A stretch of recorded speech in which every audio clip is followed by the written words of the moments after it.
about any conflict, about any political, it's where the real conversation very often they don't take place in the places we think they are. But think about American politics. When the country was founded in the late 18th century, all the conversation between leaders is very important for the function of democracy. Create a place for Congress. These were leaders of the most about the nation. Maybe there was a time, sometime in the past, when this when two factions holding different ideas about foreign policy or economic policy, they met in Congress. And somebody would come and the people were all on the other side would say, hey, I haven't thought about it. Yes, maybe we can agree on that. No longer happening. Nobody, I don't think there is any Congress causes anybody on the other side change their opinion about anything. So it's no longer a place where religion conversations take place. The big question about American democracy is there a conversation in what they do? And it's the same question you could ask also about dictatorial. Think about Russia or China. So China has the great wall of the and well the representatives, all the representatives of the people meet every now and then. But no real conversation takes place.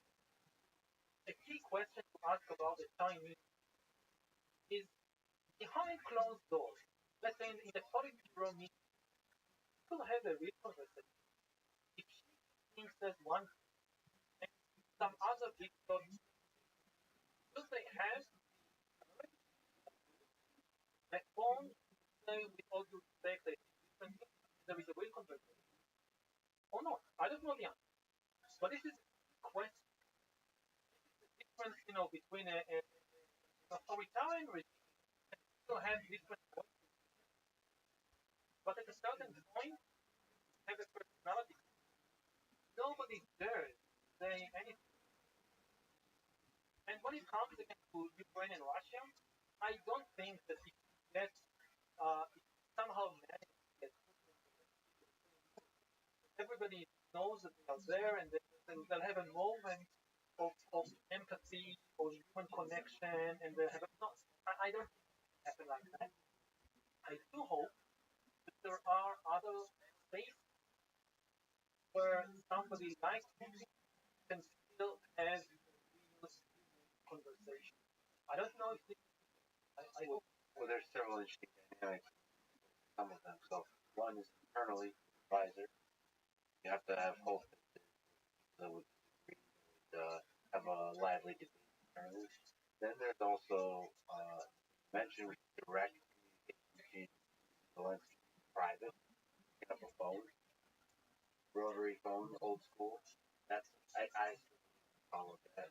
But one of the successful interesting there also possible having the mediator as Yeah. another nation that's affected by both that can have first of all individual conversations. It's possible. I would say more general about let's take a look at what I said earlier about the market. Um, one of the problematic things I see today in any academic is that people focus too much on power. They think that the whole of history, the whole of politics, just a power structure, just struggle about power. Now, if you think that the whole of only power, then there is no room for conversation. Because if what you have is a struggle between different powerful interests, there is no point talking. The only thing that changes my view is no, not all about not all about power. Underneath the power structure, there are stories. Stories in human knowledge. And this is greatly difficult because unlike power, only thing story comes sometimes story, and that's the whole. I think everything from couple to you think it's power about power, no there is no but if to some extent story of mind enable one story the mind of another person. And more important, you can have some kind of story in your own mind you can change. And then you don't need to find. You can actually find a better story that sometimes happens in first. Again, French and German spoke for generations.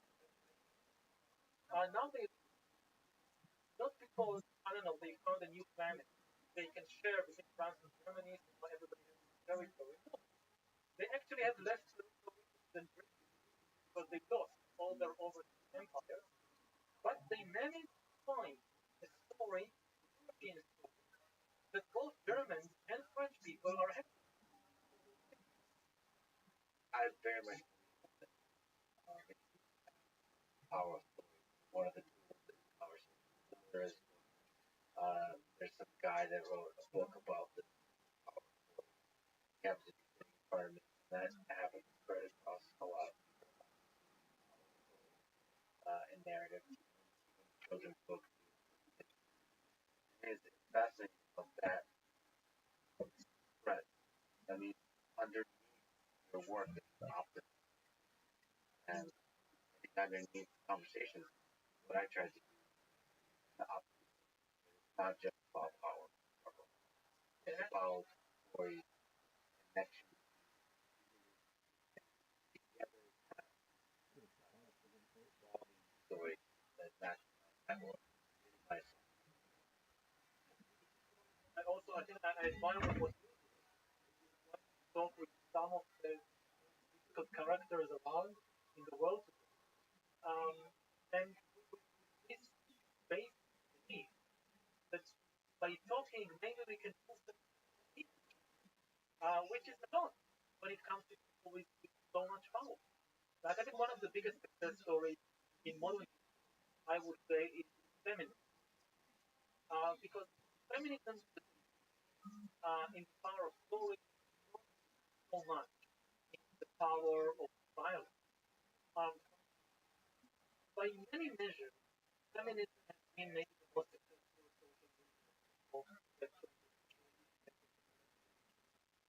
the system of oppression were in place throughout the world for thousands of years. And they seem to be just eternal. With all these religious movements, all these political revolutions. And one thing remains constant, and this is the patriarchal system. And then feminism. And you had leaders like Lenin, like Mao, saying that if you want to make a big social change, you must use violence. Power comes from the power of the gun. If you want to make an omelette, you need to break eggs. All these. And the feminists know we won't use the power of the gun. We will make an omelette without breaking any. And they made a much better omelette than Lenin or Mao or any of these violent revolutions. I don't think that they certainly didn't start any wars or build any bombs. I don't think they murdered a single politician. I don't think there was any political assassination anywhere, but by feminism. There was a lot of violence against men, both verbal but also physical. And they didn't reply by violence, and they in changing a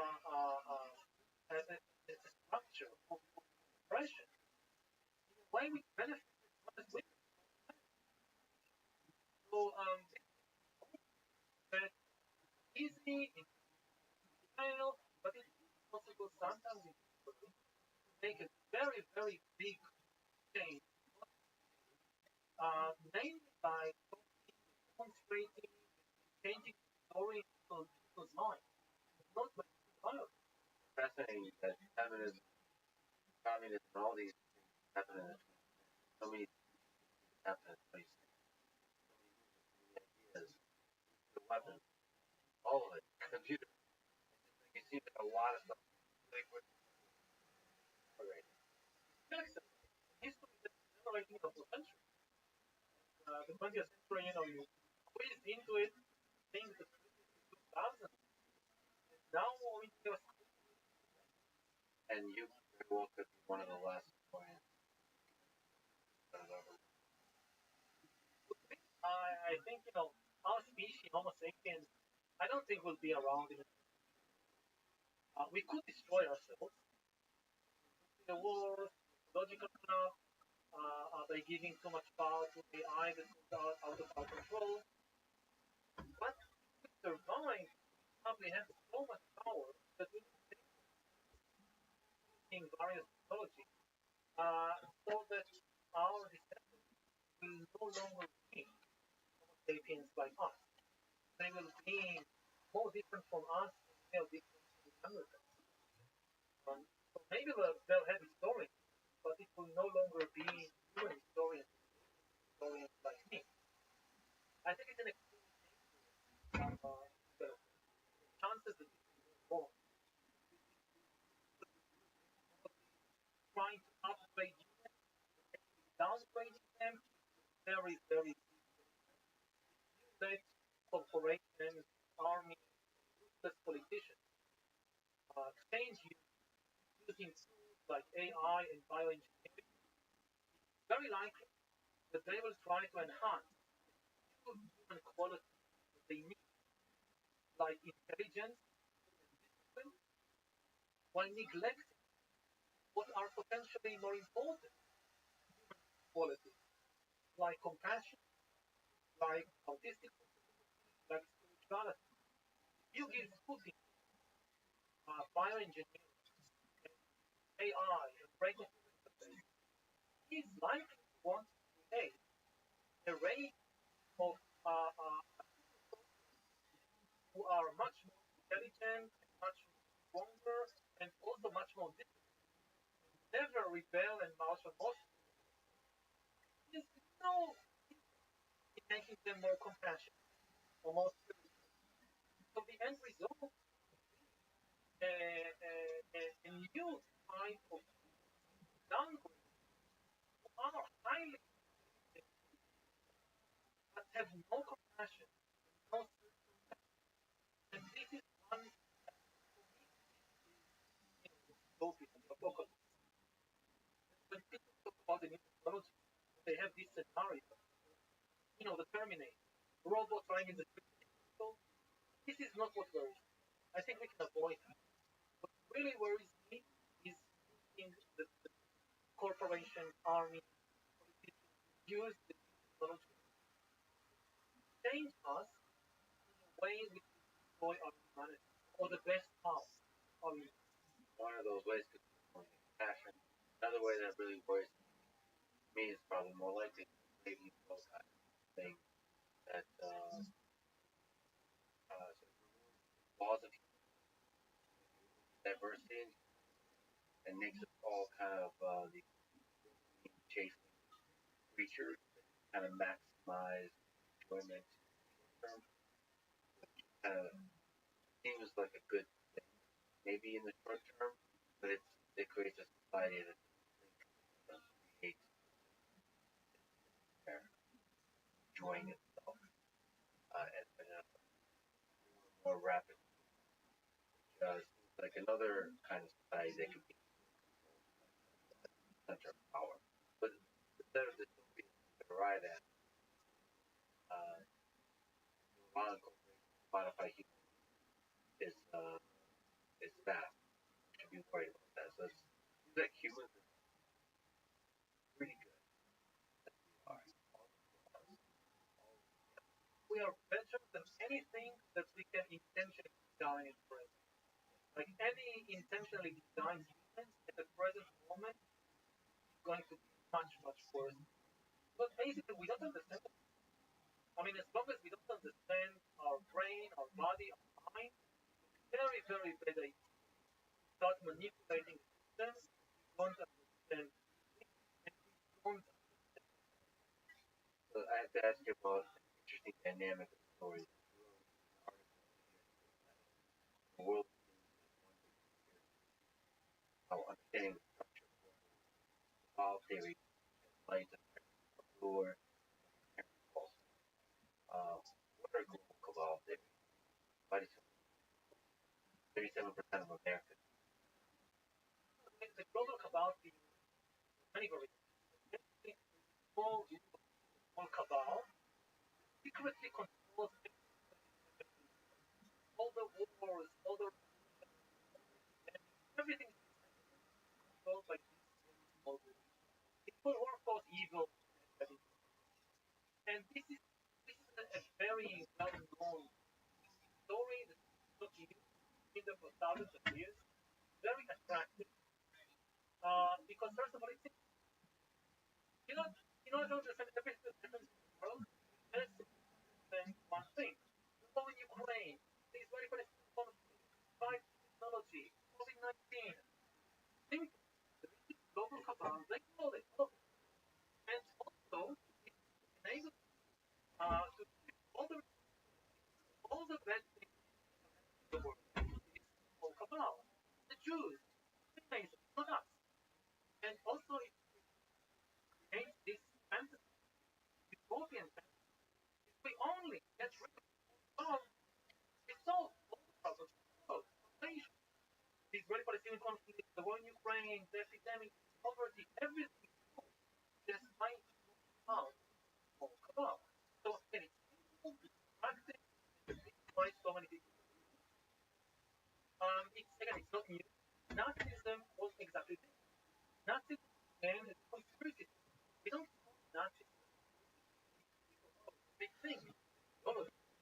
But if you look at it, it's a conspiracy. The basic Nazi idea was that Jews control the world. Get rid of the Jews. Solve all the world's problems.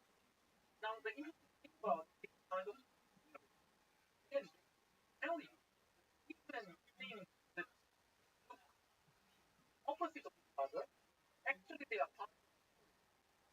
So in the case of Nazi, you have Nazi communists think that they are opposite, right? It's for the Jews. Actually, Jews blah, blah, blah. And actually, also controlled by the Jews. So Jews are fully occupied. But actually, the communists and the capitalists are far. And again, this is very now I understand everything. And now I also know what to do. I just did something. Let's look at the I solved all the problems. Now, as a historian, the most important thing I can say about they are never wrong. The global cabal theory is to first, everything is controlled by a very small number of people. Secondly, people hide it. Now, both things are nonsense. It's possible for people to control a small group of people, to control and predict everything. The world is complicated. You look at the real world conspiracy. Conspiracy is different. Think about the American invasion of Iraq in 2000, where the most powerful superpower in the world is the biggest military, is the biggest intelligence service, is the most sophisticated, FBI and the CIA and all these, they invade a third-rate country, third-rate power in Iraq. If they take over Iraq, always make an involvement in it. And everything falls apart. Their plan completely backfires. Everything they hope to achieve is the opposite. America, United States is elite. They caused the rise of ISIS. They wanted to take out terrorism, they created more terrorism. Worst of all, the big winner of the war was Iran. The United States goes to war with all its power and gives Iran victory and people play. The Iranians don't think anything. The Americans are doing everything wrong. Really, real history is when you have not a struggle, a lot of, with a lot of power, planning something, and it goes completely out of against them. And this thing also from personal experience.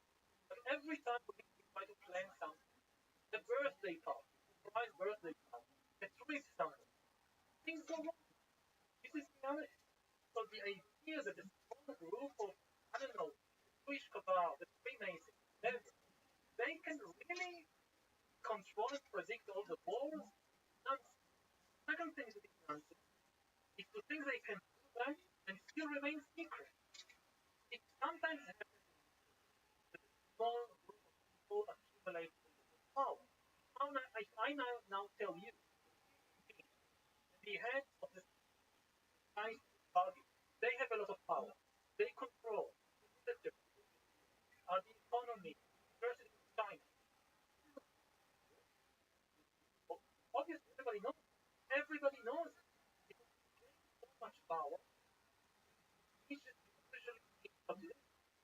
Hitler could not. Hitler gained a lot of power in Nazi Germany. He had a lot of power. If Hitler remained unknown behind the scenes, he could not gain power. So the way to gain power is secret cabal, don't. And even if he gains a lot of power, nobody has the kind of power necessary to predict and control everything. All the time shit happens. That we did not predict and we did not plan and we did not control. The sad thing is, there's everything said that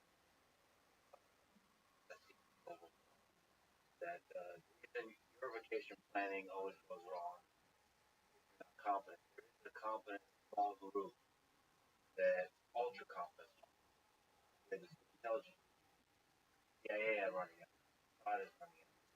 But as is, you get to know how many dungeons both of us so many. They're capable, but so important.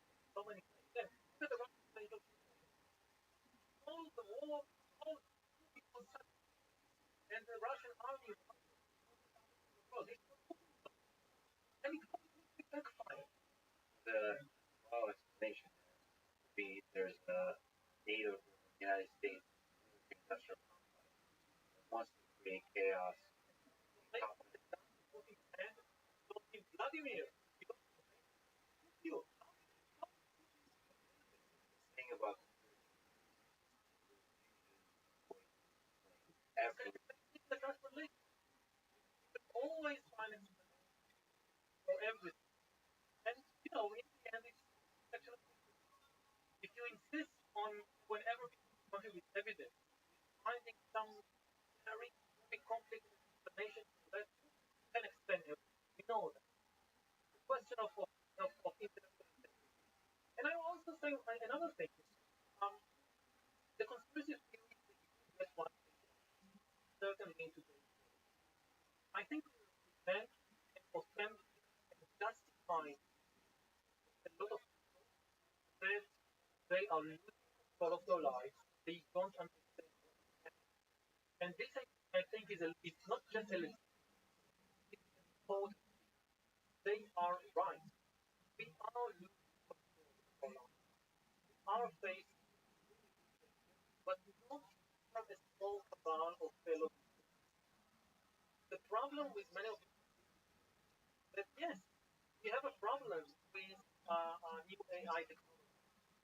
But if you now direct fire against certain instead of all humans operate against our real threat, whether it's the rise of AI, whether it's global warming, you're only causing us to fight.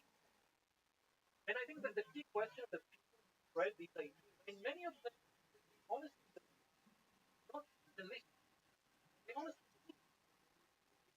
is do you want to spend your life spreading hate towards or do you want to work on constructive projects? I think one of the big differences and people who want want the danger of AI, we don't need certain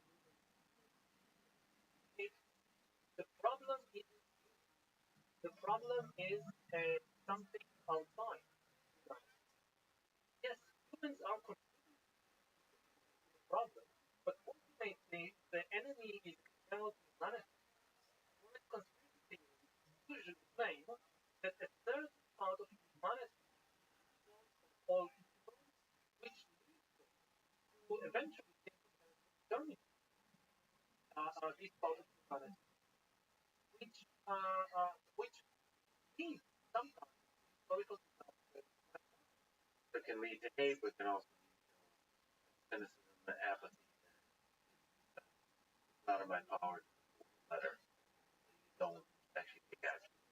I think it is within the power of every individual to make the world a little bit better.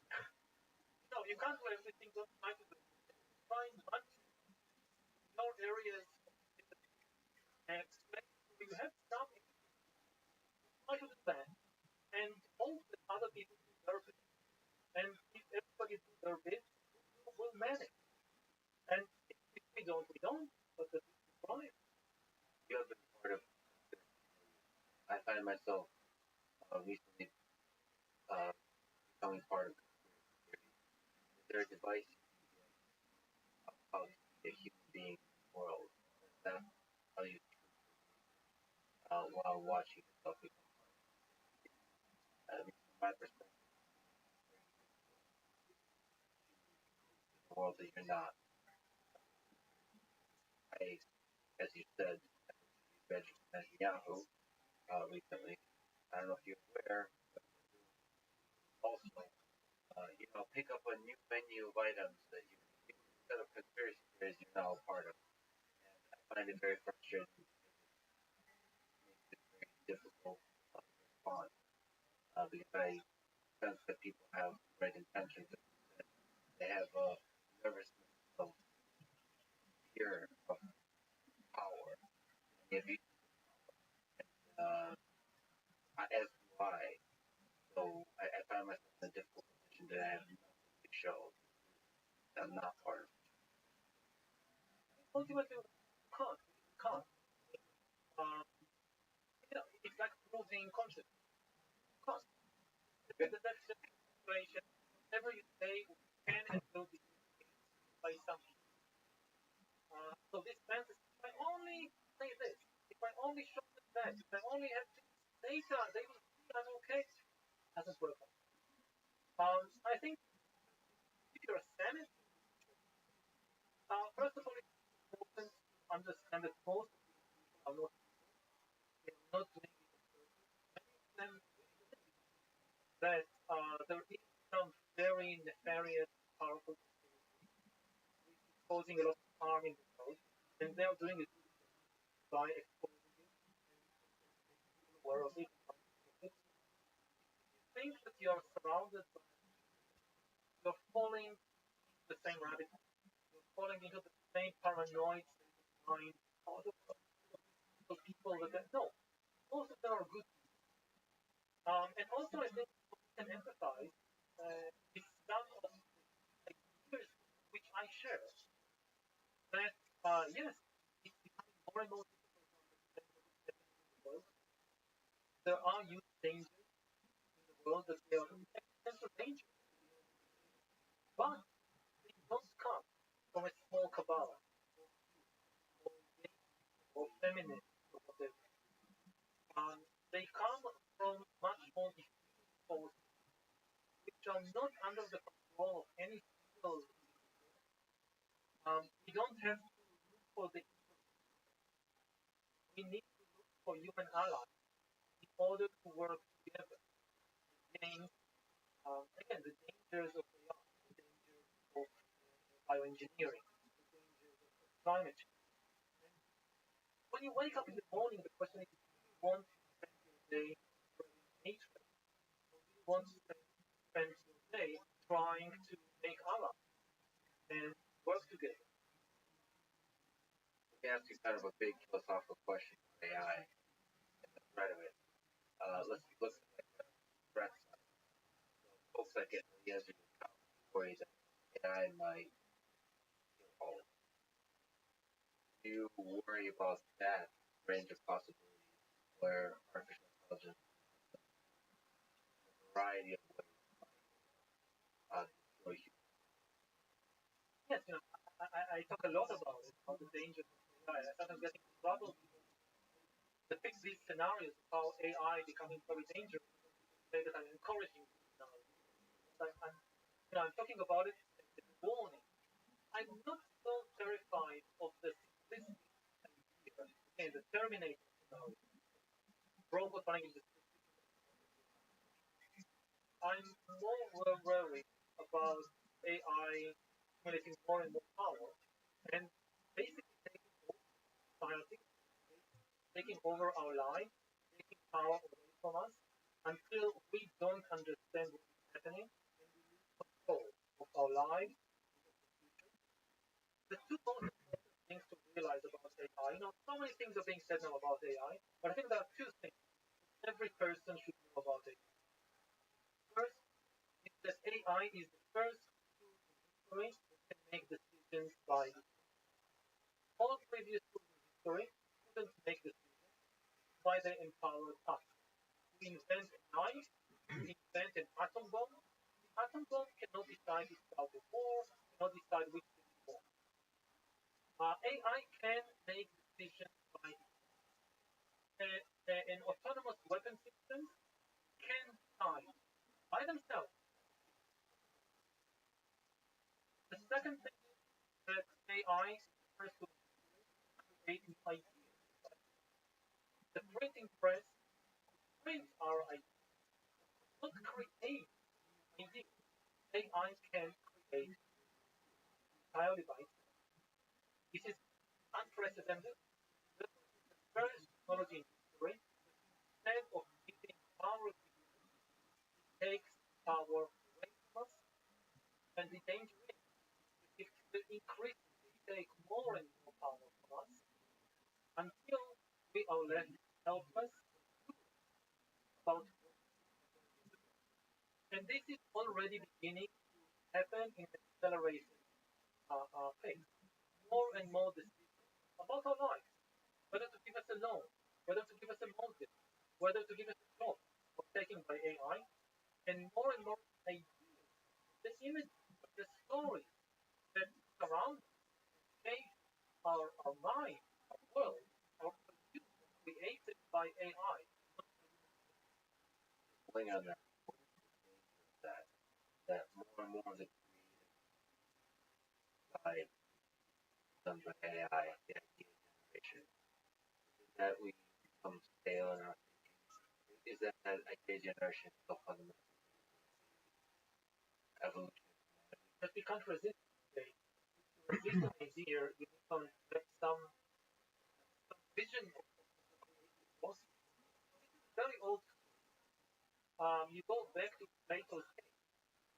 This idea that people are sitting chained in a cave and being shadowed, trees, walls, and thinking reality. You go back to Descartes. He has this thought experiment. Descartes asks himself, how do I know? Maybe it's real. Maybe there is a demon who creates all of this and is basically enslaving by surrounding with these illusions. You go back to Buddha. The same question. What we are living in a world of illusions, and because we've been living in it throughout our lives, all our ideas, all our desires, how we understand ourselves, all the product of the same illusion. And this was a big philosophical question for thousands of years. Now it's becoming a practical question of engineering. Because previously all the ideas as far as we know, maybe we are living inside a computer simulation with intelligent rats from the planet Venus. If that's the case, we don't know about. But taking what we do know about human history until now, all the stories, images, paintings, songs, operas, theater, everything we can conjure in our mind was created. Now increasingly we live in a world where more and more of these virtual is coming from an alien migrate of the stories, images, songs, TV shows, whatever, are created by an alien intelligence. Look at this And athletic. if we now Look at this find ourselves athleticism. in this kind of world of Created by one mind. This is the kind of difference we want to be able to bring out. It understands us, how to don't understand what's behind this screen, story, images, form. realities that are operating in the space of ideas that far superior to our, we're not almost able to locate, not able to. How does that change the pursuit of happiness, happiness, life? What do we enjoy? We're surrounded by AI that are doing most much better than us. Yeah, some of the things it's okay that I many human tasks, um, they're drudgery, they're not fun, they are not developing our us emotionally or spiritually. Fine, if the robot. I think about the people in supermarkets who spend hours every day passing items, charging money. This can be automated. We need to make sure then have better jobs, better means, and developing their social abilities, spiritual abilities, and that's the ideal world that AI can create. That it takes away from the things that it's better we don't do. It allows us to focus on the most important things in the nature of the thing. If we give AI control of the sphere of ideas, it's very, very dangerous because it doesn't understand them. AI at present is mostly just the product of human culture. Everything we've produced over thousands, all of these cultural products, they just start producing its own stuff. But we still haven't figured out ourselves. Bodies, our brains, our minds, our psychology. Um, so an AI based on our flawed understanding of ourselves is a very thing. I think we need, first of all, to keep developing ourselves. Because every dollar, every we spend developing AI, spend another minute developing human consciousness, human mind. The danger is we spend all our effort on developing an AI at the time when people understand it. And then letting the AI take over, that's a road to human catastrophe. Does it surprise you how well large language models work? Has it modified your understanding of the nature? Yes. I mean, I've been writing about AI for 3 years now and engaged with all these predictions and speculations. And when it actually came, it was much faster and more powerful than I thought. I didn't think that we would have in 2023 an AI that can hold a conversation. You can't know if it's a human being or an AI that can write beautiful text. I mean, I read the text written by AI, and the thing that strikes me most, people think, oh, it's nothing. It just takes ideas from here and there, words, and no, it's so coherent. I mean, you read not sentence, you read paragraph, you read entire and the logic, the structure. It's not only coherent, Yes, the thing about it, it has to do with your work. It doesn't have to do with no, gets facts wrong. Scary and beautiful. That our brains love language so much. We don't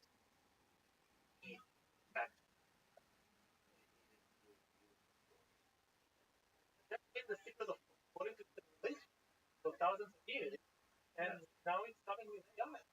So you, as a person who has written some of the most impactful words ever written in the books, uh, how does that make you feel?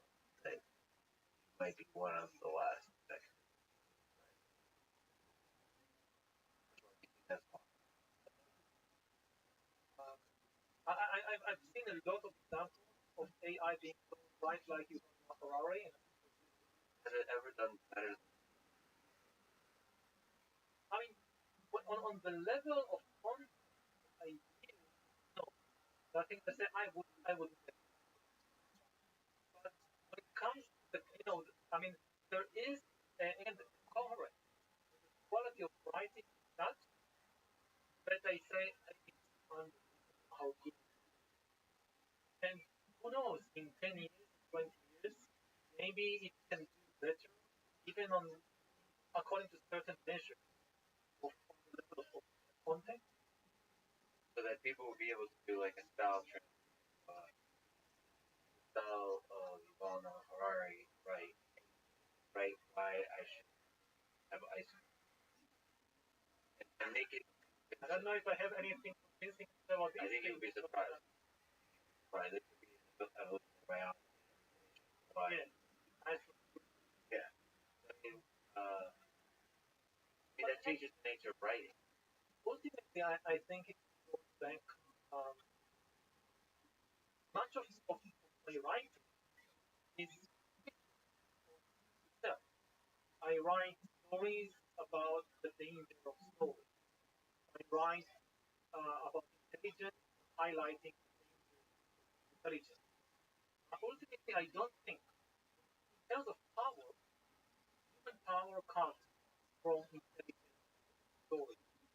But I think that the deepest and best quality of humans are not intelligence, not storytelling, not power. Again, with all our power, with all our cooperation, with all our intelligence, we are on the verge of destroying ourselves and destroying much of the ecosystem. Our best qualities are not there. Our best qualities are not there, and they come from things like compassion, from introspection. And introspection, from my experience, is not verbal. Try to understand yourself with words. There is a place where you need the words.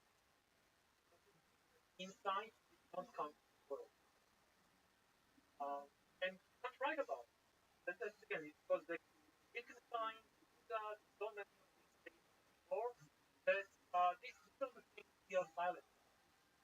But eventually you have to predict the writer, do the silent introspection of projecting onto the page. Yes, but if you have to warn people, you will never find the deepest truth. You will never find it in words. You can only find it, I think, in direct experience, non In the silence of your own mind, yes. somewhere in there. Uh, Well, let me ask you a silly question. A big question. You have done a lot of thinking about the world, about yourself, kind of introspection. How do you think by way of advice, practically day to day, how do you think about different problems? First of all, I take time off. The most important thing I do, I think, is a scientist. I meditate. I spend about 2 hours every day silent meditation, observing as much as possible non-verbal what is happening within myself, focusing on body sensations, breath, thoughts coming up. But I try not to give them attention. I try to drive them away. Let them be the background, background noise. Not engage with the thought. Because the mind is constantly producing words. These stories come between us and the world. They don't allow us to see ourselves or the world. For me, the most interesting thing when I started meditating 23 years ago, I was given this simple exercise to just observe my breath coming out of the nostrils, not controlling it, just observing it. And I could more than 10 seconds. And for 10 seconds, try to notice, oh, now the breath is coming in. Stop coming in. Blah, blah, blah. 10 seconds and some memory. Story about something that happened last, last week, 10 years ago, in the future. And if the story will guide you, it will take me maybe 5 minutes. Remember, oh, I'm supposed to be observing my breath. If I can't observe my own breath because of these stories created by the mind, how can I hope to understand much more complex things, like the political situation in Israel, the Israeli-Palestinian conflict, the Russian invasion of Ukraine? If all these stories coming back, it's not the truth, it's the story your own mind creates. The first thing, train the mind, silent and so 2 hours every day. And I go every year for long retreats between 1 month, month, days, of manifestation. Train the mind, forget about your own story. Just observe what really happened. And then also other day, have an information diet.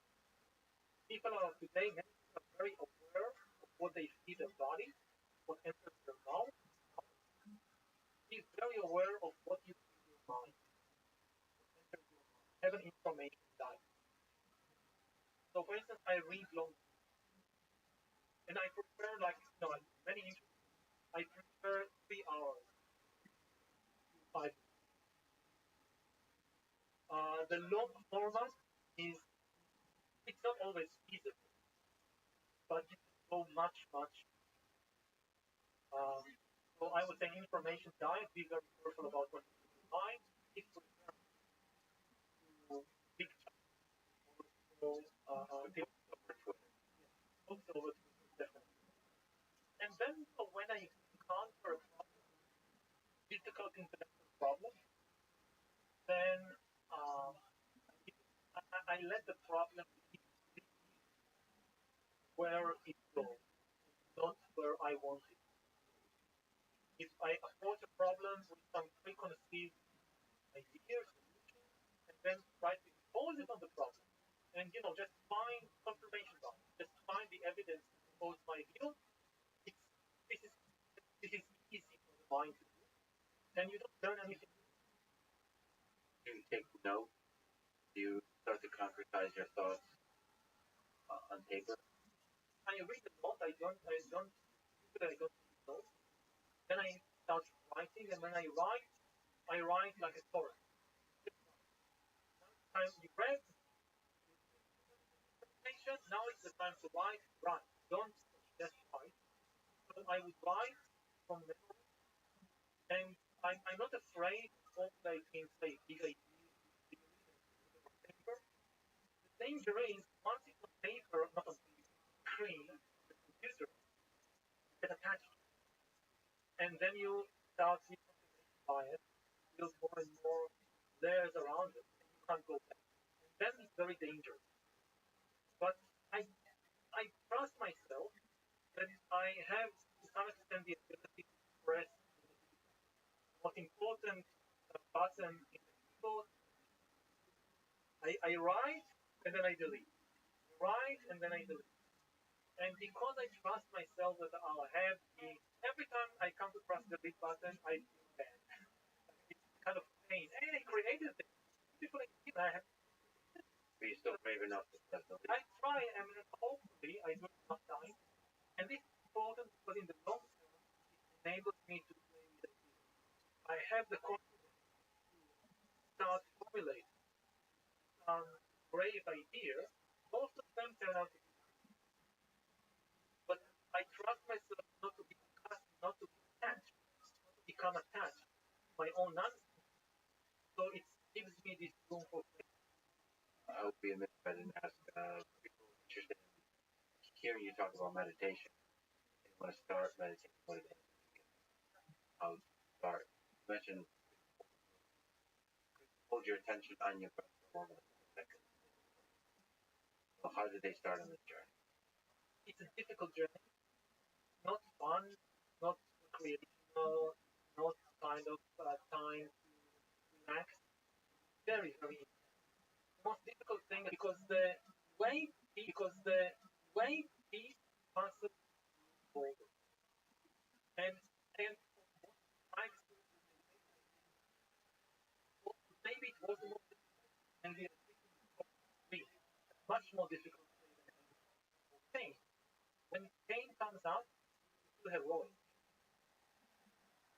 When boredom comes out, it brings it with depression, of worthlessness. I'm not Way to peace, boredom.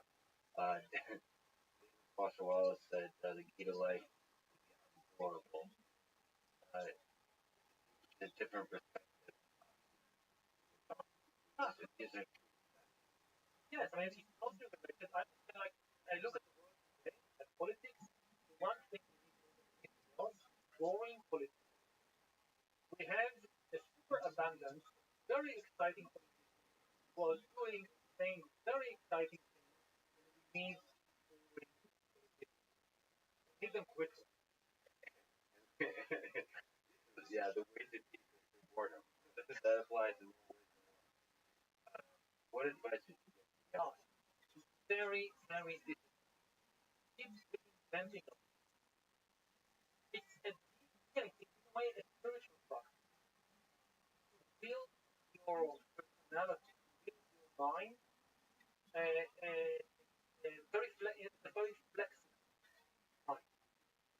If traditionally people talk about um, education, like building stone house, very big foundation. Now it's more like setting up a tent. Solve and move to the next phase very, very quickly. That's the 21st century. Which also raises questions about the future of education, what that looks like. Yeah.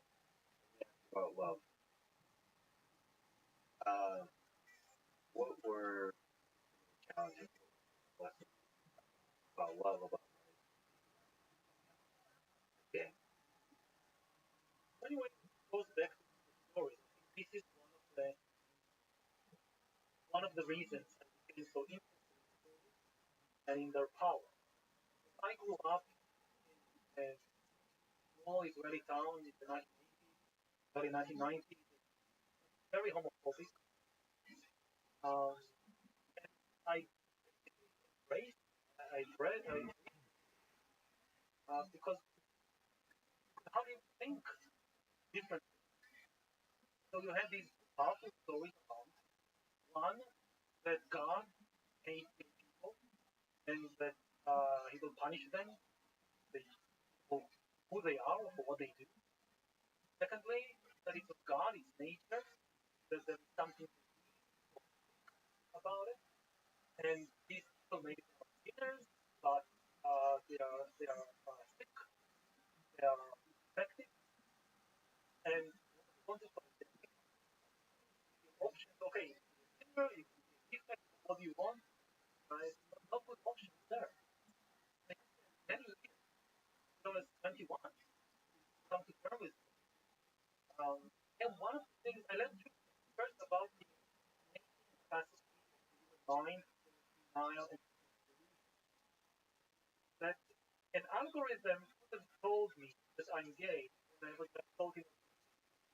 Like, there is a looking guy and girl walking, I would immediately focus on it. Didn't connect the dots. Against the laws of nature does not exist. There is a law of nature against the laws of nature does not exist. There is a law of nature that you can't move faster than now you don't have this minority break the laws of nature by going faster than the clock. And then nature comes, that's bad. That's not how nature works. Something goes against the laws of nature, it just can't exist. The fact that gay people exist, not just people, you see homosexuality among many, many mammals, birds, other animals, it exists because it is in line with the law. The idea is never comes not from nature, it comes from the imagination. Some people for whatever reason, maybe, maybe, oh, they go again. This is a story created by people. This is not the Lord. And this tells me that so many of the things that we think are natural, eternal, or divine, no, they're just human stories. But these human stories are also powerful. So, what did you learn? Just a personal struggle of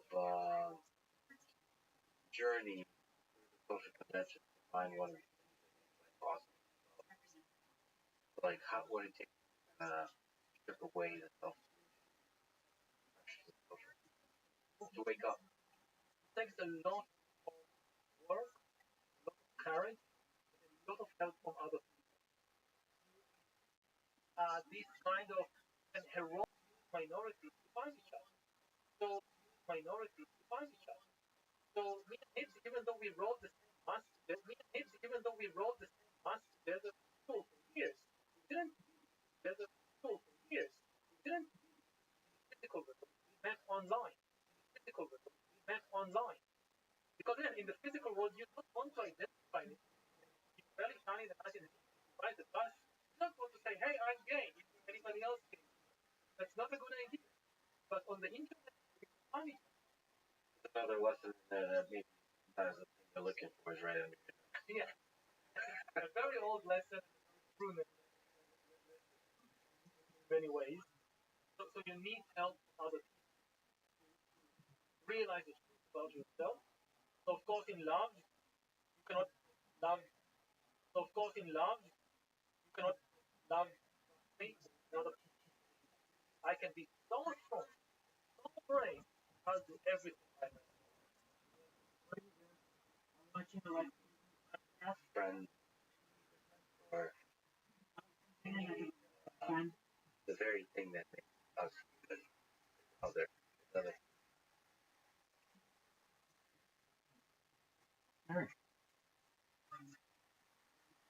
You poor thing. I hope you start feeling better.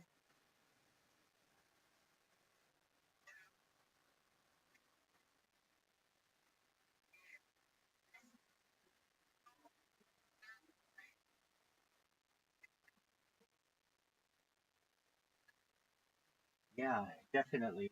Um,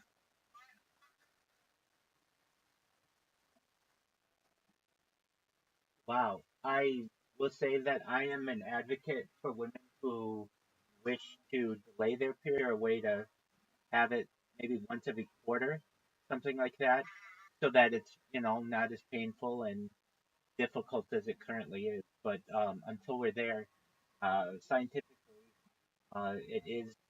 it is part of the circle of life. From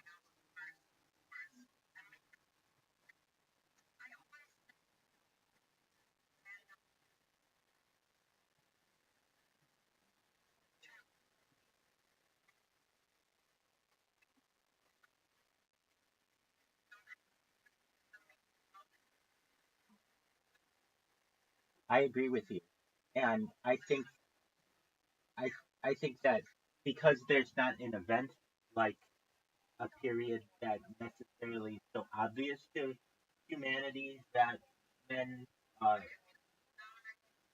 oh excellent because there's not an event, it doesn't seem as obvious, but I'm in agreement with you that we all have our own cycles, and so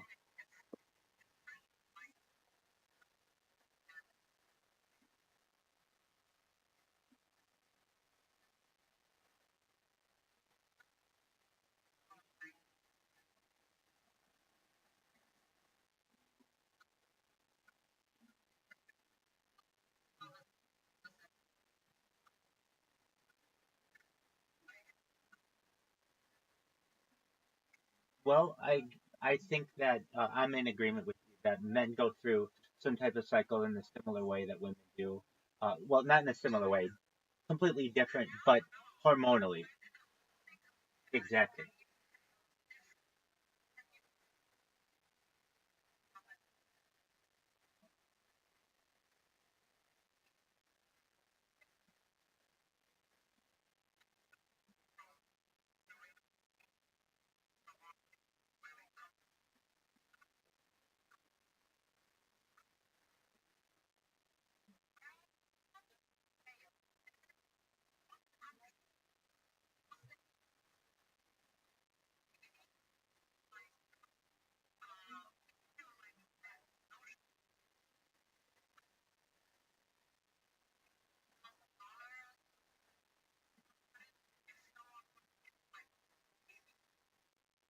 I've heard of this.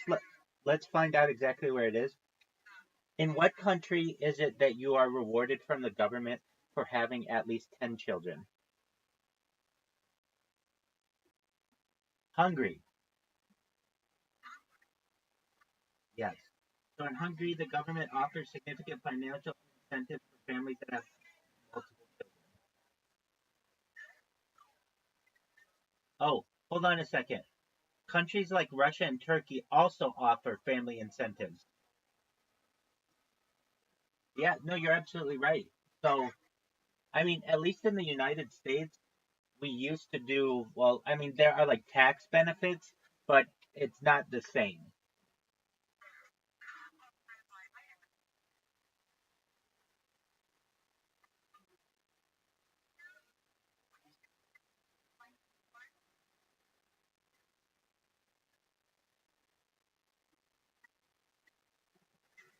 Certainly. Well, I am someone who knows, yeah,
sure,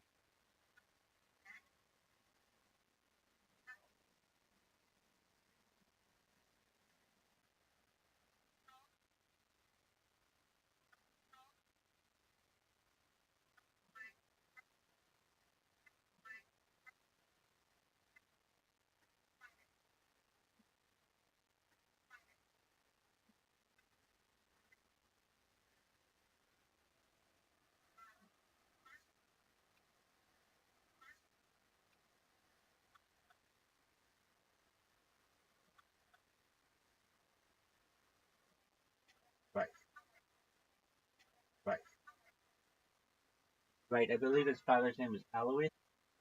Right, I believe his father's name was Alois.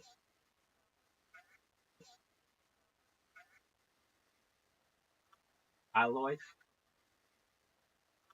Alois, and and perhaps perhaps crafted his son's mind into some hateful ideology. But absolutely, he's Austrian. He's Austrian.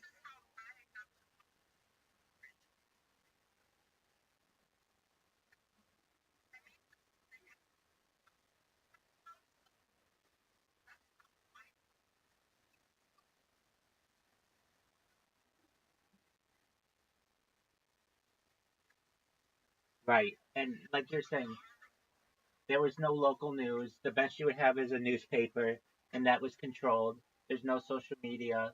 The telephone, it's not like you have a line there, so how would you know?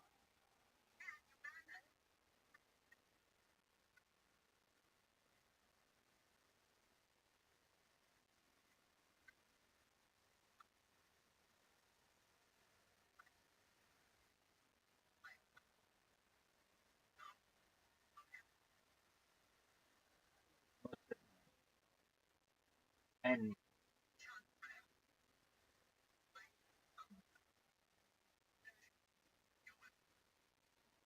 Exactly.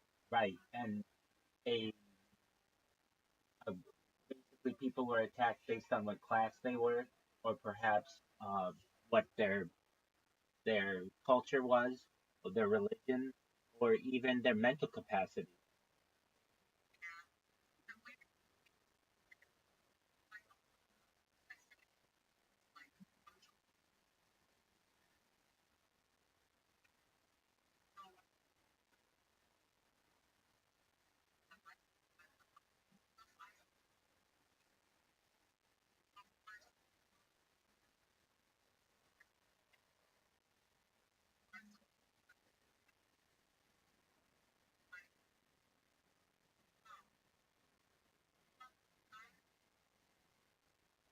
Right.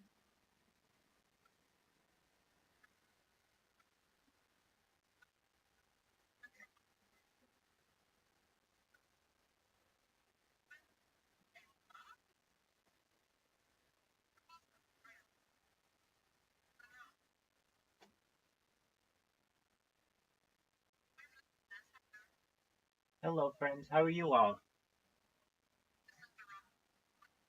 Absolutely. Yeah, exactly. Of all the topics. Welcome, welcome. I hope you are all very well divested in Harry Potter Obama Sonic 10 Inu. If you don't have the opportunity, buy it. Buy it now. Buy it tomorrow. Buy it the next day because it's going to the moon. Absolutely. I had some people from Harry Potter Obama Sonic 10 Inu in my Discord, and we spoke for a couple hours, basically on uh, some similar topics, but also the fact that um, Harry Potter Obama Sonic 10 Inu is probably, I mean, poised to make a nice little run, especially with Bitcoin exceeding $100,000. That's a big deal in the United States because finally it is being taken much more seriously. It made a lot of headlines. So I think a cryptocurrency. So if anything, I blame the people, her dev team, for it.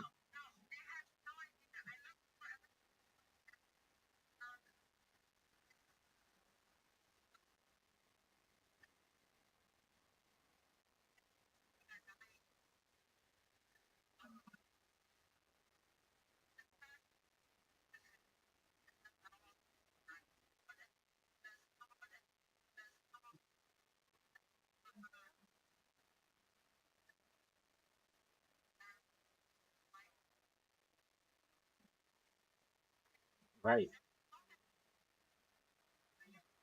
right,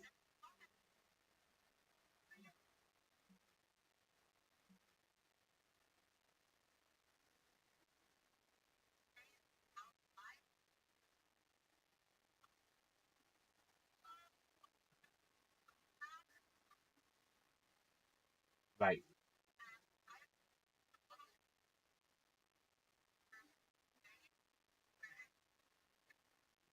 Oh, I imagine you're correct on that.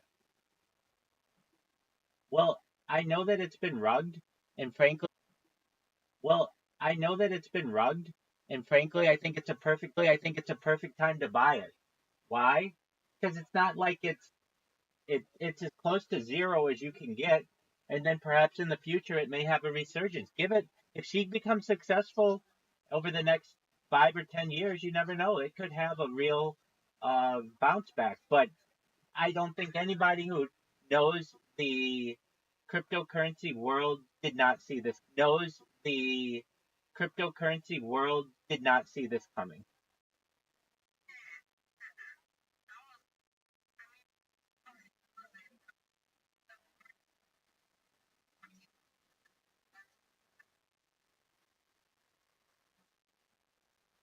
Well, from what I heard of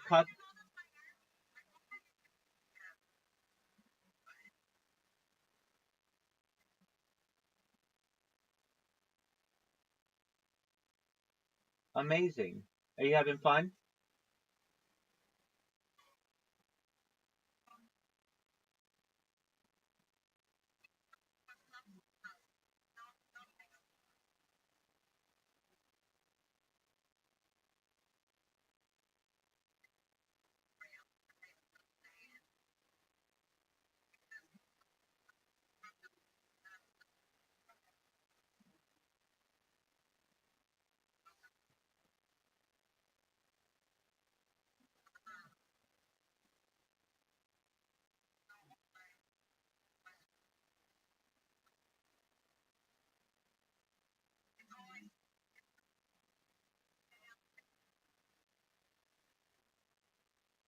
Shout out to Adam 22.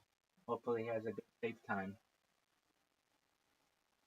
Well, aside from all that, Vamp, how are things going in your life? Everything good?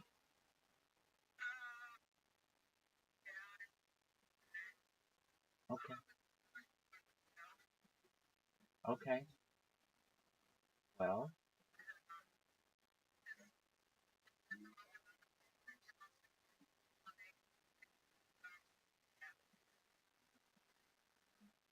well, that's good. I'm glad to hear that it's getting better. I,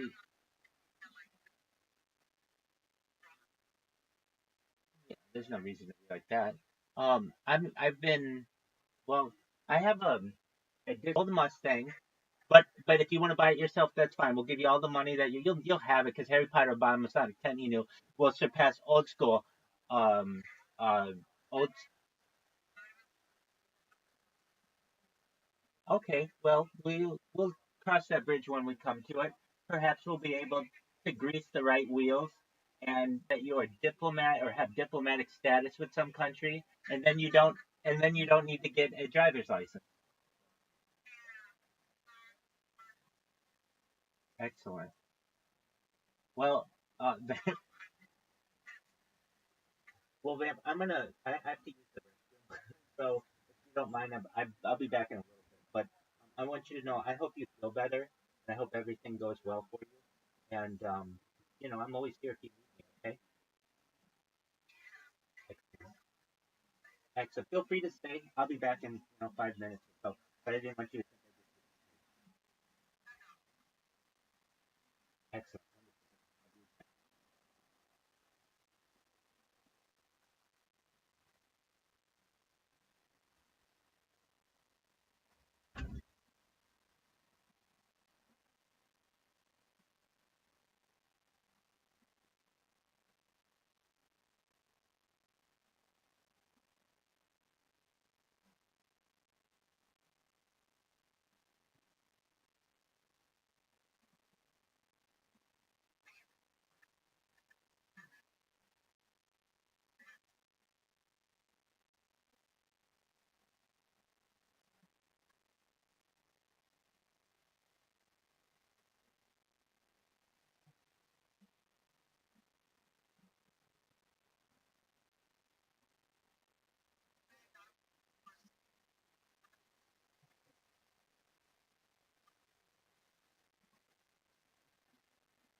Hey, so how have the Harry Potter Obama Sonic 10 Enu spaces been? Have we had them recently?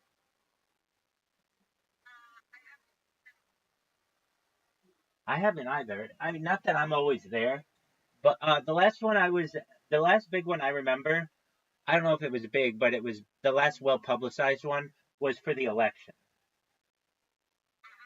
And then since then, I don't really know of a big one. Do you?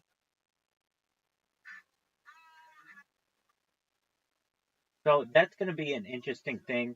I know Donald Trump tweeted or something similar when Bitcoin hit $100,000 and basically said like you're welcome, like he did that. Um, but it seems that perhaps we may see with this administration a new view of cryptocurrency, and it finally becoming more mainstream and not as a fringe theory by in the financial world.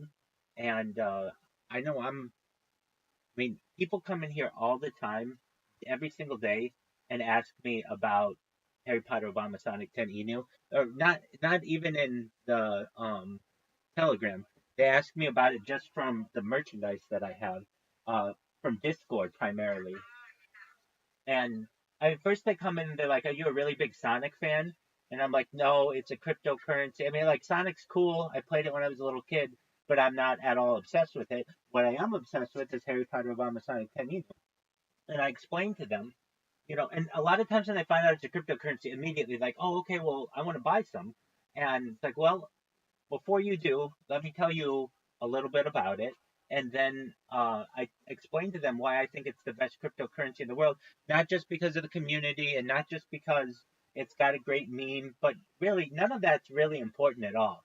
What is important, in my opinion, is the fact that it is backed up by data. Basically, you can go back in my streams, going back at least for a year and a half, and see every single moment of every single day of what happened within the Telegram VC, and no, you can trace it from when it was worth less than a penny to when it was worth 10 cents to when it was worth 20 cents to when it was worth 30 cents, et cetera, and follow it. And with no other currency, currency or cryptocurrency of any kind, do you have this kind of data.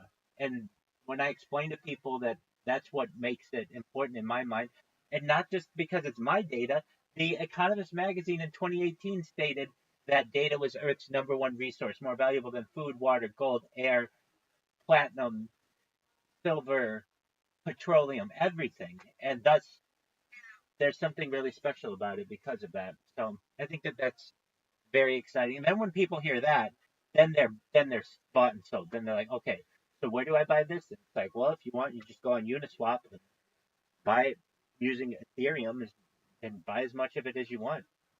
And so then they become a part of the community and such. And um, really, shout out to Yo-Yo. Yo-Yo has been the person to make sure that I've had merch and that people, and I wear it. Like, if anything that I do for the community is I consistently rep everything that we have, and the community means the world to me.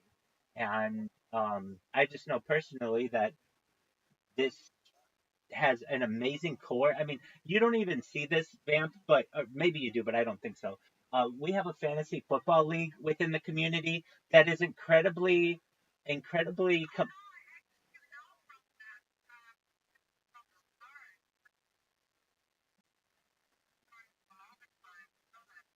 Okay, excellent. So it's been, we're incredibly competitive people, and we all want to win. And so there, are, like 12 core members from the community in that, and we just at any given time are always doing something Harry Potter, Obama, Sonic 10 Enu related, and I just think that's incredibly exciting when we could be, I mean, we sing karaoke, we do trivia nights, we do fantasy football, we do Twitter spaces, we've done karate combat, we've done, we have like events throughout the world. I mean, that to me is what really makes a coin special.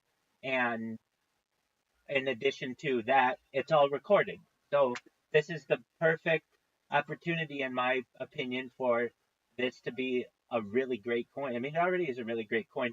The fact that we made it more than a year was a big thing, but now the fact that we're now going to be perhaps looking at 2 years as a shit coin when people in the beginning didn't even give us a chance, that's a really exciting opportunity.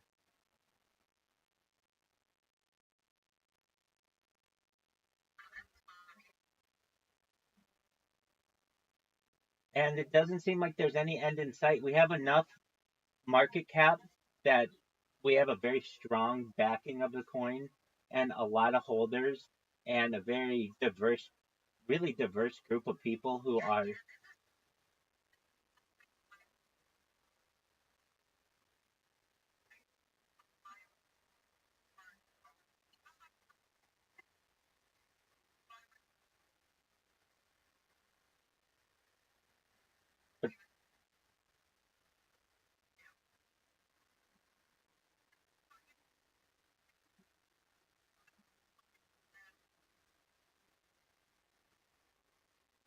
I'm in agreement with you on that. And then there are the movies. There's another one that's coming out, which connect us. And I mean, really, at least from a political standpoint, Obama has kind of moved away from left right politics and become more of an elder statesman in the United States, which brings a lot of positivity to the coin.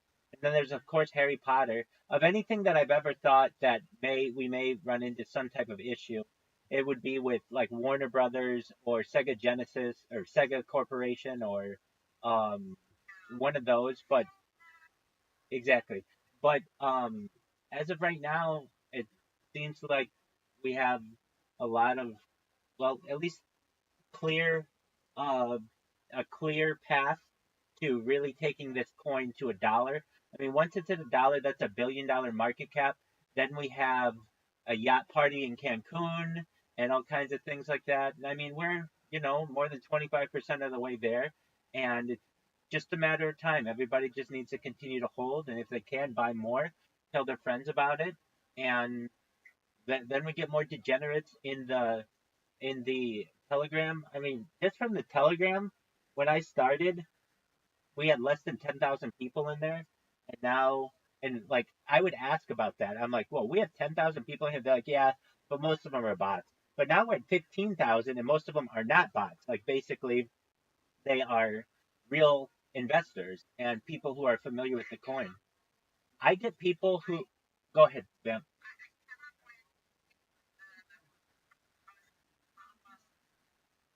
Absolutely, absolutely. And another thing that makes our coin, I feel, better than all the other coins is the fact that well, one of them is our developers are very easily accessible, in my opinion. I mean, VMU and Morelight, like they're always in the chat. They're real people, and if they ever have questions, I mean, here's a common thing that happens every single day. Some random person comes into the Telegram VC and they say, "What is this?" And I say, "Welcome. We are the world's best cryptocurrency. Are you familiar with Harry Potter Obama Sonic Teninu?" And they're like, "No, I just randomly saw it on Twitter and I joined here." So we tell them about it. Then if they have any really difficult questions about the coin, I just say all you need to do is in the chat just put @dev and someone will get back to you on whatever your question is. A lot of times people want to like do some kind of collaboration or something like that. That's for that's for Morelight and BMU and the rest of the team to make those decisions. But at least when they come in here, I mean, we offer people, I think, really with the coin, a really unique opportunity. I mean, I've been described as a concierge for the coin. People come in here. No other coin do you come into their Telegram and there's an open VC and you can just talk to a real person. It's not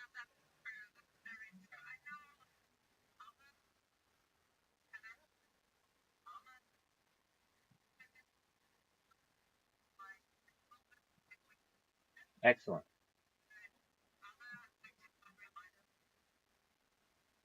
Right, exactly. And even still, I don't know anyone who's doing it 24 hours a day. I mean, yeah, I sleep, and so I can't always answer questions for people. But I even answer questions for people in other languages. Actually, this one happens a lot. We get a lot of Russian people in here. We get a lot of Spanish speakers, and just absolutely. So, when people come in, I am able to speak to them in their native tongue. I have a universal translator. So, just one moment, and I'll show you. I mean, you're going to know better than anybody because you speak German, but you speak amazing English as well. And so you'll be able to tell me if this is accurate. But okay, so somebody comes in and I say, welcome. This is the best cryptocurrency in the world. If you have any questions, please let me know. We're here to help you. Feel free to type in the chat, and we just want you to know that you are a welcome member of our community. Willkommen. Dies ist die beste Kryptowährung der Welt. Wenn Sie Fragen haben, lassen Sie es mich wissen. Wir sind hier, um Ihnen zu helfen. Schreiben Sie einfach hin und wir möchten, dass Sie wissen, dass Sie ein willkommenes Mitglied unserer Community sind. Exactly. And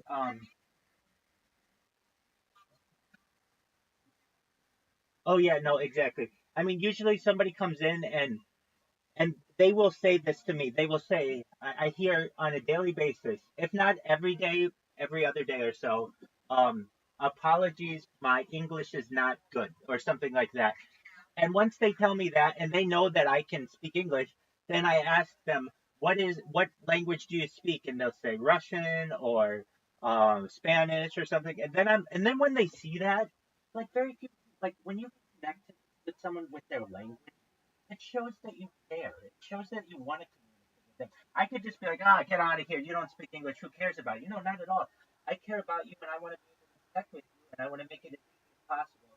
And then when they see that, they're like, oh, wonderful. And then I can explain to them what I do, and I think that gives our coin. Nobody else has that. No other coin.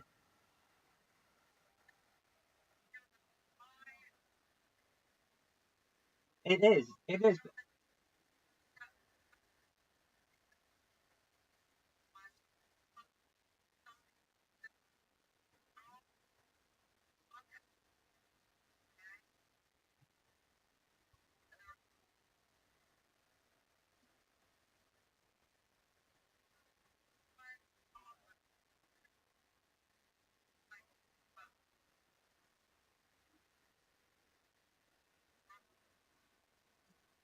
Absolutely. It's look. Vamp, here's my. I have a spiel whenever anybody comes in, at least into my Discord. I don't do this into the Telegram, but I explain. I'm Rabbi Rothschild. I stream my life 24 hours a day, 7 days a week, 365 days a year for world peace. I don't want war anymore. This stream goes back to the pandemic. We've seen the death of a queen, the birth of AI, the coronation of a king, and everything in between. Some of the things that we talk about on this stream that aren't normally discussed in society are things like anti-gravity, antimatter, dark energy, dark matter. We talk about alien disclosure and de-extinction. We talk about life extension technology. And then I get into mind uploading technology and I explain to people that perhaps in the future we may be able to scan your brain and your central nervous system, your peripheral nervous system into a computer for later download into an android, an avatar, a clone of yourself, a cyborg, a cybernetic being, a robot, an ethereal being, whatever you want. But basically, I'm saying to you that when previously you thought that your life was perhaps going to come to an end, maybe around 18 years or so, there's the opportunity that you may be able to extend it indefinitely. And that's very exciting. So I want to make sure that people are well divested. And when you're looking at different ways to invest, Federal Obama Sonic Canino isn't just a micro play. This is a macro plan for you to be rich, for your children to be rich, your grandchildren to be rich, and you generate wealth. And when people hear that, that's really exciting.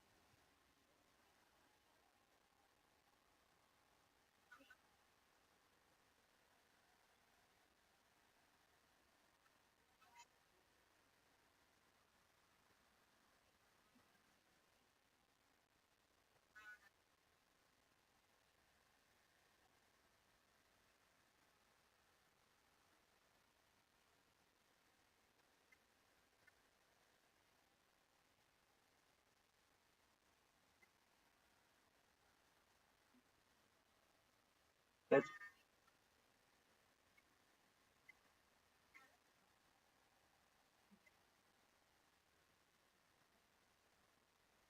well, you are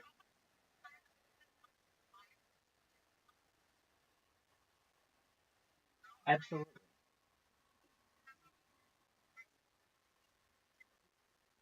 yeah, definitely.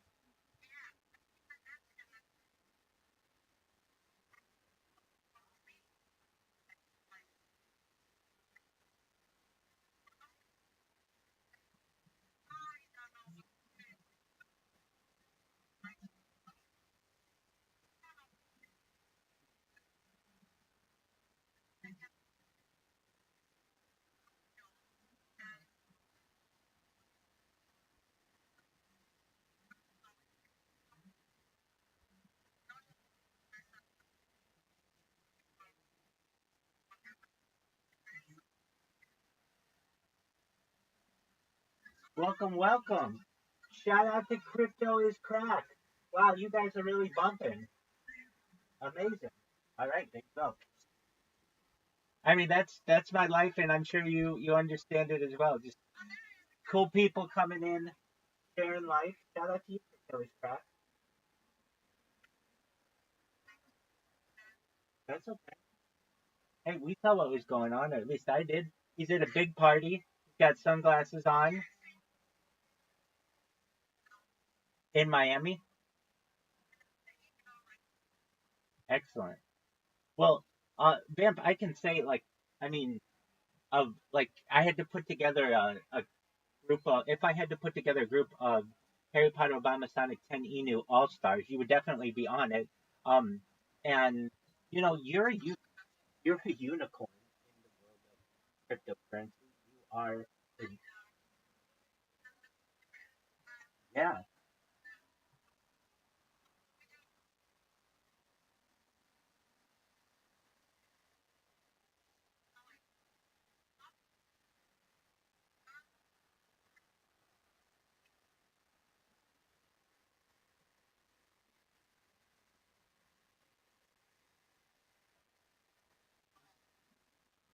I'm in agreement with you. Absolutely. Oh, we've got some other friends in here. Shout out to Dennis. How are you, Dennis? I hope you're doing well. Well, Vamp, I mean, I know uh, you have a very good heart, and I think that really makes you. For all of the other things, we can. You just have a very good heart. You're very caring individual, and I mean, and everything from how you care for animals, how that you care for the community, it's obvious, and you're unique, and you're unique from many different ways. Your heart, your spirit, as you've said, not a lot of people have the same interests that you do, and cryptocurrency is a really unique one.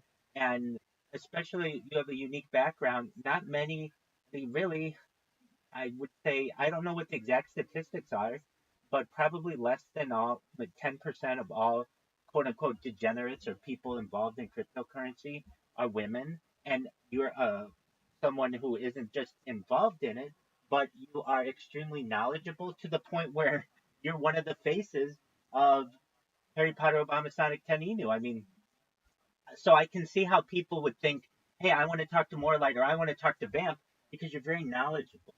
And I think that that makes it very unique as well. Like, and also, I mean, you're very kind-hearted and easy to talk to, and that means that more and more people are going to be attracted to wanting to interact with you.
Wonderful.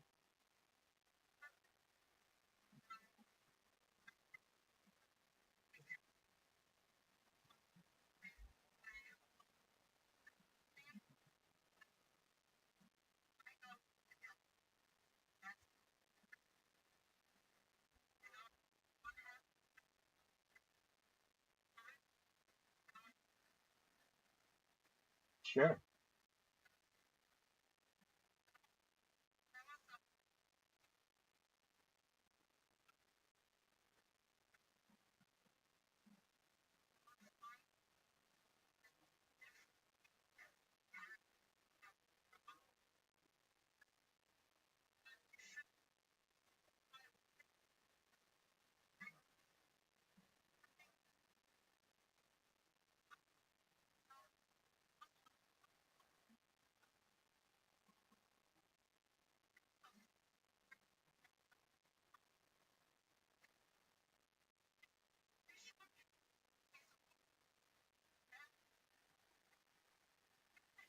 Right.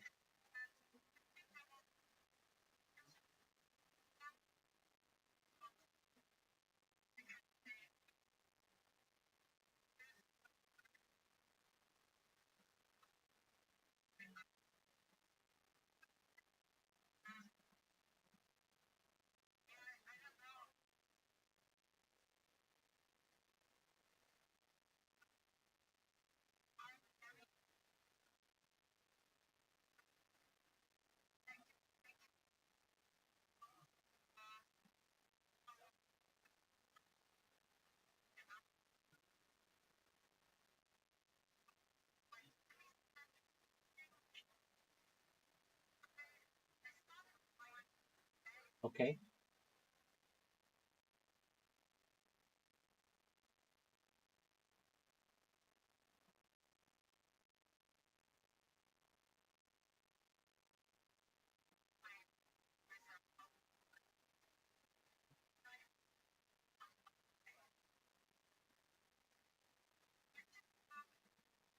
You you could send it here, and I can take a look into it if it's easy.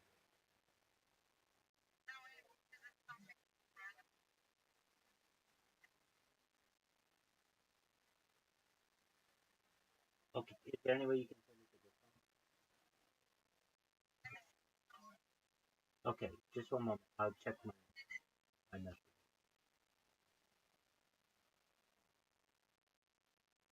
If not, I can send you. You know what? I don't even. Honestly, just one moment.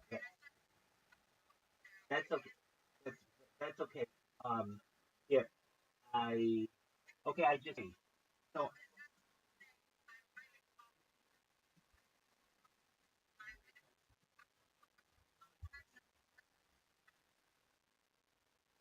yeah. Okay. So as I understand from what I see, well, it's obviously the landscape of is it the moon over in water, is it reflection, or is it the sun?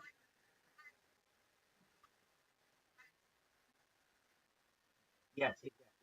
Okay, so yes, so we have the sun over a reflecting off of water with an absolutely beautiful, like a sunset or a beautiful sky with a tree. I mean, the fact that this is your first piece and I'm already able to tell exactly what it is amazing. I'm on the embroidery subreddit and I see a lot of beginners, and you're by far ahead of where they are.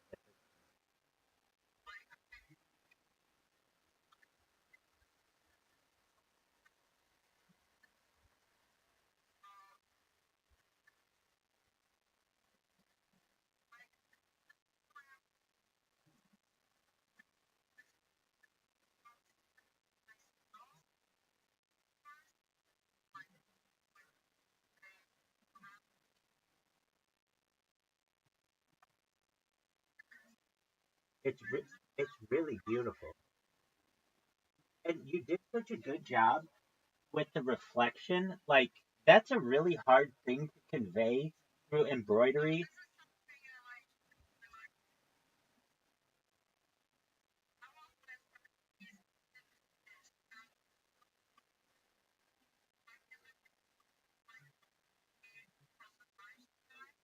Okay. So you're talking about the one you just sent, your first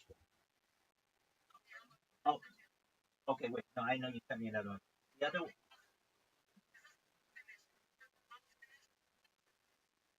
right? Exactly. Yes.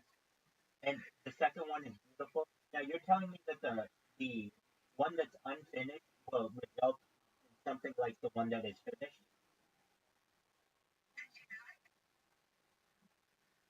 Amazing. Well, I can tell that there's like a sun. You have the colors of the sunset.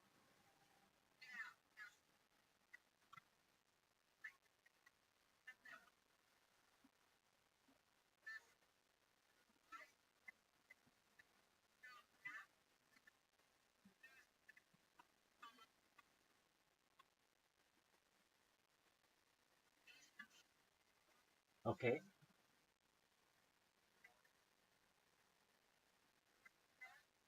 Yes.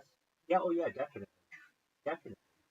Well, and I mean, I think that that one definitely has the opportunity to be finished too when you wish.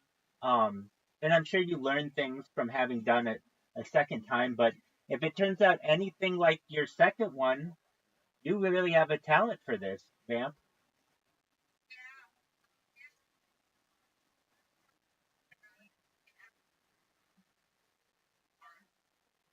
Talk to me about it.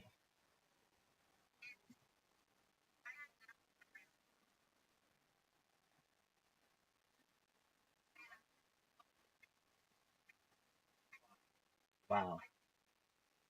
Okay. So, what do you play?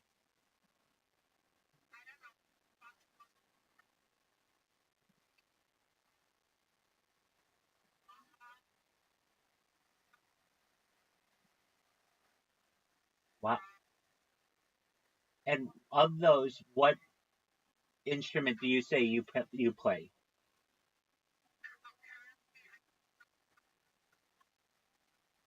Oh, okay.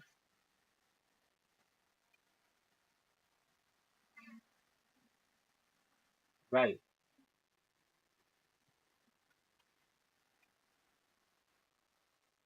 Okay. Sure.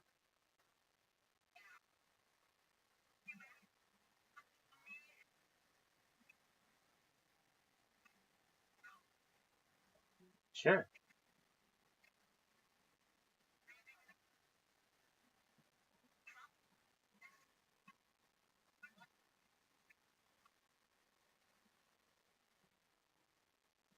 That would make sense.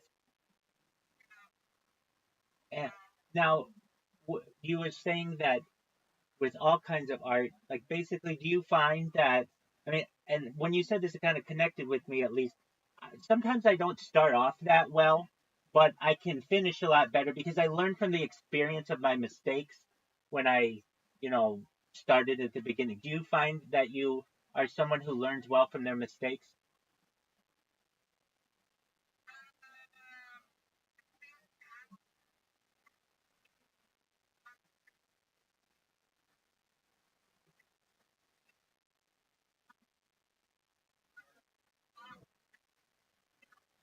Right.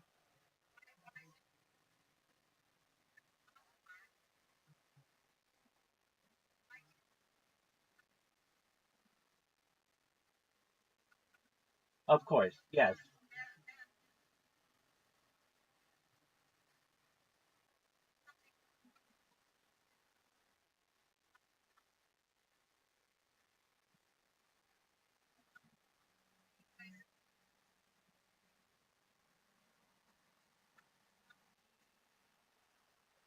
Okay. Yes.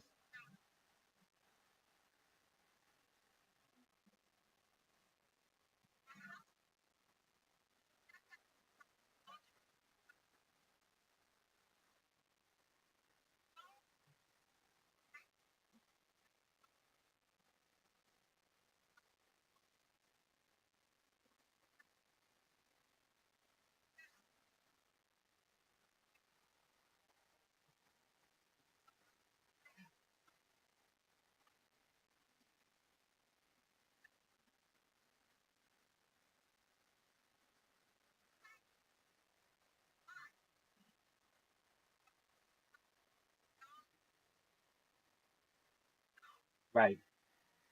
I do understand. Basically, you have anxiety.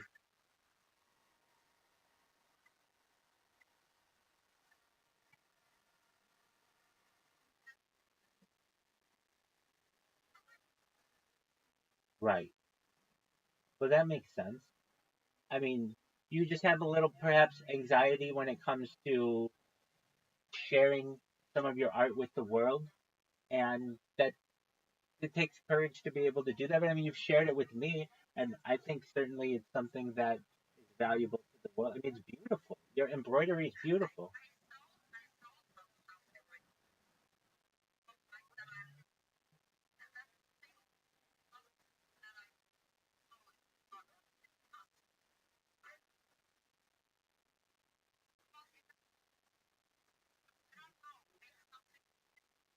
Yes.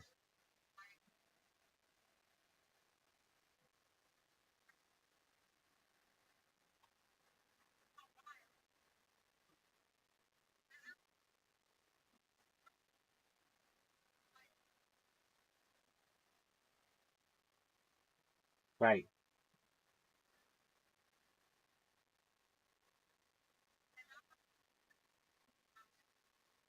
Is it something that you want to eliminate?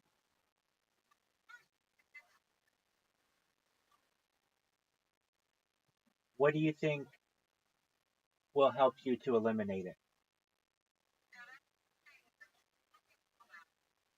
Okay.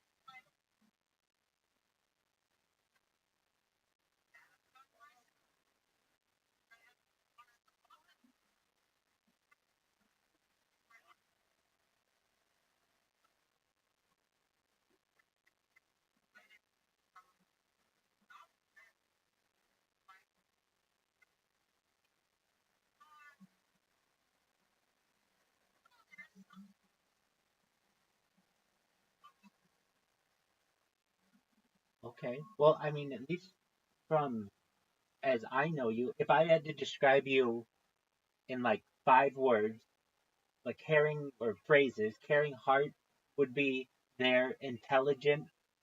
I would say, but really, even in comparison to those, would be unique, artistic, and gifted. I mean, you are someone who I can, if we just had a random person here, I can say this person has.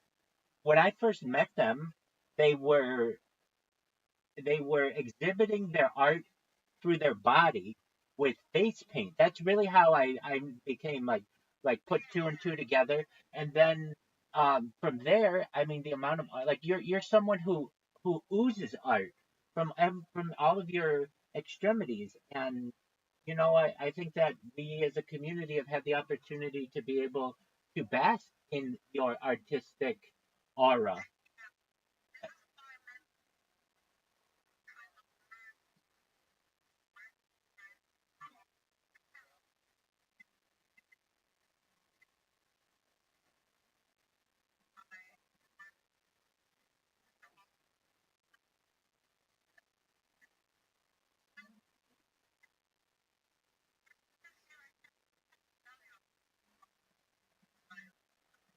I can see that.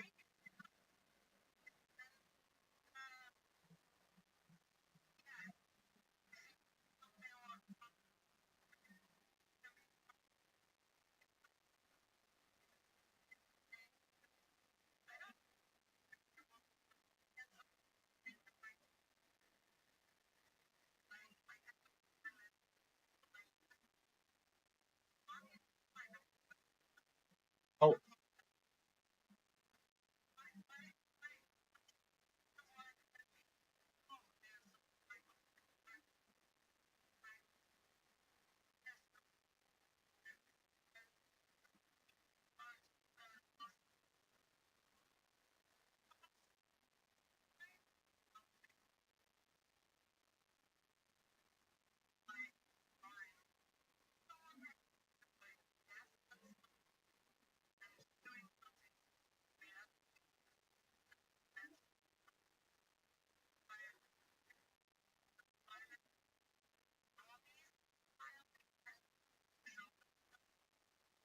Right.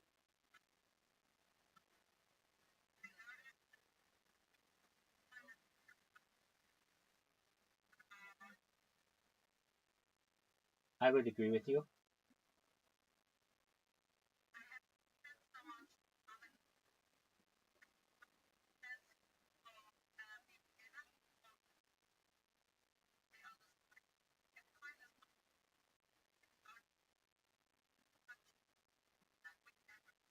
Oh, everywhere. Absolutely. We're IRL. We dominate Web3 and the blockchain. I mean, really, almost 24 hours a day. Well, I mean, certainly 24 hours a day within our Telegram, you can be entertained by Harry Potter Obama Sonic 10 email. But if anything, what I find interesting is when I'm on Twitter Spaces and I see all the Sprotos and I see all of the people who rep Harry Potter Obama Sonic 10 email. And it gives you a sense of community. And then within that community, we get really special people like you who are so very talented and it just you're part of what makes the community extra special. Well, thank you. Well, thank you, babe. You're such a sweetheart. I appreciate it.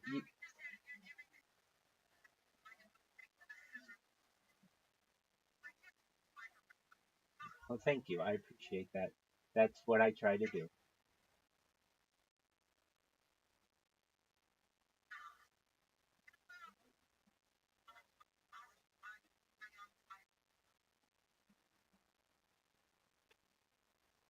Uh,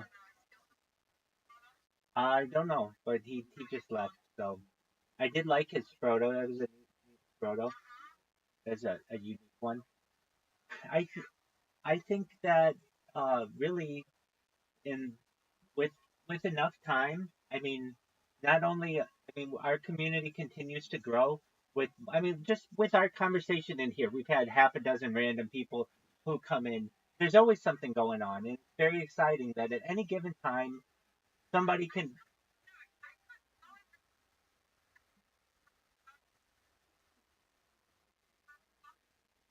Oh, absolutely.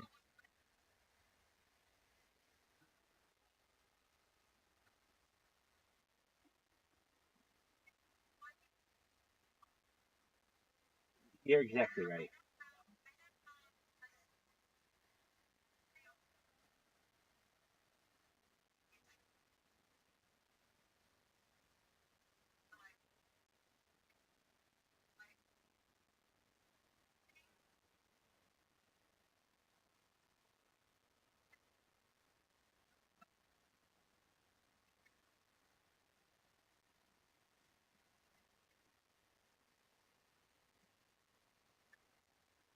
Oh, absolutely.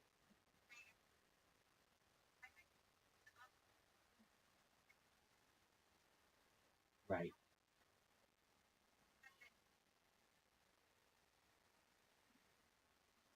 I do. Yeah, definitely.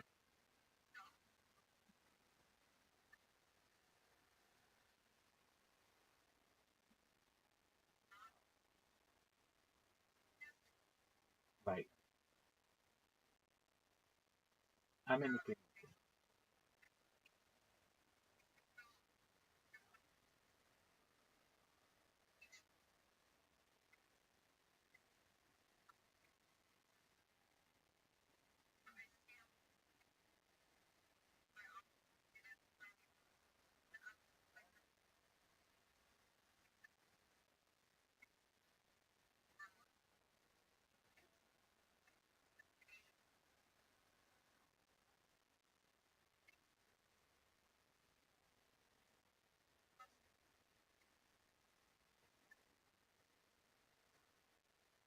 And that's so rare. I mean, normally people.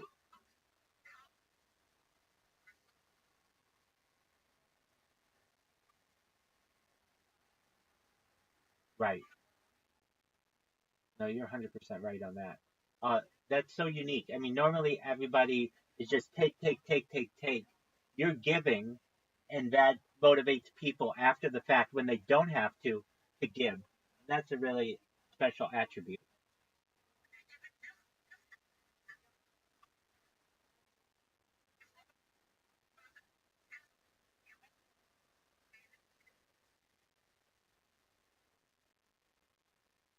Yes, I'm in agreement with you as well.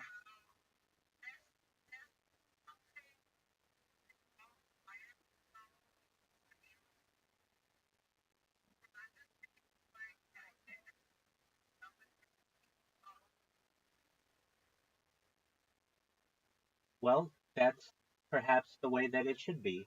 And that hopefully that type of mentality becomes contagious to other people.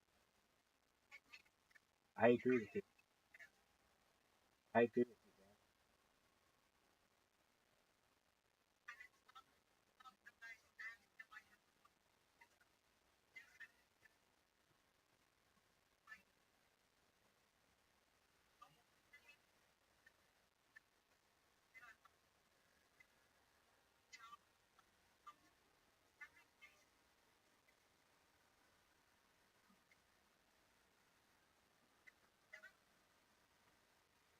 Right.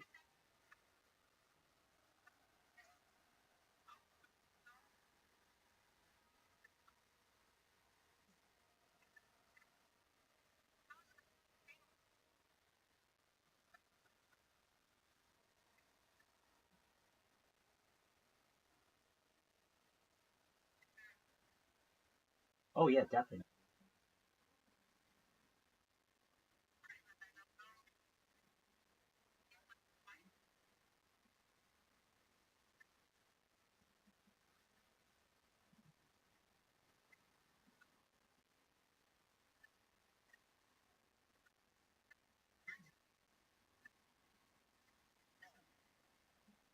Well, right, and we have a very American centric view of things. Like, oh, you don't know who the SEC head is, or you don't know who the Treasury Secretary is.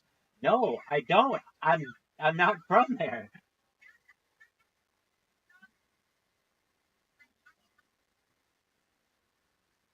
Absolutely. Uh, I think that, frankly, we become so America centric that it blinds us and it forces the rest of the world to kind of play by our rules. But that's not necessarily fair.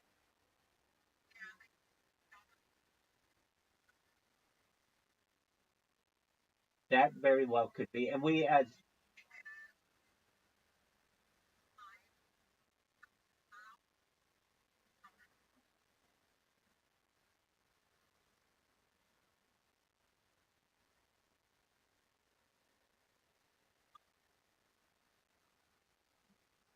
German or Dutch, absolutely. Right.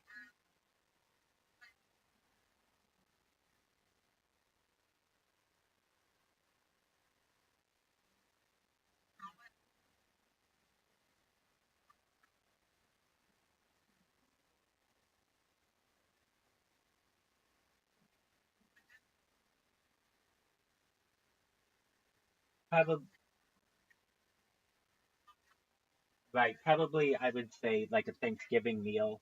Uh, but that's kind of unique. I mean, the turkey is a new world bird, so that's why I would reference that. But even that meal has connections to perhaps Native Americans and like the first Thanksgiving.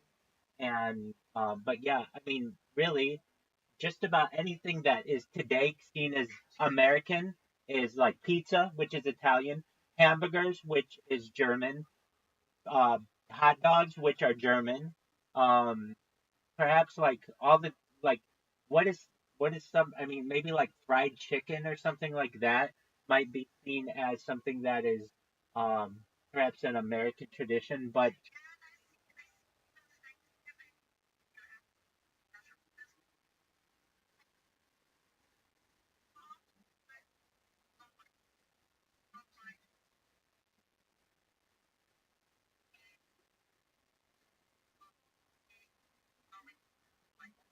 right.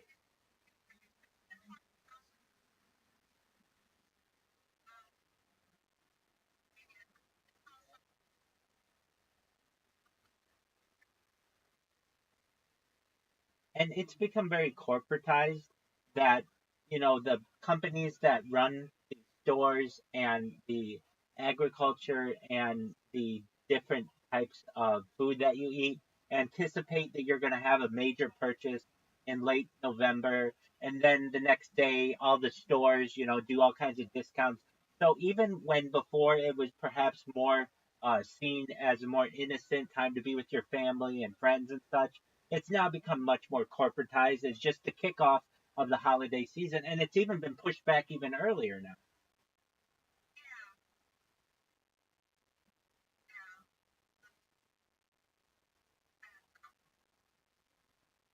But I mean, well, I shouldn't say most, uh, but well, I can say most Americans up until perhaps the last like 30 years with the influx of people from Central and South America and other people from North America.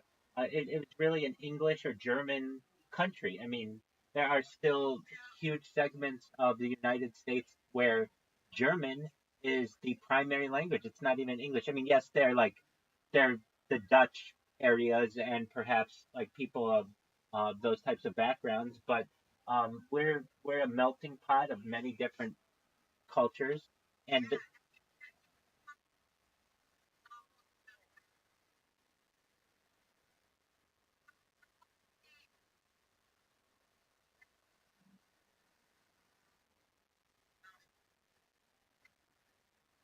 very German.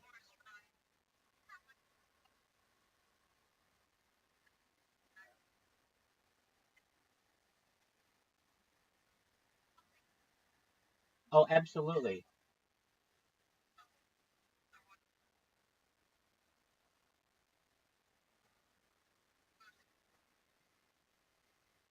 most certainly. It's very interesting to me actually that you named Texas because actually Eastern Texas is very German. And then West Texas, yeah, isn't that interesting? Pe-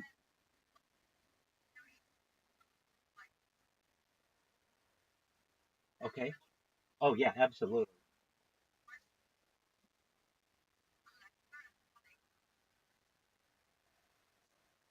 absolutely. Yeah, it's beautiful. And but even like let's take um those cowboys perhaps. They're of German descent, many of them. It's just that they happen to be in Texas at the time.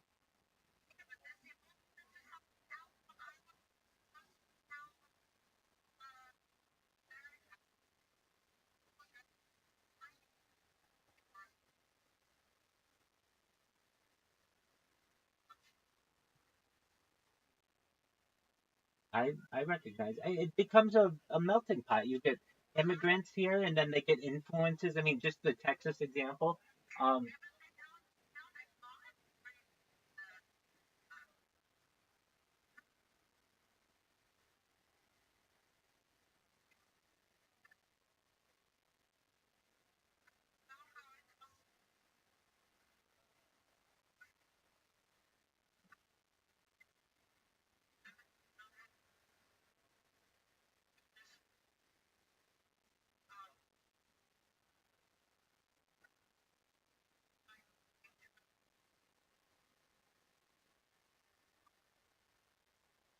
sure,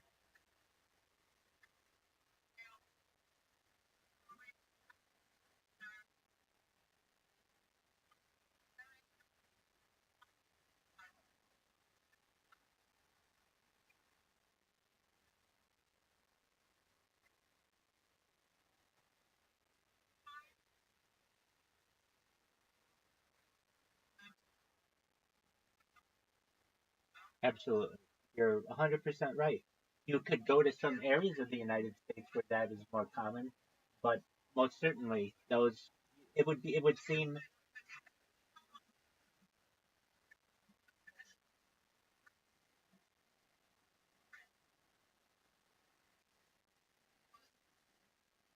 right. That makes sense.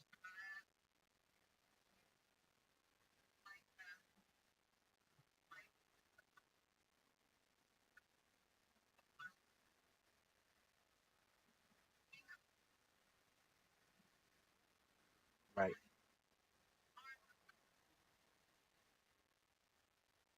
That makes sense.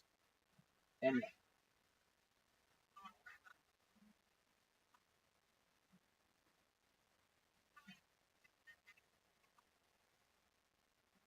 some people feel that way.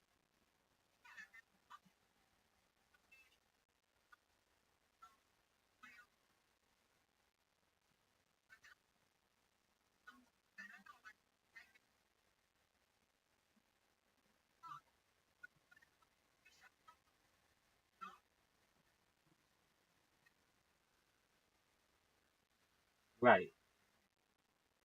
Well,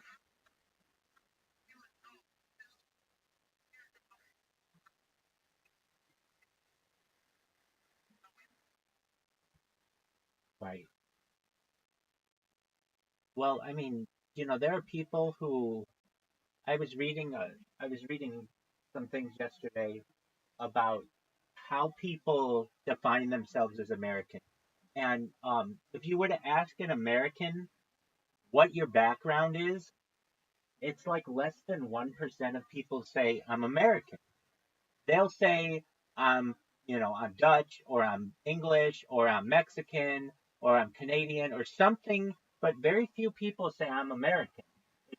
Literally, like it,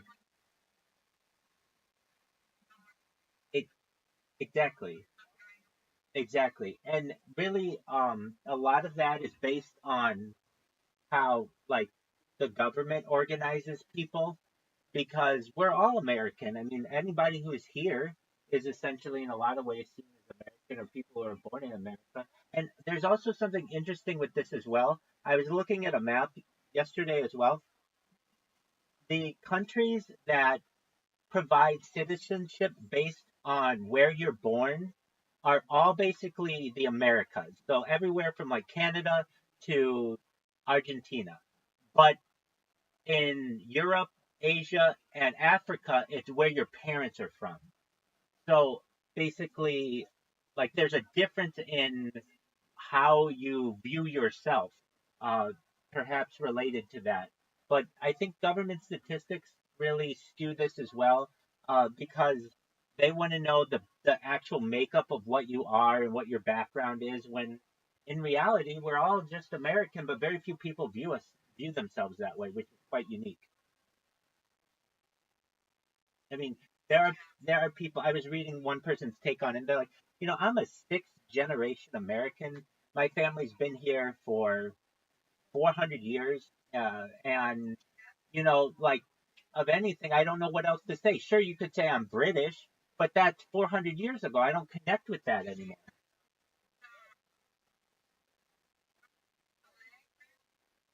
Exactly, and I I kind of think that all of these are just semantics. They're just what how we define ourselves, how we view ourselves. But really, at the end of the day, we're humans wherever you are, and I think that's something that we sometimes don't view as we should. That we're all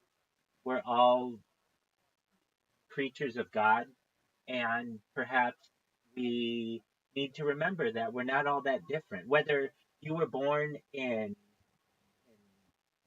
perhaps Turkey or China or Nigeria, if we just took you and changed around where if you took the Nigerian and put them in China, they would have grown up speaking Chinese and seeing themselves perhaps as connected to that culture much more than they. I mean, really, we're all.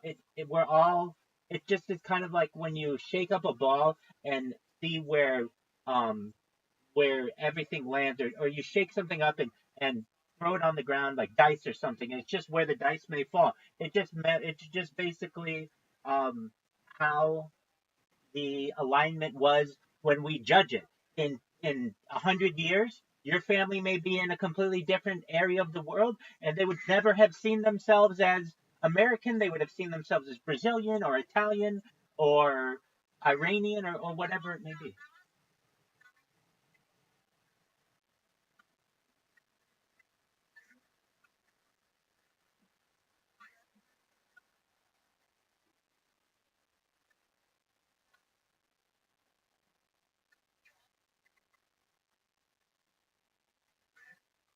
Right?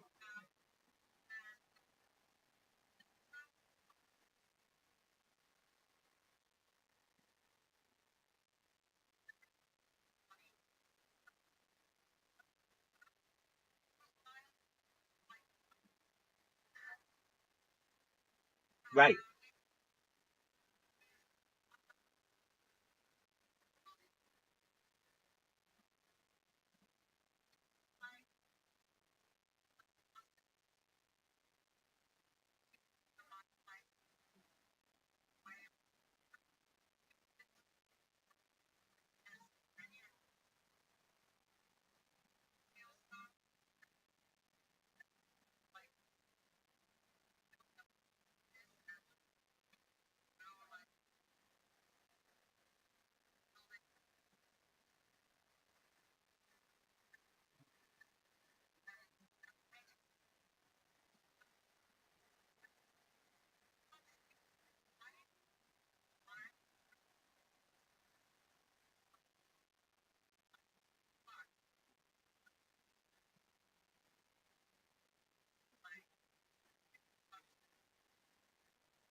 Right.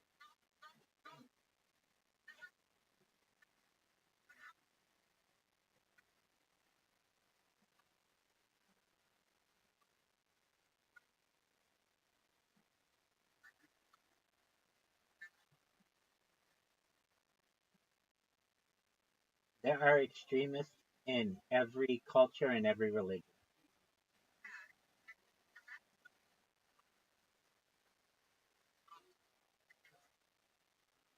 I'm in agreement with you. And extremists can blind themselves, and they get blinded by their own messaging, and they become brainwashed, and then they brainwash others, and eventually you get break-off organizations and insurgencies and such.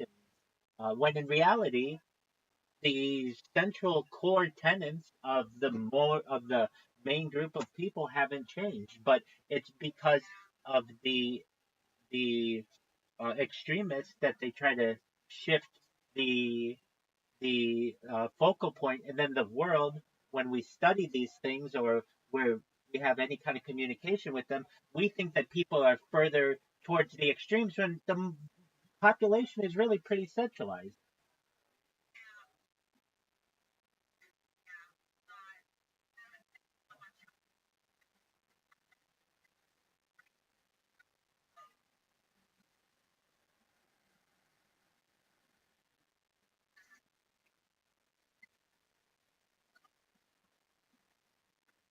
I'm in a,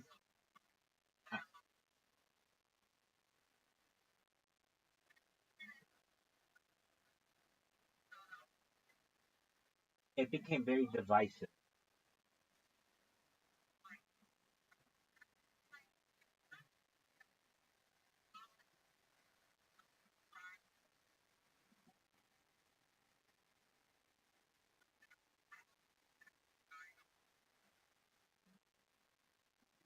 You're 100% right. Or you want to wear a medical mask and somebody says you have to wear an N95 mask, or you want to wear two medical masks, and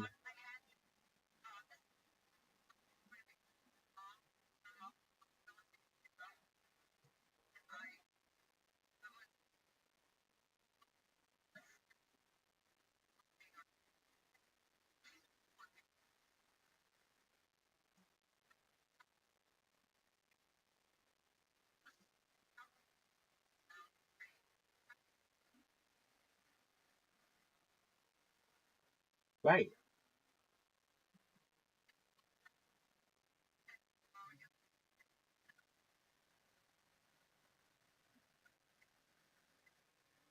Well, I am someone who feels in bodily autonomy. My body, my choice. You want to wear one, go for it. If you don't, it's up to you.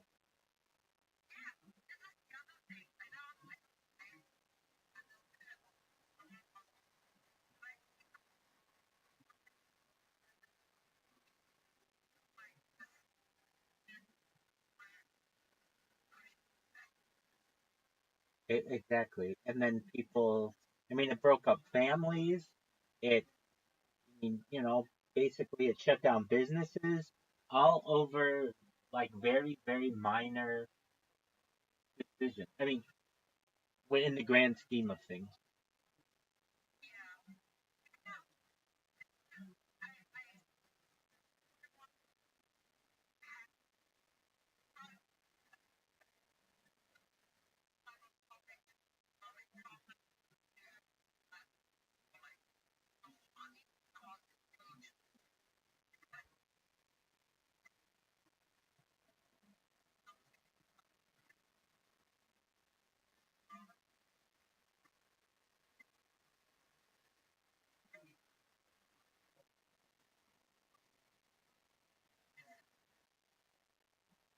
That's a valid point.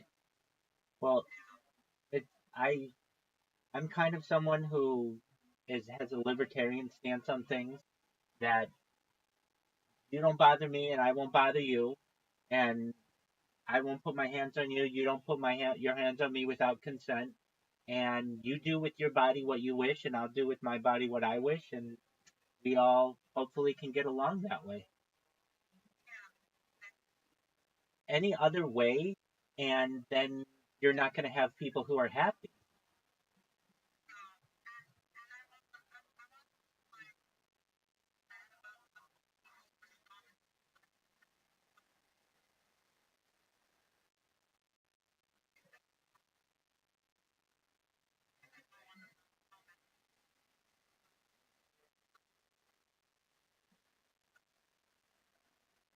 Right? Not being able to see grandparents or family or friends of family, or like even just two kids who have no idea what's going on in the world, but because their parents disagree, they no longer get to be friends.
Oh, I imagine.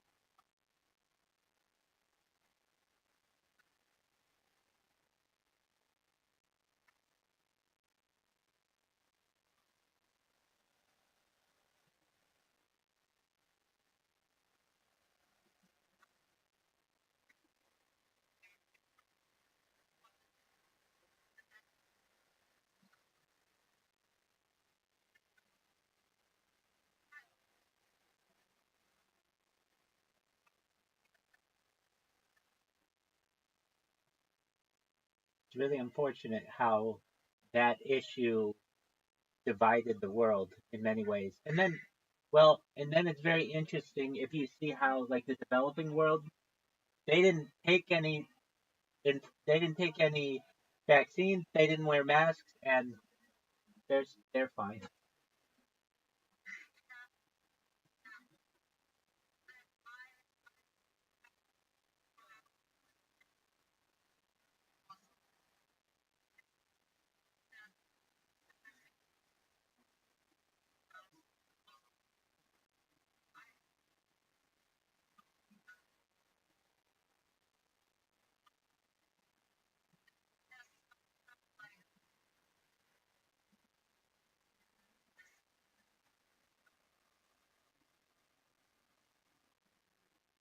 Well, at least in the United States, the way that they were tracking who had it and deaths from it, Some people who were hit by cars got counted for it. Just like they changed all the rules.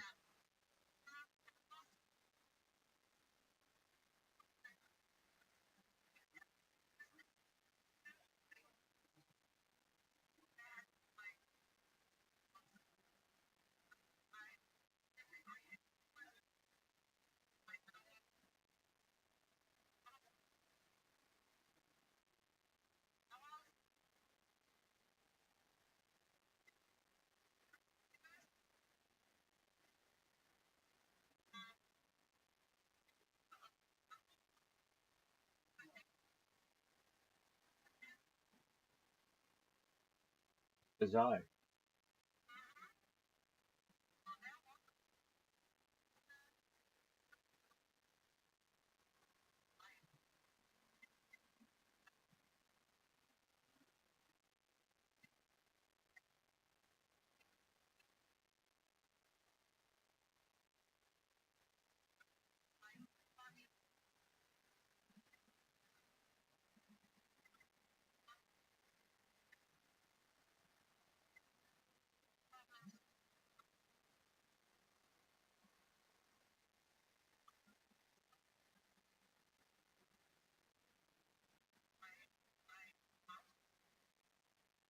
Well, I mean, everybody has their own personal issues.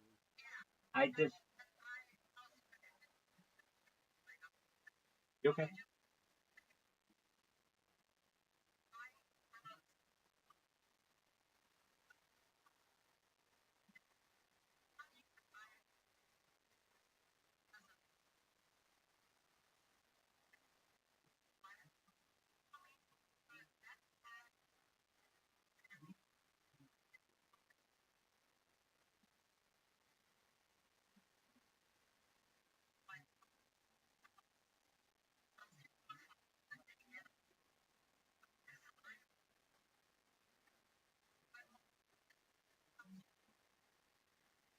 2020.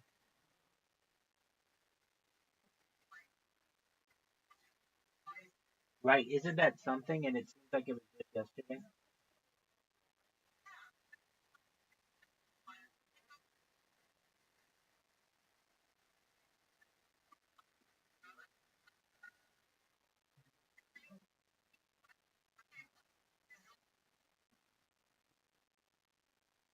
Well, I mean, certainly, I think there are valid points on both sides.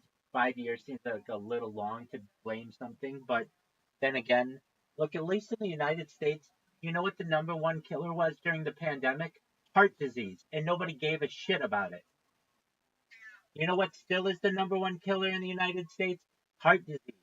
And I'm probably sure Germany's probably similar, with cancer being number two.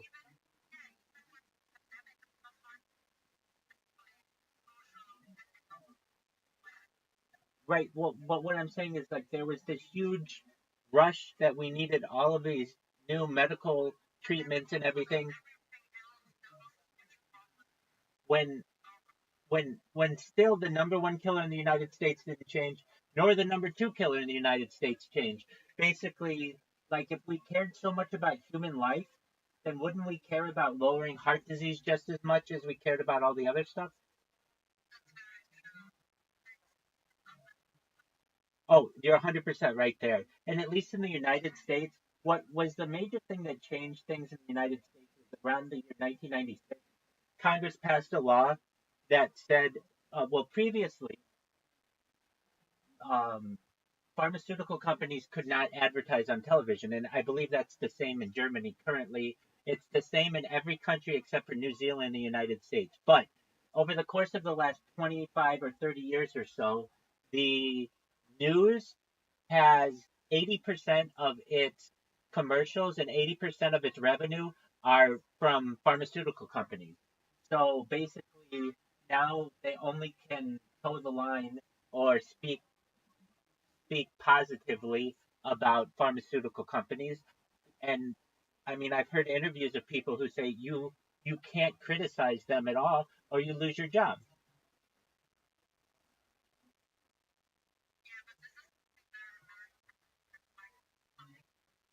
It's very weird. Uh,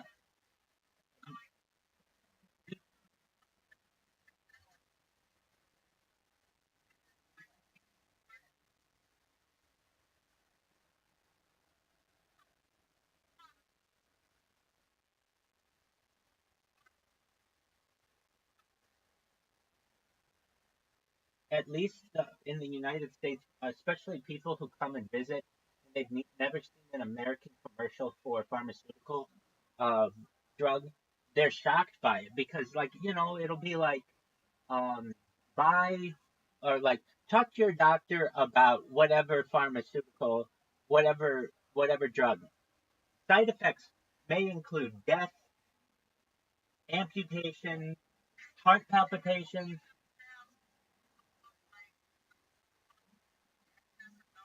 Exactly. Exactly. But that's really what it's like. And Americans just become deaf to it all. And so they're just like, okay, next time I go to the doctor, I'll ask my doctor about this drug. And the doctors just have become essentially a middleman between the pharmaceutical companies and the the customer, and it's really sad. And then the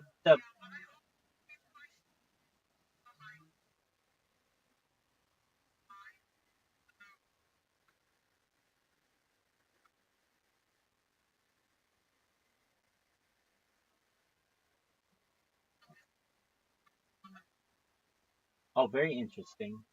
Um, we have an issue as well where doctors get kickbacks or get paid by the amount of drugs that they prescribe. So it's in their best interest to write prescriptions for certain drugs because they get more money back at the end of the year.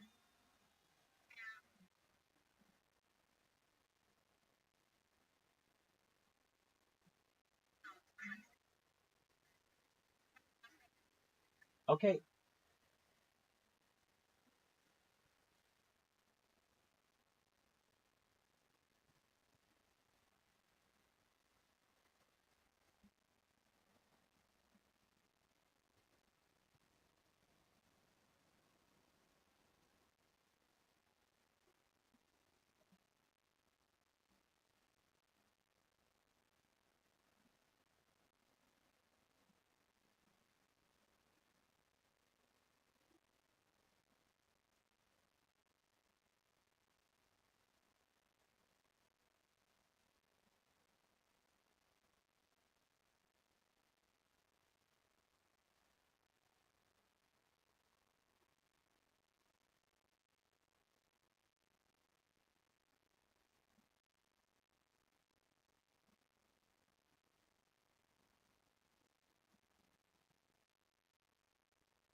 a lot of the things that I think that could be beneficial to humans are drugs that aren't being pushed, and I think it's a sad thing. Like we've made a lot of advancements in society, and these drugs aren't.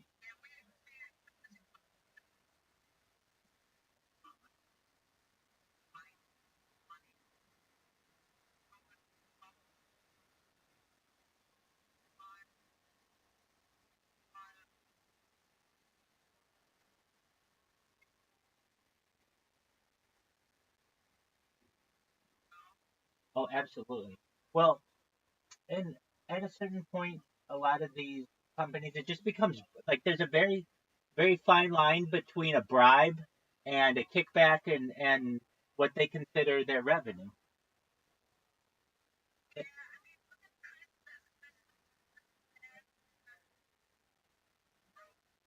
Exactly. Um, it's right. It's really, I mean, it's kind of the influence of the corporatocracy, but they've taken a what was once a religious holiday of many people around the world and turned it into corporatism. And people forget. I mean, there used to be a saying in the United States that I would hear, remember the reason for the season, and that's kind of gone away. And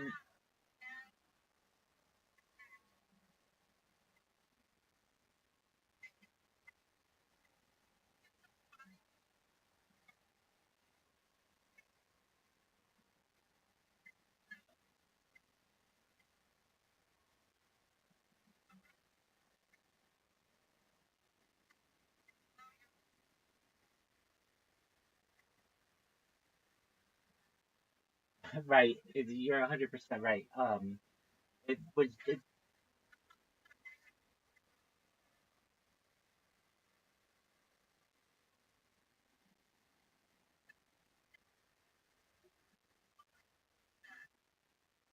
there are definitely arguments to it, and I think that generally people who really, I mean, just people want to connect with you one way or another, so they want to say something, but they don't want to offend, and it's just like, you know, don't be so sensitive on things.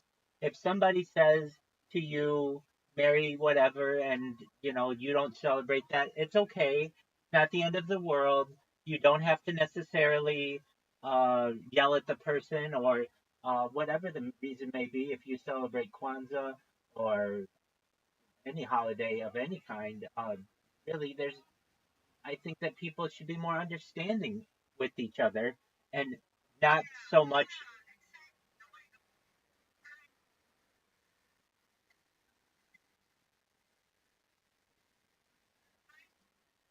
Well, that's good.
That's right. Which seems so far into the future.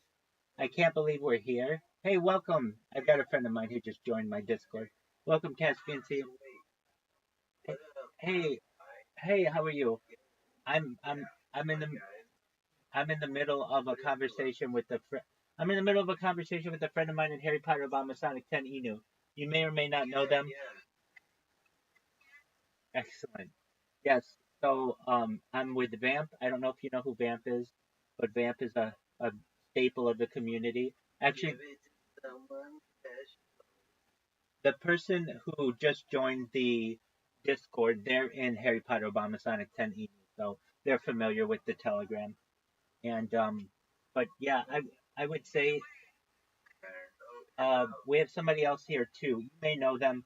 So do you know he goes by the L or Riser? He's in Harry Potter Obama Sonic 10 email as well.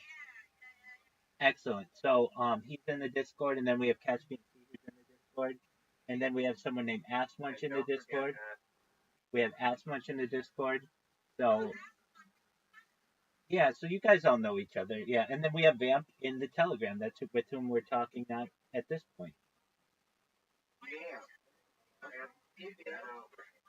They they they're saying hello to you. Then we just have another person who joined.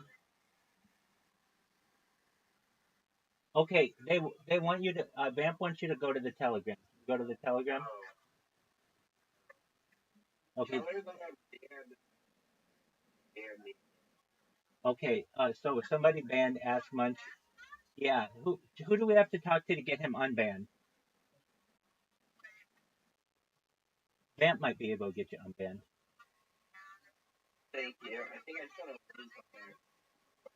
Oh, dude, everybody runs into that. No worries there, Ass Munch. That's happened to me a bunch of times. I've done that. And it's an automatic ban without a warning. Uh-huh. Yeah, I think it's a bot that does it.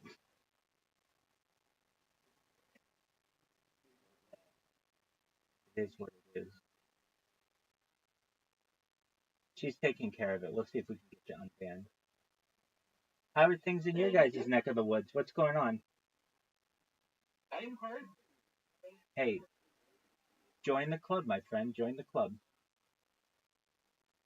We miss Well, I'm here 24/7, 365. Vamp, I think will be able to. I should start a cameo like William Montgomery and be the most popular person on it. Absolutely, I could do shout outs to people like Matt Gates.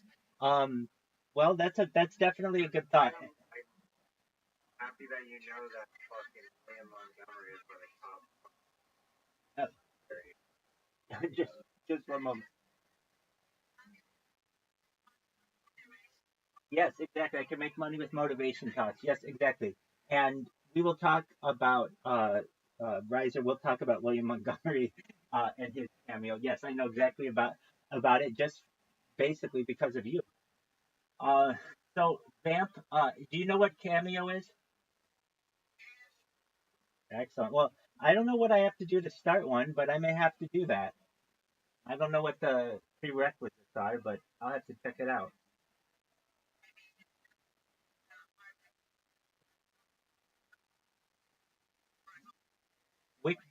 Wikipedia is a very finicky beast. Uh, this is an interesting thing. Vamp, you've met people with Instagram accounts and you've met people with your Telegram accounts and Discord accounts. How many Wikipedia editors do you know in real life?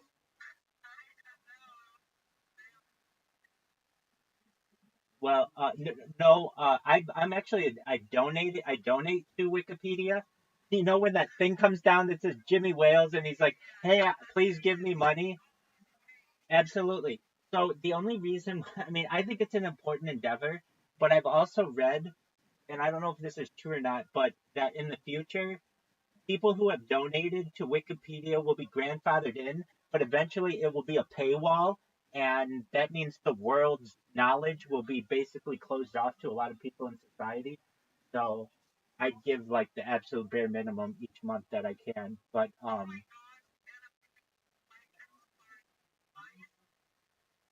oh, everything's going behind a paywall basically.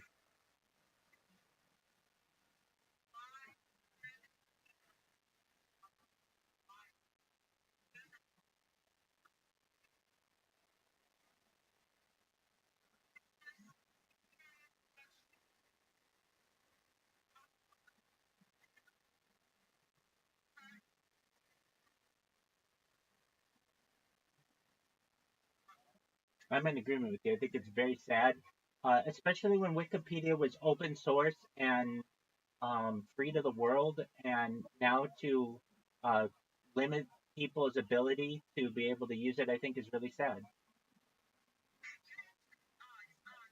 Yep, both artificial general intelligence and artificial superintelligence. I, what's it called?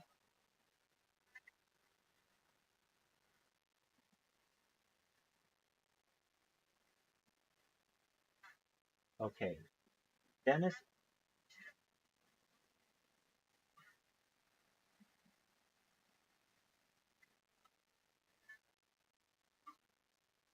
So I did. Somebody recommended. I think you did at one point. Ready Player One as well, and I did. I did at least watch that, and I couldn't take it all in because it's.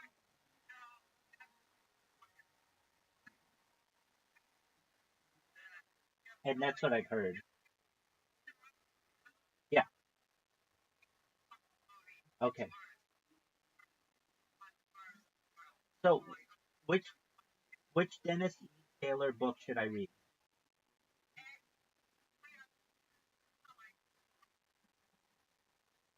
Okay. Okay. I see. Okay. E- Excellent. Okay. Well, I'm gonna make a note of that, and I will get the audiobook and I'll listen. Okay. I'm ready for it. You were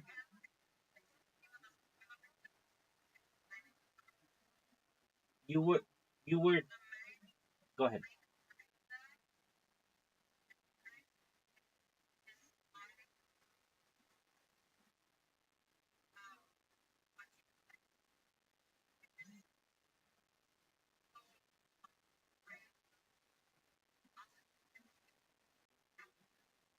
Oh, beautiful. Yeah, we talk about that all the time.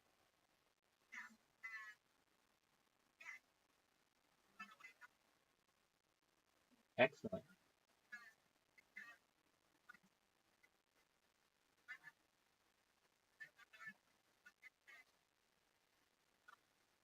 Oh, no way.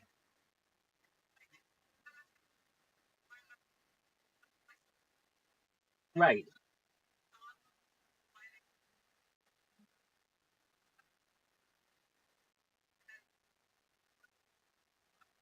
Okay.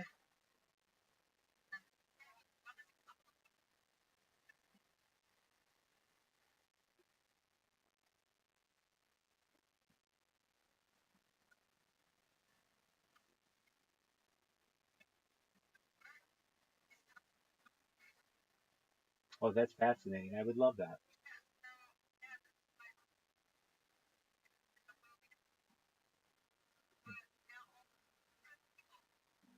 Okay. Well, I have yeah. Well, I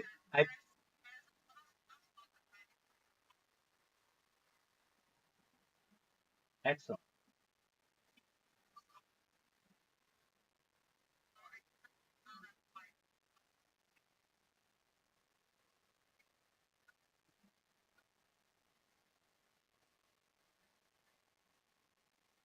I'm gonna listen to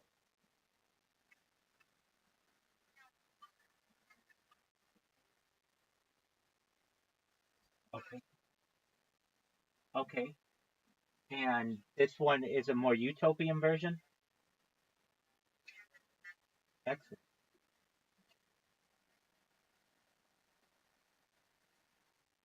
Yeah.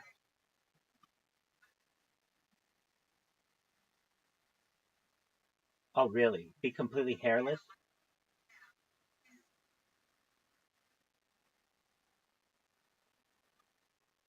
Oh, wow.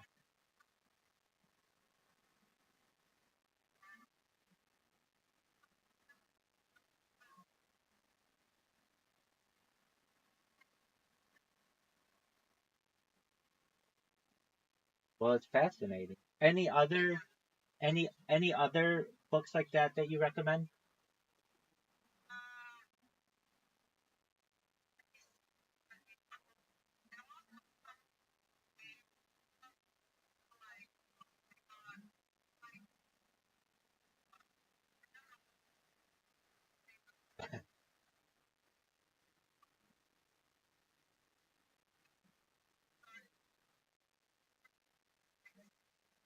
Okay. Well, I will check it out.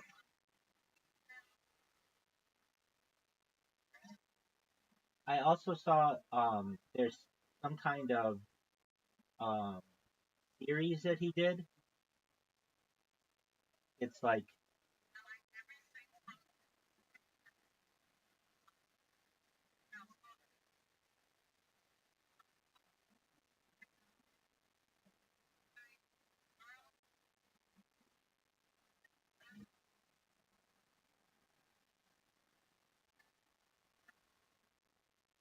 excellent. Okay, so we got the book. I see.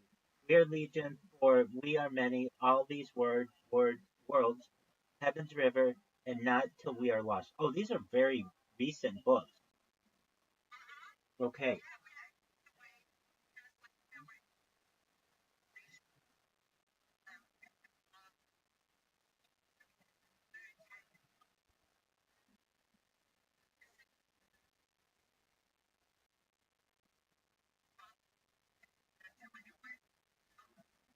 Right. No, I'm in agreement with you. The best kind of audiobooks I found are the ones that show you the word while they say it.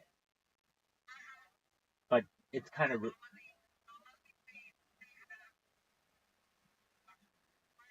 same here. Same here. 100%. That's what I do. I I love it.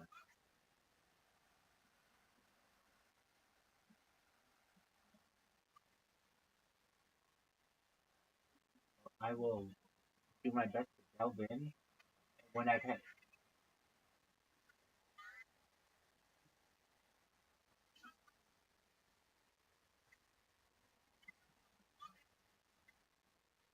Oh wow, that that's quite interesting.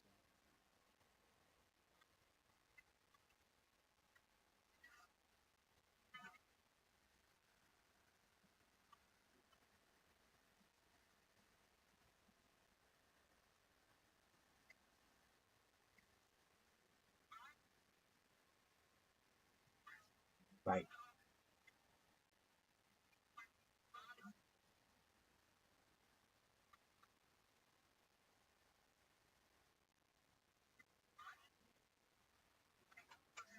Right.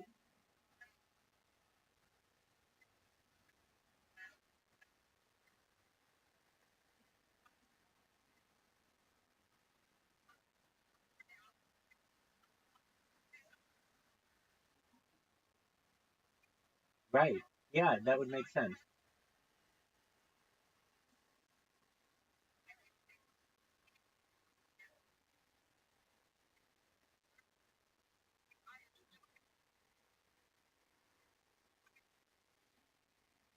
That's very interesting. I will I will do my best to find these. I will download them and then listen to them, and then I will report back to you. Now there are 4 books here, 5 books here. So it's going to take me a little while, but I'll update you little by little.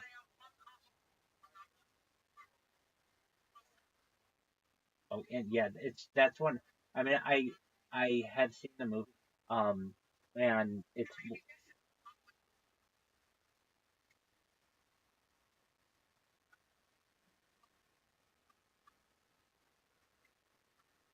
oh okay, that was from the movie. Okay, okay, well, good to know. All right, excellent. Well, very well. I've got this on my list. Yeah, I mean, it was. I thought it was interesting and definitely a cool take on what the future may be.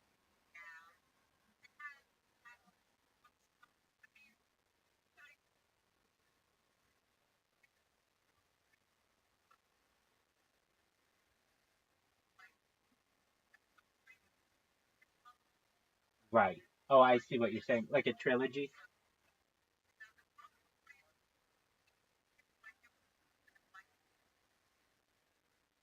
I gotcha. But they combined it all into one.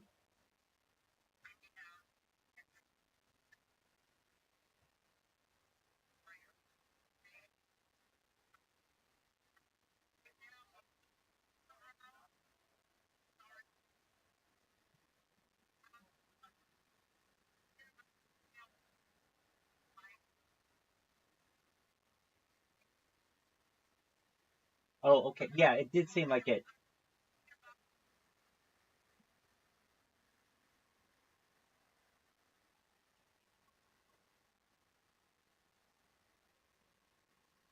Okay. Yeah, it did seem to be condensed.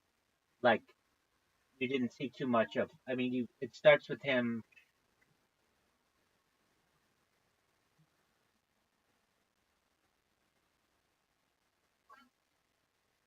Okay, so that's pretty accurate to the book.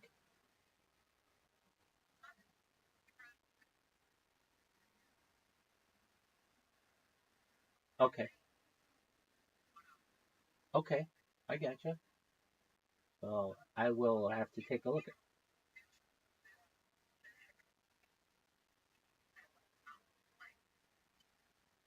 Okay. Well, I've got some homework to do then. It looks like. How long? Absolutely. With artificial intelligence.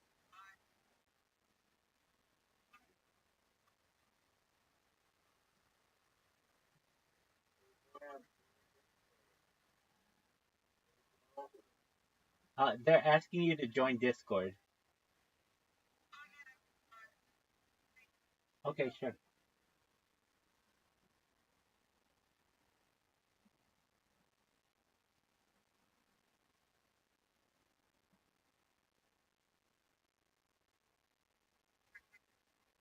I- I'll do so right now.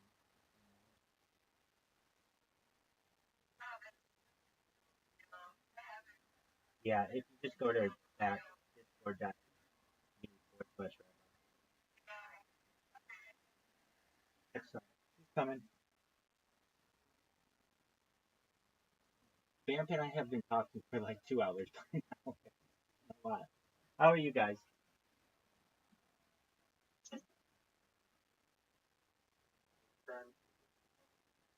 I don't know. How are you, Crunchy? I'm not sure.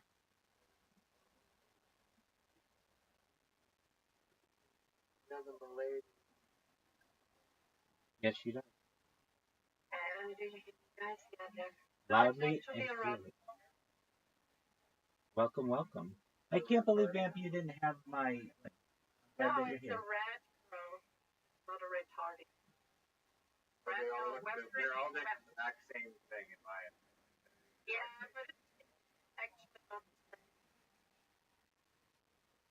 Oh, The like the Remilio reducted babies, they are a derivative of My Lady, but the red crows are a derivative of the Remilios. So yeah, connectivities.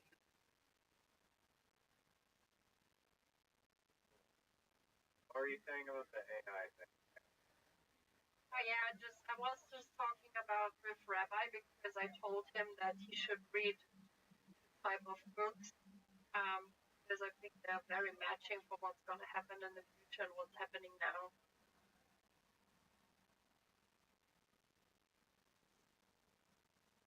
There's like one book from, I mean, I don't know, do you know the movie Ready Player One?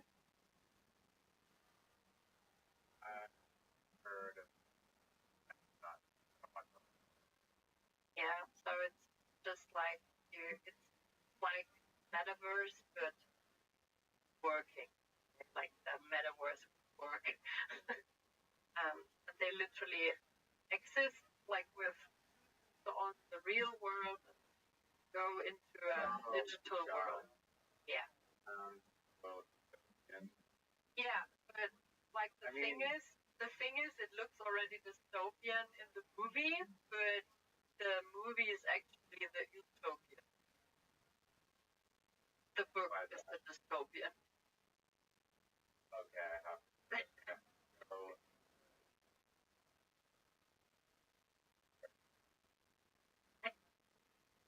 dark. No, it's really, really dark. No, I like mean, it's Rabbi, better to be a yeah. freaking like better to be a well miner in the metaverse. I don't know. I don't know. Because even if you don't work well, they get you in the real world, doesn't matter. If you world of like little prawns. yeah, they just hunt you. You're still gonna work like in a little cell. No, you're gonna work in a little cell like you do today. Good digital. And what's so bad about that? Yeah, but like you're just doing service stuff. You're talking 12 hours more to people on the phone and helping them because you're a slave. You're not one who enjoys. Like you're not allowed to go anywhere or play or Right. I guess.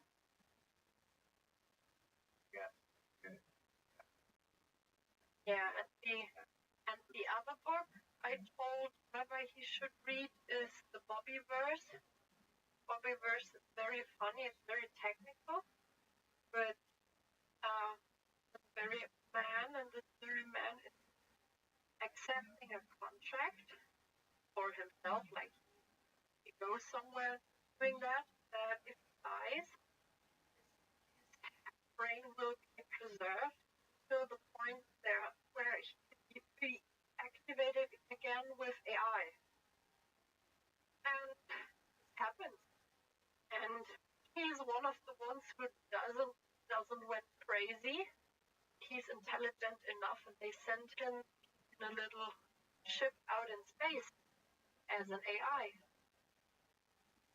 And he's at some point he needs to do more work.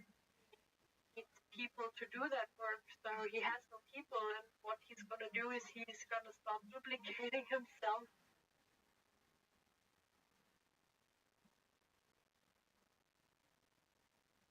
Rabbi, are you gonna I am. Normally, when people tell me to do something or suggest it, I mean, can't. I can attest to that because Rabbi Montgomery I became a super fan.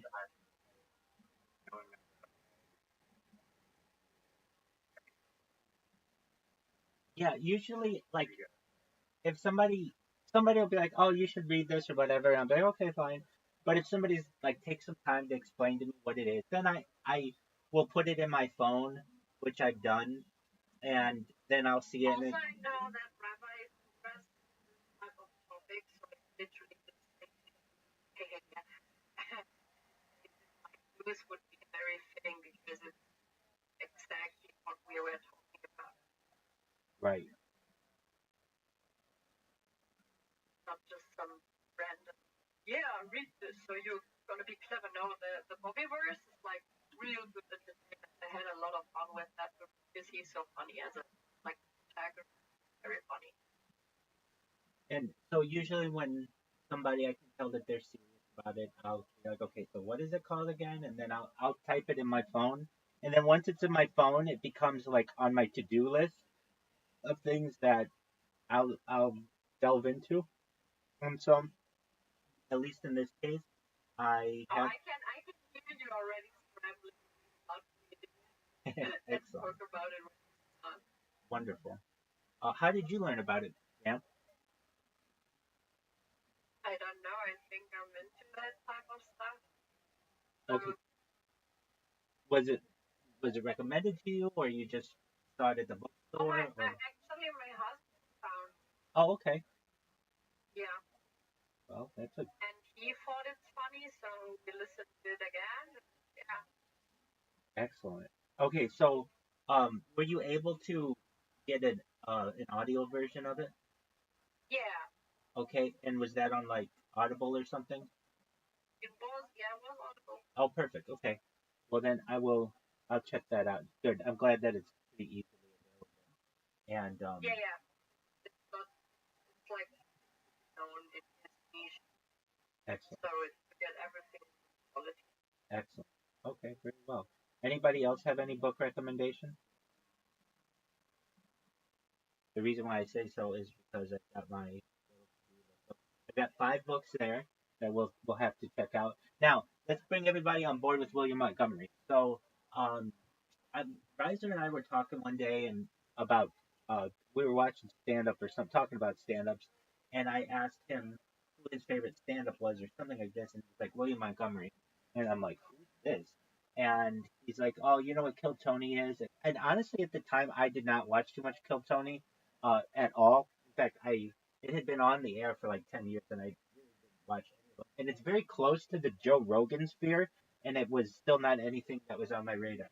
So I watched some things that William Montgomery does, recognize he's pretty funny, just from a few clips that I had seen in discussions with um, Riser. And then eventually I started watching Kill Tony, and now I've seen like every single one for the last 3 years or so. And I'm a huge William Montgomery fan. And then in answer a response to one of the comments that was made, like, hey, you can get on what's it called? Uh, what's the thing called that he makes? Cameo. Thank you. Um, I mean, I think I don't know if it's true or not because I don't ever know if these guys are telling the truth. But he's like the number one artist on. He makes like $200,000 a month or something just doing those things. Am I wrong on that? Is it's a huge amount of money. Yeah, that's what I heard. Yeah. But Why do so many people make so much money with so dumb stuff? Well, in his case, I think he has a little bit of a cult of personality and has become kind of an icon the comedy world is just kind of somebody who's very outgoing, very eccentric, and he's also just very funny. I mean, in this past week, Kill Tony Redband, who is one of the people who started the podcast, he was also on the Joe Rogan Experience. He said, and I think he's right, that William Montgomery creates more stand-up per week than any other comedian on earth, and that's probably pretty accurate. He has to come up with a new minute without any writers once per week, and it has to be good. And most comedians, basically they work on their tight minute and then tight 5 and then tight 20 minutes or so. But that takes them sometimes a year to get all that down. When William Montgomery has to put out jokes every single week and then it's done, he can't use it anymore because everything's recorded. So then he's got to create more comedy on uh, for the next week. And just with my discussions with Riser, I've become a really big William Montgomery fan. Very funny. I think his humor is very topical, and then he just has this like very outgoing way of just being like, uh, "I ain't never gonna stop" kind of a deal. What's going on, Ass Munch? Ass Munch, do you know Vamp? oh, I know. Of course we know each other. Excellent, Bad. excellent. Yeah. Is there any way we can get him back into Harry Potter Obama Sonic 10 email? I asked, but I think there's actually at the moment nobody who cares on that. Oh, okay. So we just have to do it during normal hours. Yeah, I think there's just everyone who has it. Yeah. Okay. So there's nobody there. My boy. Yeah, you have to wait as much. Have you been a naughty boy and just send a YouTube link again?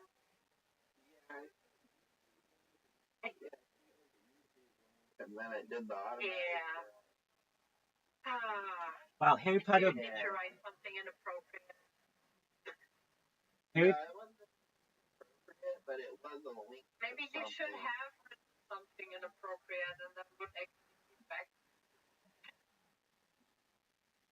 Well, I do that, but yeah. I don't think that anyone is That's okay. happens. Best happens. I once broke the telegram. I actually made it less. That was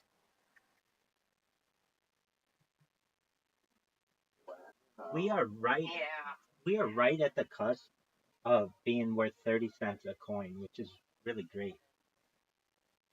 Did you know that, Rabbi? Is he? Yeah. I'm a friend to all, both large and small. That is.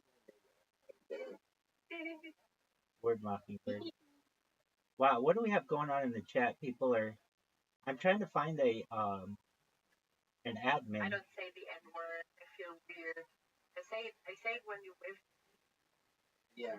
No, when you're with me, like, good. So if you want to, I'm with you. No, the fun fact. Like I live like Bavaria, okay, Bavaria, and we have a drink here which is literally called Neger, and because of its color. Like Yeah, I'm gonna have to go. that was like. No, that's like if you you ask here for nigger, you get like a cola beer.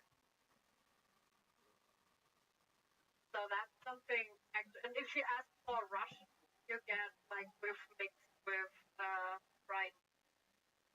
That's right. Yeah. So, but I mean, they changed it in some places, I guess. But like, if you deep with someone who is like catchy on stuff, so like you can say that without any problem. I'm gonna have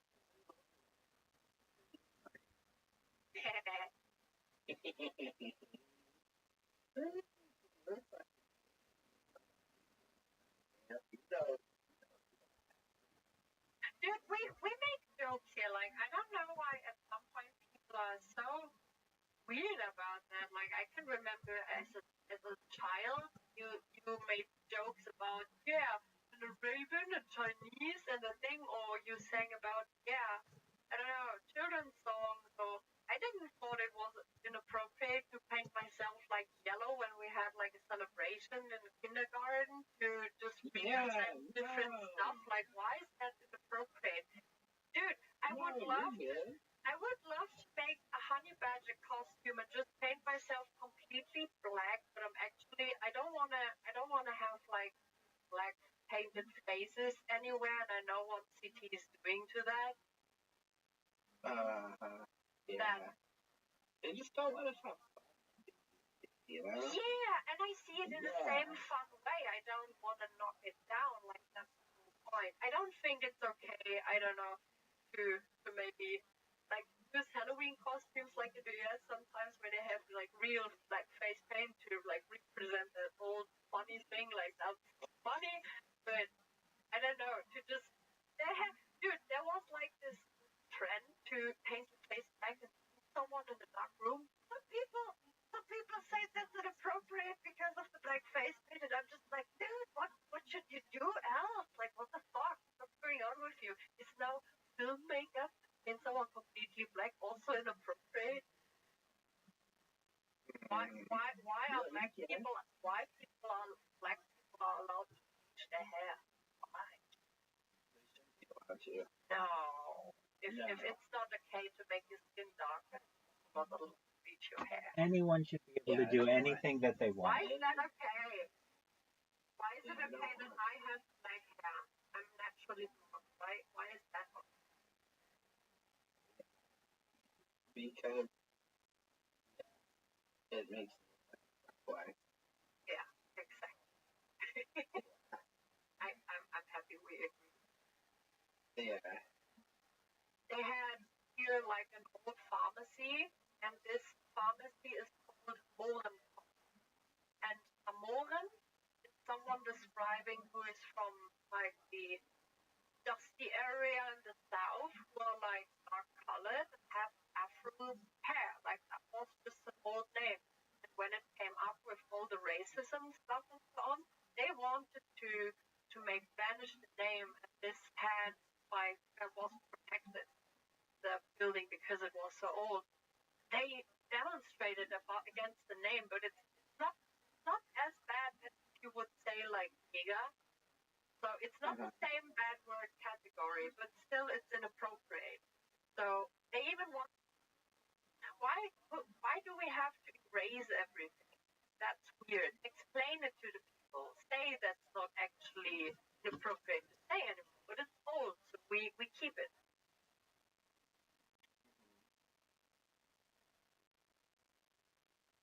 Yeah, I think people feel like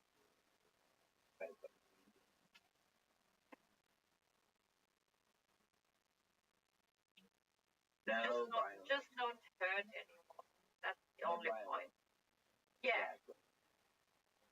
No violence. Okay. Rabbi. I don't feel it's right to put your hands on anybody without their consent. Oh my God! Have you seen people's Twitter today? Oh my God! Fuck, who are in jail and take it Biden with a brat. Biden? Rat? Yeah, and how who in the jail? Wait, I sent it in the point.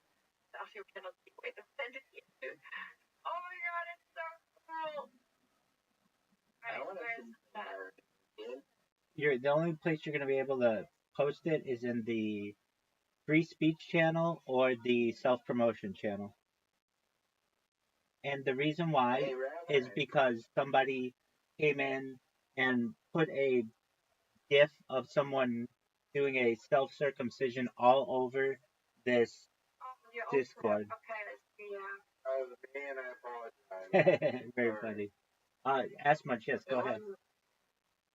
It was me. Okay. Just look on people's page. Come on, everyone knows. Go on X. It's not on his Instagram. Instagram is on the But it's on X. okay.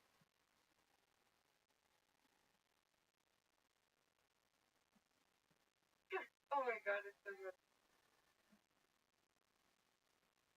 She made it on a Bible. Dude, that's happy. With the Simpsons, I will not. She wants a crypto coin today. Yeah, so I was there. I was everywhere. Like that was so funny because I was live there. So the thing started and it was like already like of course live everything and then it came up like 96% on the time. And then later of course it went down like shit and everyone posted already Christmas trees with her next to it, but it was actually her chart. And then they opened the space and I joined the space and it was already crazy going on. And they started to explain everything like the most boring way ever. Oh and my gosh. CoffeeZilla popped in. Oh my gosh. And there's already on his Void channel, there's already a video of the live where he was actually joining the space. So he's filming while he went into the space. And here Nick O'Neill also joined. And in the end, like it's literally, actually they scammed everyone. Like that was bullshit. They called literally the CT space mentally ill. Then this doc person who actually made all this stuff called himself also mentally ill because he would be in the space and that money thing and so on isn't what they want. This is for community to give out for the people who really support her. And I'm just sitting here like, who do you think is watching stuff? Who do you think made her coin at the start? Like, who do you think made her that famous besides just going viral? And that was like the key and not but other people. And I don't know, it was crazy. It was really crazy. I don't know. So that coin, They fucked up. that coin, what did it have an all-time high? Wait. Down like 100x. But Yeah. it's like 500. Okay, how much for each coin at the height? There's like a lot of them. Okay, so never more than a cent though? Okay, I was just curious. Yeah. CoffeeZilla pop literally say that's the worst launch he watched ever. Okay, it's gonna go back up. Watch. Perfect time to buy. Wait, what did I say? What did I say? That's exactly what I said. I said this is the perfect time to buy that coin. If you have any kind of long-term potential, it's perfect. Yeah, sure.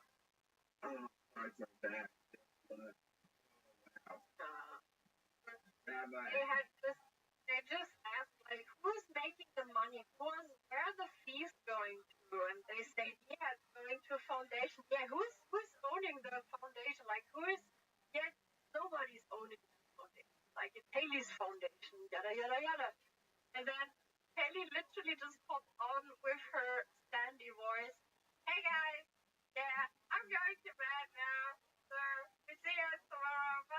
I love your impression of her. I love Yeah, it. and Nick was just like, okay, we were talking here, and dude, like 15,000 people were listening at this moment, and she literally just said, "Hey guys, I'm gonna go to bed now." Wasn't it like midday? For them, maybe.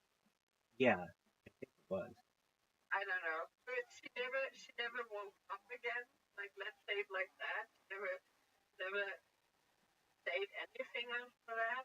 And what came out was the CoffeeZilla video gave a bit more information because he came, as it seems like, into the lawyer contact with the person, and he said that she got actually like paid in front, and she would actually get like from all the maid stuff in the end like 50%. So that was a lot. It was like 70% was laid back and maybe given out to 60 people maybe who are on the Haktur podcast and working with them. But yeah, I mean, they didn't answer one question, literally. Thought all the money I was giving to Fox 2 was going to save the world. Oh, I heard she made $3 million on it. Does anybody know anything more about this? I don't know. I just hear about that everyone's saying Haktur, don't do it. Even Archie made a post that said, dude, maybe don't do it. But it seems like that he gave it literally to a team, someone she thought maybe gonna do that, and she's a marketing person. Like, she's just a face. This is, yeah, I don't know. She's happy about the money, I guess. That's it. I don't know if she was fucked over. She doesn't care. I think she doesn't care. That's big. Like, how many people are involved in this? How many people watch her? And I will see in the future, like, how it's going on with her podcast, because I think a lot of people who are actually here had been watching her podcast. How many good notes on that? Yeah, I watched it too, just to see like what she's bringing up. Not everything, but some episode I just looked into. If it's going somewhere. I mean, in the end, I was like, why not doing a podcast? I know everyone is doing a podcast, but like going viral, if this is your chance, why not? She did it. Do it if it's going to shit. She's really expanded her 15 minutes into 16 minutes. And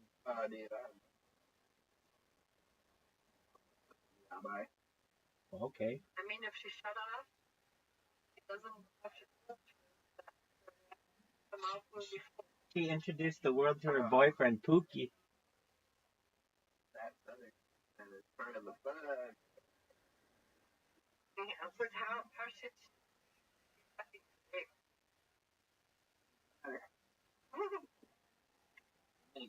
Talk afterwards, man. Oh. Yeah. You know I'm around the Yeah, you actually are. all the time. I can seduce Rabbi in about 2 minutes. Yeah. Naked and washed. I'm easy though. Rabbi. I'm easy. I'm easy. Rabbi.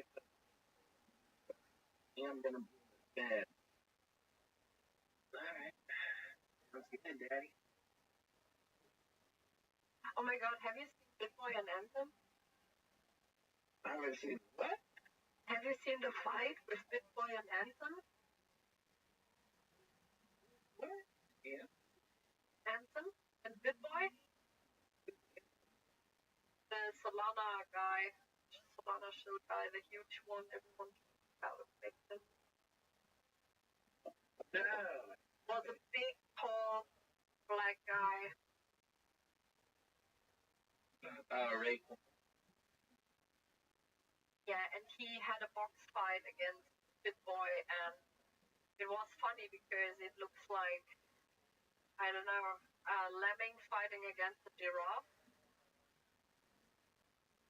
The giraffe got tired and it turned out to be a draw. What was very funny. Wait, let me get this straight. Bit Boy fought somebody else? Yeah. On what It's what like this Anson guy was like one of the biggest KOLs they had on. So that was a Bitboy versus Solana fight. Yeah. It was a draw. Yeah. So, who was the But you have to see. okay, so if I just go to BitBoy's X, is it on there? I think. Okay. When is somebody gonna get fucking? That's what I want to see. Wow. He comes out saying that he's an undefeated fighter, which I guess is true. If you see the fight, that's fucking true. And you technically undefeated fighter. That's right. And just look for Bitboy fight. Oh, I'm on his page. Oh, he needed oxygen and his asthma spray or whatever they gave him. They had some very funny pics. Yeah. Well, he's got an inhaler. He's got oxygen. Yeah. He really looked much more gassed than when he fought more light. He lost more weight. Yes, he did. He lost a good amount since that other fight. Good on him. He's been training. But Anson is so tall, like it's Right, that's crazy that they tied. Oh, they did. Oh my god. Oh my god, there's a video where they make out. Oh my god, this is like a watch the Rated AI video where they start to make out. Oh my god. What the fuck?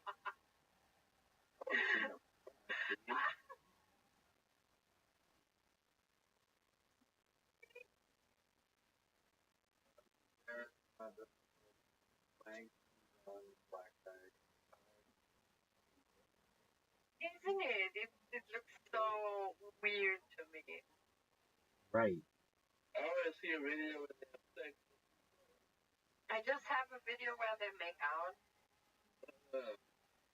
Can you find a video where they have sex with each other? I don't know if that's possible. I'm not sure who made that already. Fuck. Somebody made a video of me.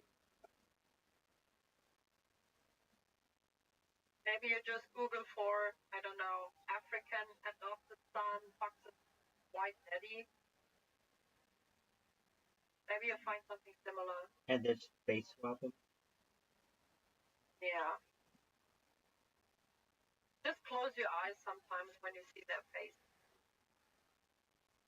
Just like skip to the body part and no faces part. Or just zoom in and drop out the faces.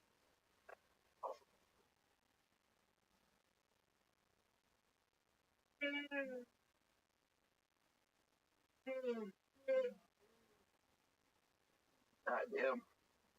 Yep, I'm getting fucking. Just like killing Jack. I think I'm gonna make a petition to make marijuana illegal because I'm so tired.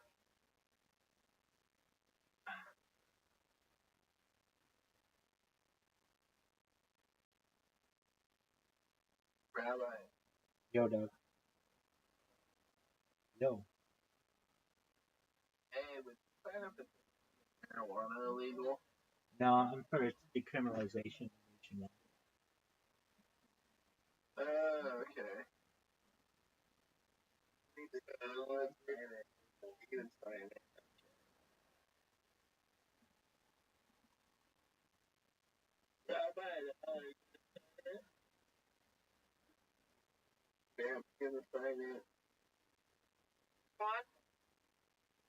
You're gonna sign my petition to make marijuana right? Legal or illegal? Illegal. Why illegal? Literally smoking. Huh? I'm literally smoking right now. Got done. I think we should make it illegal. Why? What if he's special against smoking it? Yeah, everybody. I gotcha. I wanted to go bad. Yeah, we're not bad anymore. It's like it's accepted now. Every time I smoke it, I can't touch myself, and I don't think that's good. I think you should change maybe your weed. My weed? Yeah. My weed is called My weed is called Daddy I Touched Myself. Uh-huh. Yeah. Maybe you have a point there. You don't want to tell me that's the real name. No, okay, it was a lie. No, that was too long. What if I told you you just made, so that was like, no, it's not. Called Daddy I Touched Myself? The name isn't that. Daddy I Shrunk.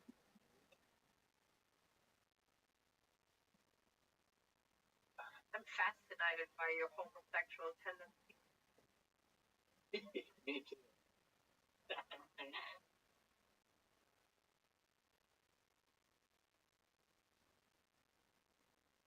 I'm dating, but I'm gay. You're gay in heart. I'm in a relationship with a girl, and I'm. But you also would fuck with me then? And being in a relationship with him? If I needed money, if I had to fuck somebody's dad's ass to make a point, I would. Yeah, I would say that's still very bi interested. Okay. You can work with that. Yeah. I mean, it's a sexual tendency, maybe. You can have sexual tendency. Why everything in a relationship? I love my girl and women, but if I need something to make a point, I'm going to.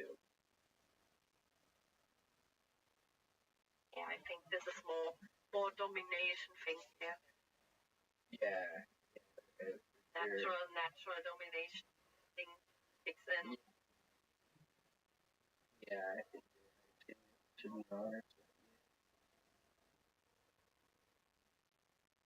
And that's okay. No,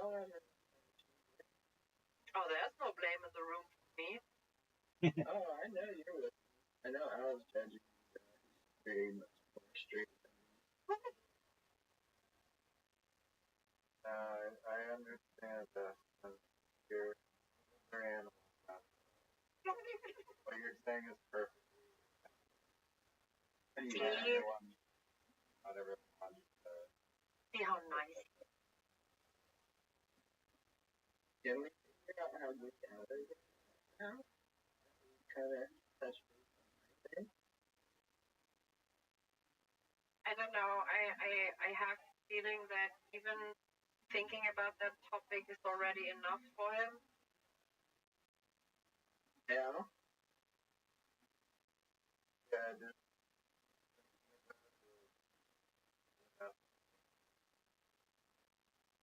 thinking about his car, my car. Why did it turn? Why did my inner picture just turn into a small shroomy dick when you saved that? tell my dick is really, really cold. I won't lie. I'm a grower. At first, it ain't there. Well, Apparently there are two types of growers. I know, a grower and a shower. I didn't think that showers were actually. there's a third where it just stays small either way. Yeah. But isn't this still a shower? Because it stays that way.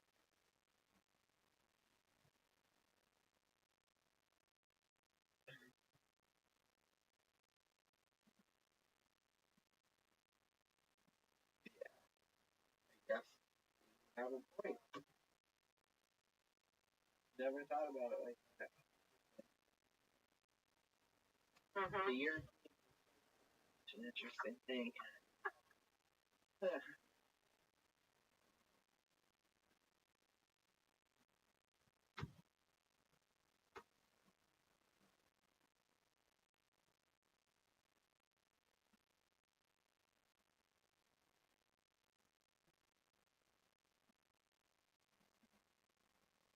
Happy that Rabbi finally feels comfortable enough to jerk off on camera. Oh, no way. Yeah. Nope. $5 jack off station. But I said no cooming, Rabbi. Wait, hold on. I'm I very remember thankful. the date. It was December 18th when I got yelled at. So no public cooming has been No cooming, has, no. has I still have video where you literally jerking off when I came on with fucking face masking. Like, that was so funny. I had so much face pain from the Halloween video I made, and you were like already on to just get under your blanket, and you started jerking off, and I recorded. There you go. No one knows what I'm doing under the blanket. That's all left to your imagination. Yeah. I mean, there was, you could see that, what was actually happening. So, sorry, Rabbi. No. Wait, it was recorded it? Why would you Yeah. record it, man? Because everyone that's saw almost it. even We weirder record than what I- everything. Right. Archived for future generations. Yeah, everything will be recorded in April. Don't you know that? Rabbi. I mean, we have his picture, a sticker. There you go. What do you think? Right. Well, that's not gonna happen. Rabbi, show me your little. It's average. Just ask LeBron.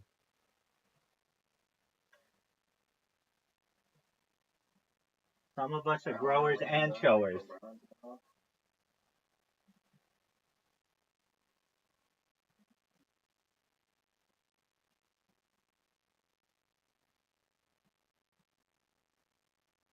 Oh, wow. What'd you say? Why do you want to see his face? Rabbi? Yeah. Oh, Al? Why do you want to see his face? Show it.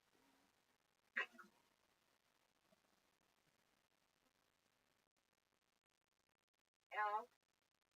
Do you want to say anything to that?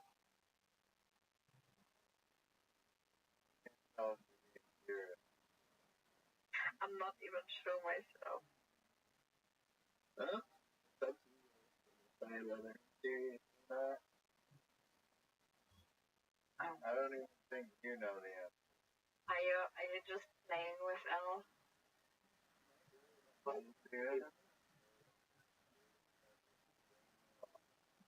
I'll never know how gay I actually am until I see your dick.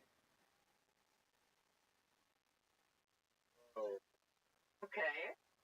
That's the point. Right? Yeah, Am I that's right? you just like, does it tingle when you think about it? Does it tingle in your joints? No. But if the thought doesn't make you tingle, why do you think seeing it makes you? I don't think about anything hard enough to make me tingle, to be honest with you. I believe none of what I hear and half of what Why? You don't believe that he has a dick if you don't see his dick?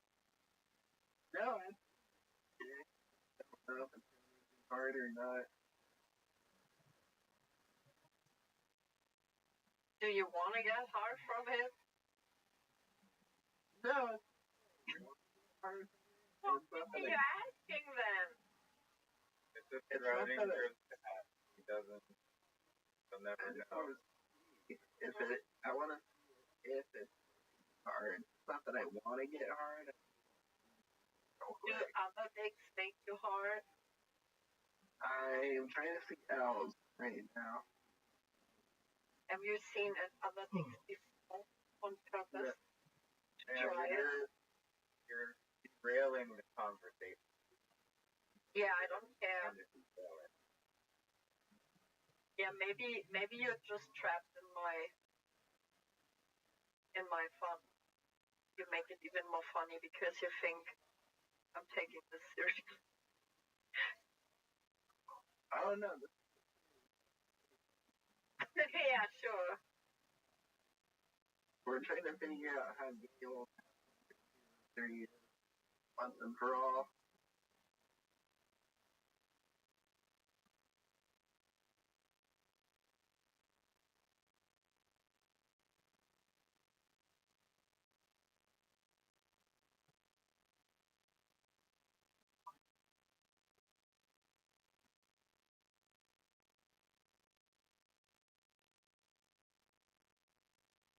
I'm gonna sing karaoke in a second.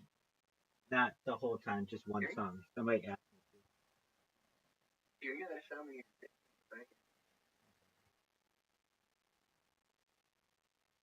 I'm in this. Somebody's gonna show me their car. I'm in this Discord. They're really nice to me in the Discord, and they ask me sometimes to do concerts. And it's a bunch of there are a ton of people, like 50 people are going with me. When I am given the opportunity, I'll just throw one song at them, but I hope they enjoy it. You all can enjoy this, perhaps. Any requests? Yeah. What do you want me to? By Blink-182. I sang Blink earlier today at like 10 in the morning. I sang all the small things. Okay. Can we do Breathin' by Ariana Grande? Not a bad song.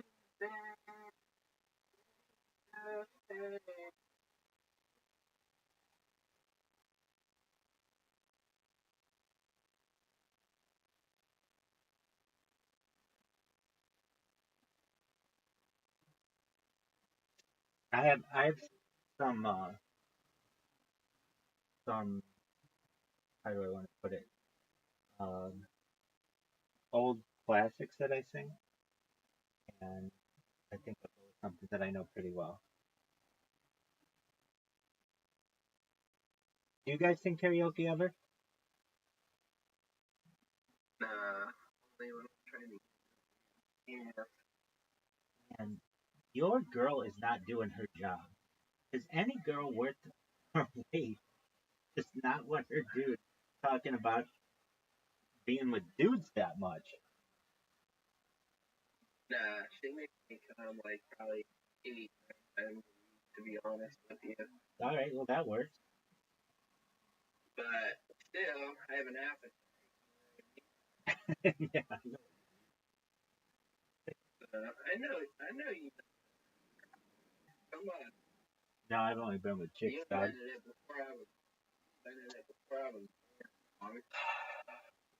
I don't know what I invented. I perhaps maybe invented things, but I don't know if they, when they come to dudes, I don't think so. All right. And then having an appetite. I got a big appetite. Be right back. I gotta take a whiz before I sing. Okay, but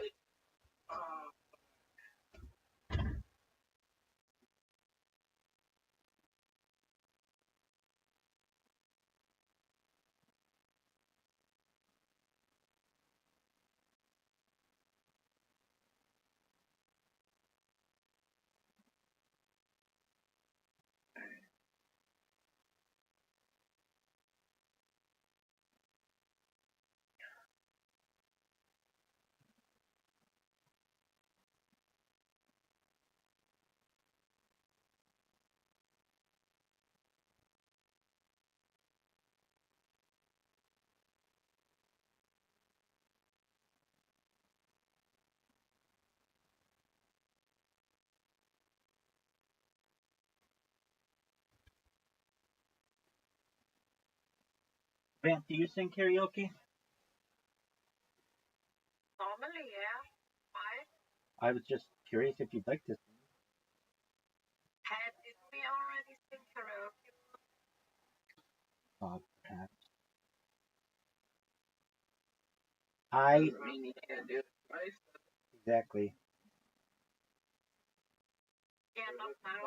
Because like I cannot sing now. It's 8 in the morning here in my hospital.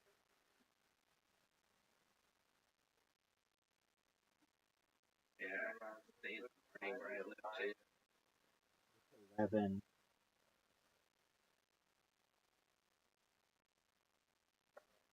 Chinese startup system. Fuck karaoke. Wow, It comes like that default stock from fucking I love it. I love it. It's I think that would be considered distractive driving in the United States. you'd think so. Apparently you're allowed. Pretty wild. I feel like if I had one of those in my car, it wouldn't be a lot of traffic. Right. And then when you got in trouble, you'd be like, "But we were singing karaoke." Oh, so sorry, sir. Okay, I have to turn you guys down just for like a few minutes. No offense. I hope none is taken. I love you with all my heart. I, in order. I take it very personal. No, don't, because I'm about to sing a song. No, no, no. Don't be offended. Don't be offended. I'll still keep you so I can hear you a little bit.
could feel it, everything. Your hands love to us fast, 'cause I guess that's how it goes.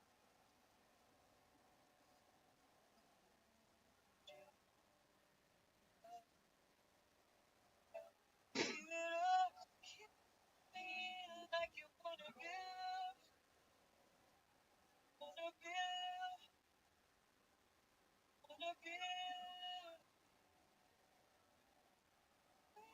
Feel like falling in love, falling in.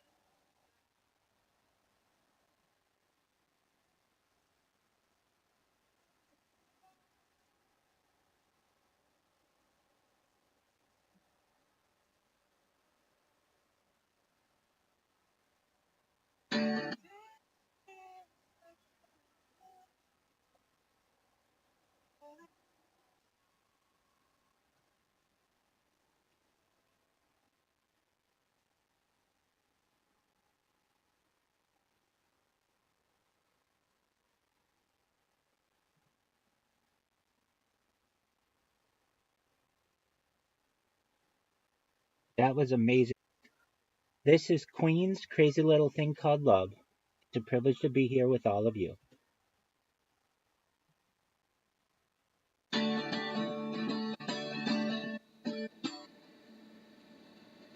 This thing called love, I can't handle it. This thing called love, I must get around to it and ready.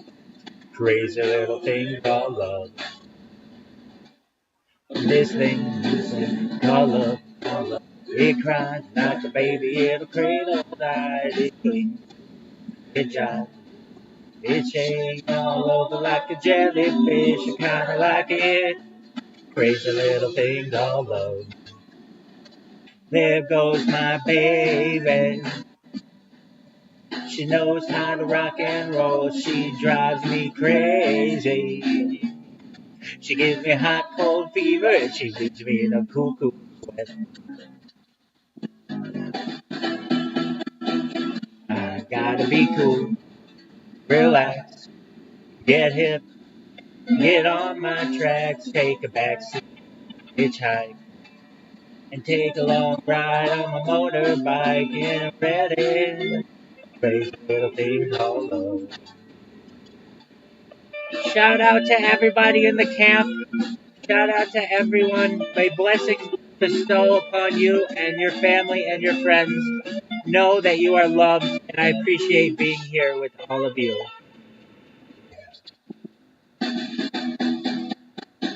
I gotta be cool, relax, get him, get on my track, take a back seat, hitchhike, take a long ride on my motorbike until I'm ready, ready, rabbi. Great little thing called love. This thing called love. I can't handle it. This thing called love. I must get around to it. I ain't ready. Crazy little thing called love. Crazy little thing called love. Yeah, yeah. Crazy little thing called love. Yeah. Crazy little thing called love. Crazy little thing called love. Yeah. Crazy little thing called love. Crazy little thing called love. Thing called love. Thank you for the opportunity to sing. The next person may go.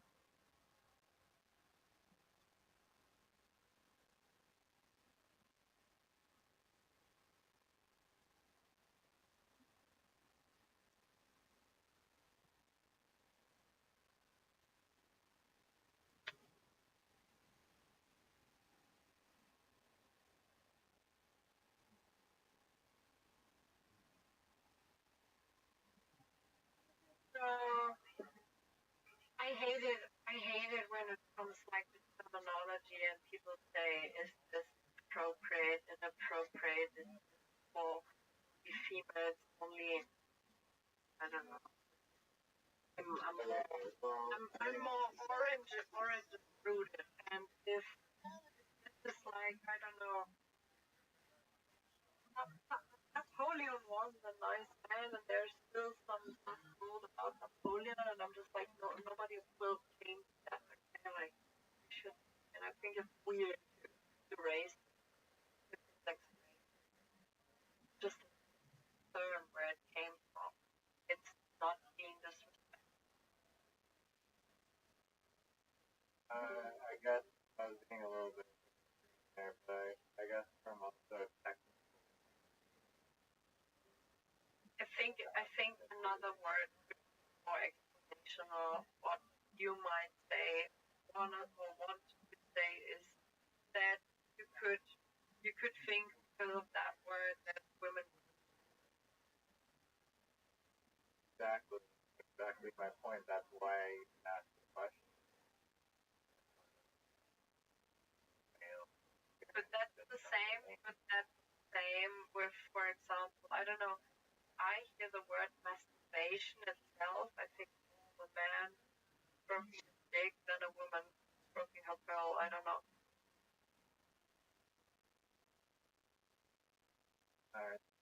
Really?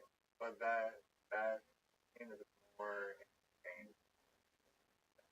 Yeah, but it's still like you can say to both, but sometimes there's some words where like just male part, female part, there's some in between. So what do you call female jacking off? Yeah, that's the thing. It's actually also masturbation or not. In English? No, I'd say that jacking off. Definitely. Yeah. I feel like that.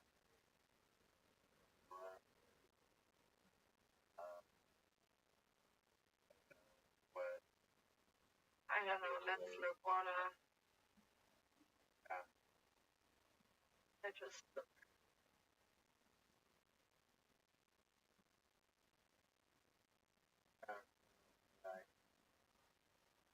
Hello, how may I serve you?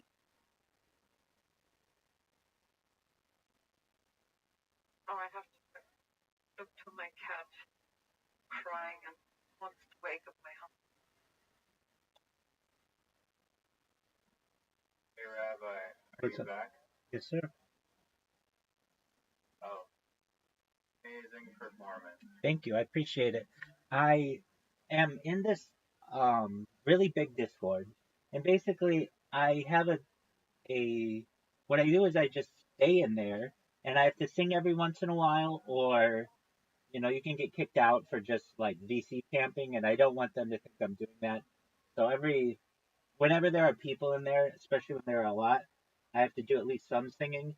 And I've had people who message me, they're like, "Hey, you gonna sing? Please sing." And one person asked for a concert, so I'm not gonna do a whole concert, but I got my song in, and then a bunch of other people will go, and they're really really nice to me. In some karaoke streams, they're very mean to me, but others are quite kind. So shout out to it's called the Camp. It's got 200,000 people in it, and I really enjoy being there. And while I don't sing particularly well, I do get joy out of just singing songs, and I especially like singing some of the older classics. So, but I do sing modern songs as well. What about karaoke battles? I have now a huge list of synonyms for both. Okay. So the other one I found was also have German is Patini. I've never heard anyone in my life. Oh, yeah, that's like some we have it like in a more funny term. We would like say itch the kitty. Oh, I don't know, like You have a like, cat. You literally have a cat. Oh. Yeah, but it would be like rub the cat, like give her a rub. It could also be like a normal cat. Yeah. In English, we also have for female I don't know, that wasn't one. That's very creepy because Diddle is like similar sounding like the little plushie cat. Flick the bean, that's weird. That sounds like it hurts. That's the most common one I've heard. Flick the bean? Wow, okay, that sounds like it hurts. Jill? Or Jill off? To Jill off? Yeah. Like the opposite of Jack? Like female version. Yeah. Female version of Jacob. It's the ditch, that's funny. It's the ditch, it's kind of funny. That is. Play the guitar, okay. Polish the pearl, I mean, that's a very obvious one we have here too. And ring the devil's doorbell, but I think that's not the asshole, isn't it? I like that. There was actually somebody within the Telegram, a female. She can go. She can just. That's how I know these people. She can remain nameless, but she was the one who wanted me to do it in front of her. She made a special request, and it caused all this drama within the Telegram. So we've had to retain ever since. And I even talk about retaining in interviews. Like I've been interviewed by people on like YouTube and Kick and stuff like that. And they asked me about it, and I'm like, yeah, we retain within our community. And I remember more like being like, dude, you hit all the things about Harry Potter, Obama, Sonic 10, Inu, and you brought in the retain. That was pretty good. So I felt pretty proud of that. Do I post on my Instagram? Allegedly. Could be a deep fake. You never know. Yeah. And computers are advanced nowadays. Most certainly. Hey, whatever floats your boat, man. Okay, well, there's no reason to be afraid. You can embrace it. It can be a tool for benefit. What's new in your neck of the woods, V-Roy?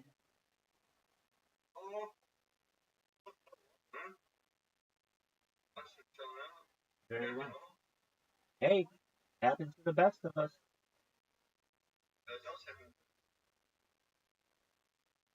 Well, we were just reviewing these synonym phrases for female masturbation and flicking the bean.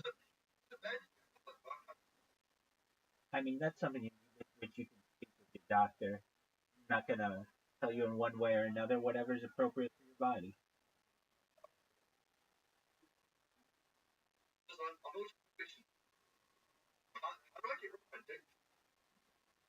Wash it.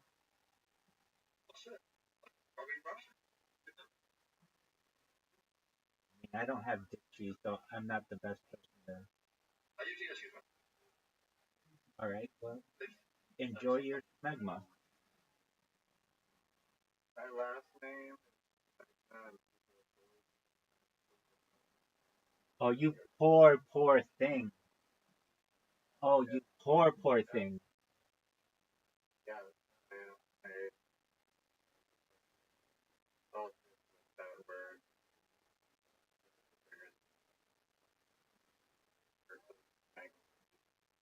No. No, you all know that. Does anyone know who our friend Crunchy is? Crunchy, hello? They're just chilling. But I thought Crunchy. I don't know. But Crunchy is just a friend of ours here. Just chilling. Must just be listening. That could be. Just insane in the brain.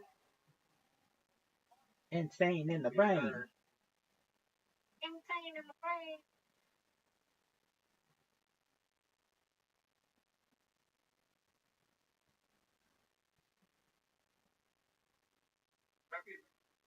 Yo, dog.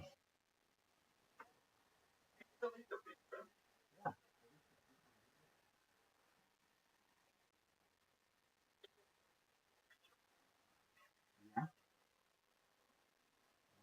I love how I was we 365 days a year for world peace. I'm actually worried when he's not Exactly. when he's not here, something is not okay.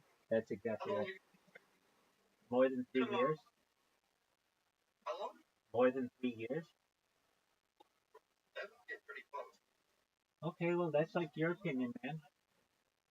Whatever you want. Yeah, I'm live on eight. I'm live on 8 different YouTube streams right now. So you are being broadcast throughout the world. Oh, hey guys. They say hey back to you either now or in the future. That's right. If I may ask, I do make a little bit of money from streaming.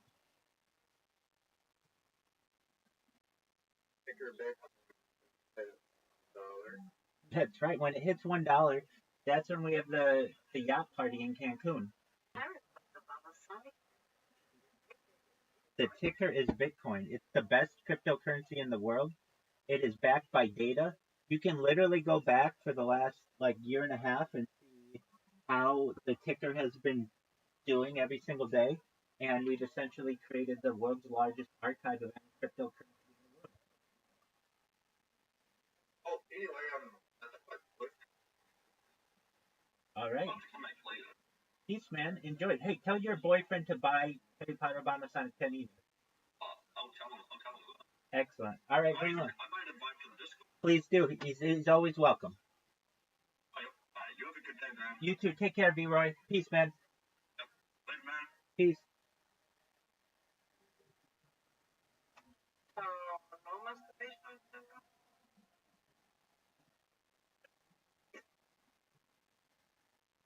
Hey, Bam. Do you know what this is?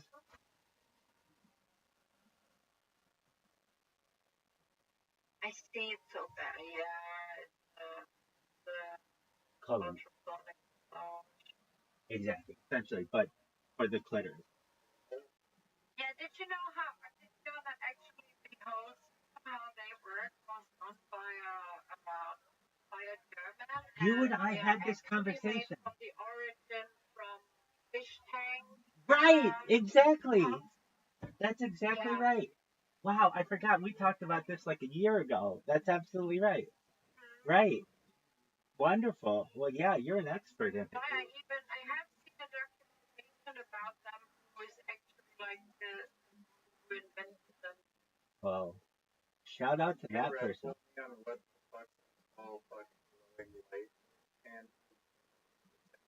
It's called the Womanizer. It is a female sex toy. It essentially creates a vacuum field over their clitoral region and brings their instantaneous orgasm. The lamp is just to make it warm. Yeah. And the way that I found out about them is like a decade ago, pretty close.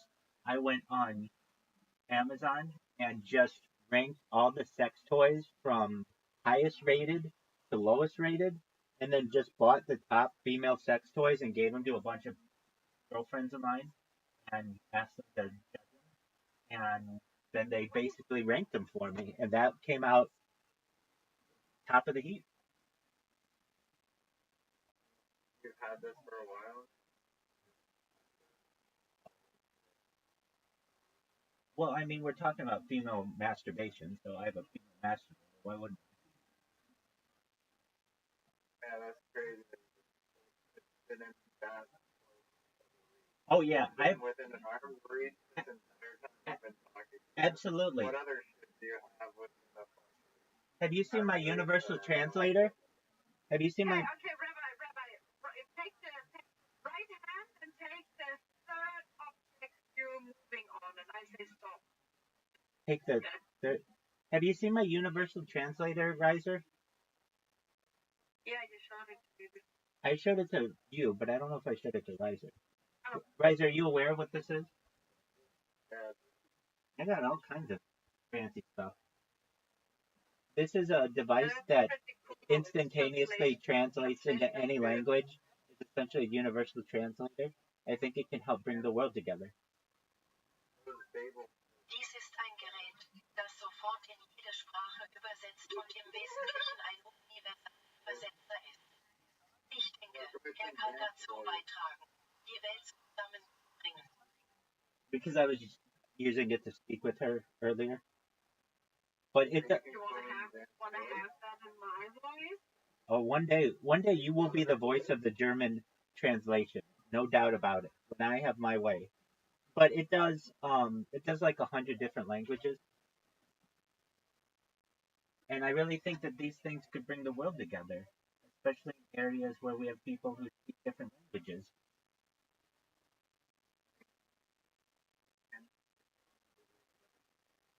Yeah, but not as quickly. Like basically, if I want to talk to you on my phone right now, I have to go to Google Translate, and it doesn't do it back and forth as quickly. This one is just a push of a button, and I think that's a lot faster. Yeah, I mean, do you need for the translator internet? It has a Wi-Fi or it can use cell phones. Yeah, but can you use it offline? You can use it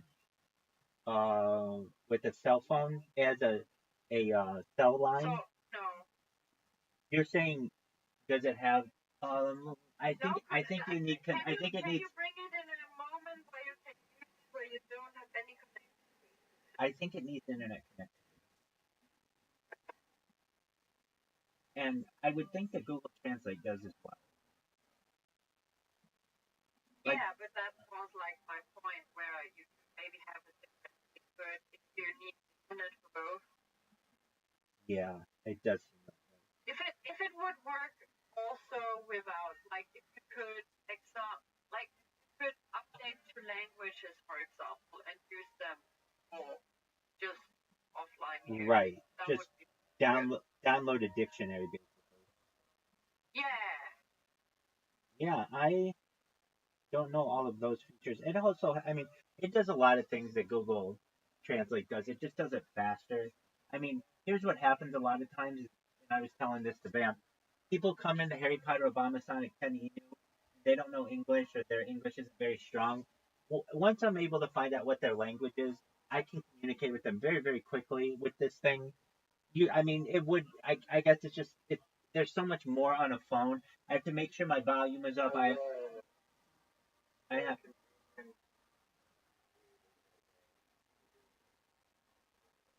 yeah. And I don't know about the accuracy of it that well, but usually people say it's pretty accurate. It's only 40% accurate. I think it's more than that, but it does. I mean, it's not perfect, but neither is Google Translate. Um, but it's just kind of a. I mean, like to buy someone a smartphone, usually like a few $100s. These things, I think we could get down to being under $100 and give them away to people, and really solve a lot of the world's translation.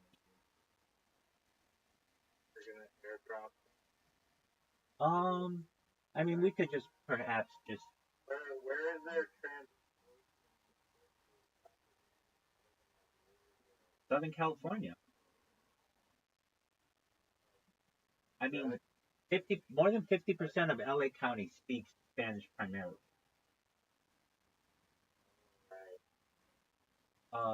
At least, at least, Or if you go to a restaurant in Quebec. exactly.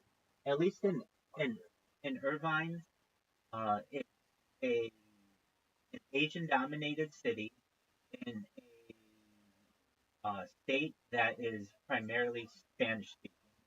So I mean, really, to speak English in some areas of California and other places in the United States, you are a minority. So if you want to communicate with people, you need to be able to speak their language. Yeah, makes sense. And but like what you said, in war areas, I think it would be very helpful.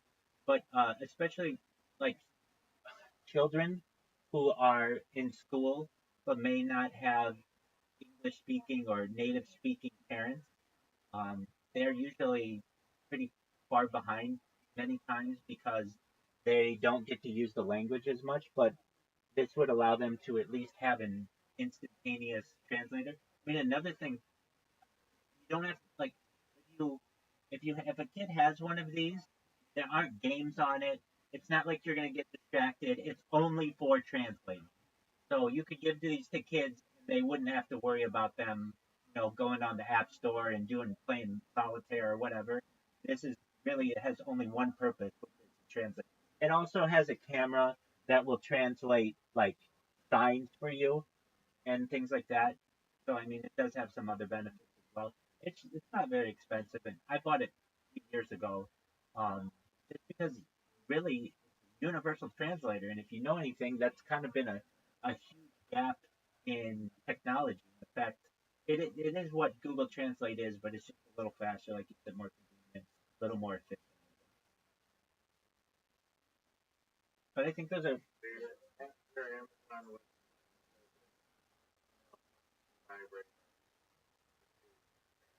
I have a joke that I make about these things.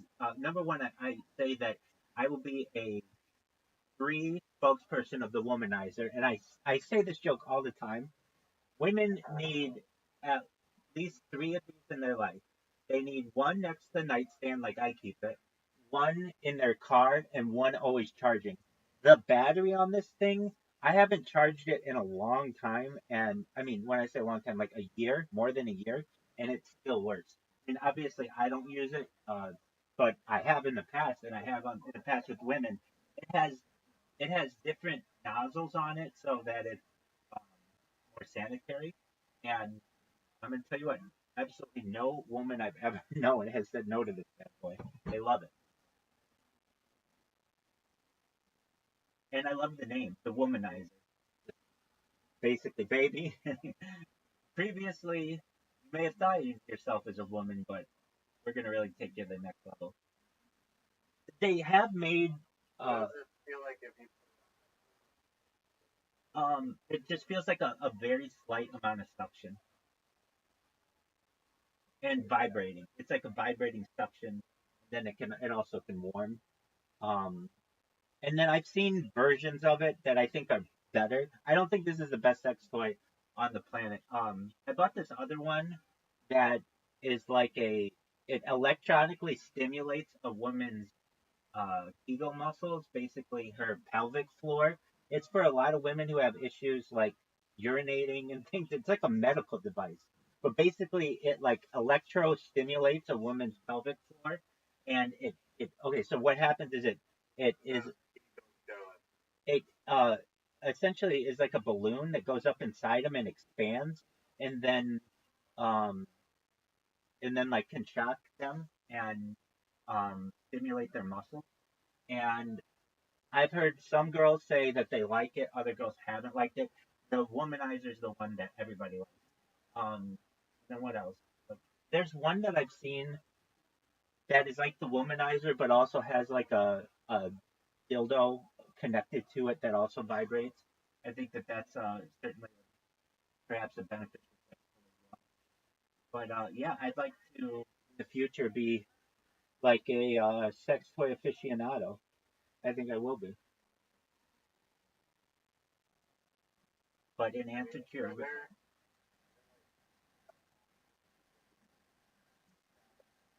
yeah, there's the Adult Expo in Las Vegas every year. I mean, I'm sure they're all over the world, but that's the big one.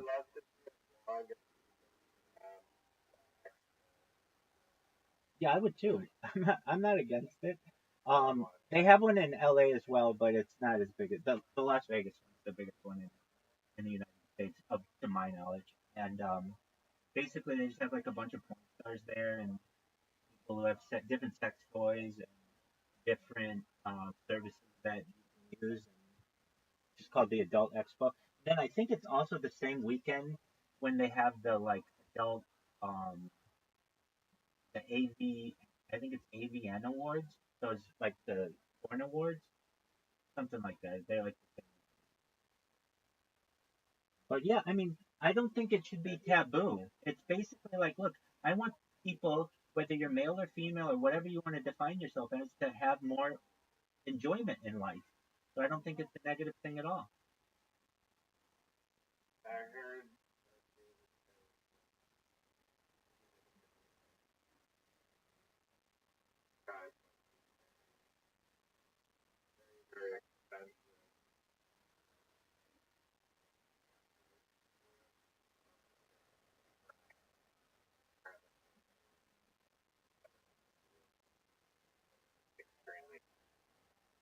I got one earlier this year that, like, I've had them in the past.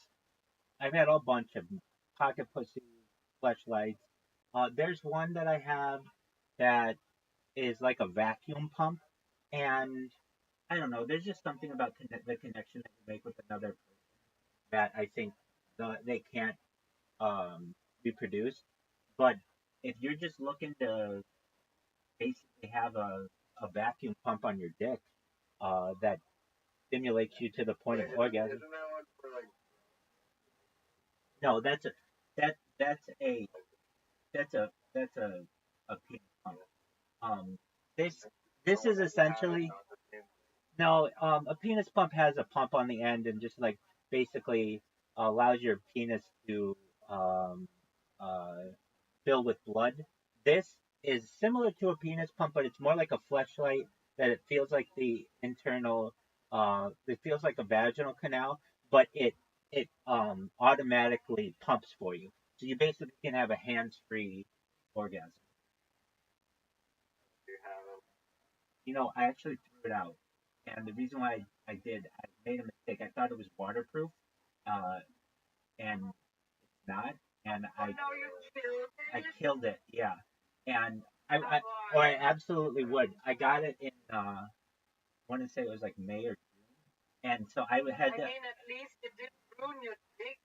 exactly. Meant for the water. Exactly. I would show it to you. I used it a whole one time, and I was like, "Oh wow, this is great! I can run it underwater like a flashlight. You can run out underwater." And I figured, "Oh, it's waterproof," Yeah.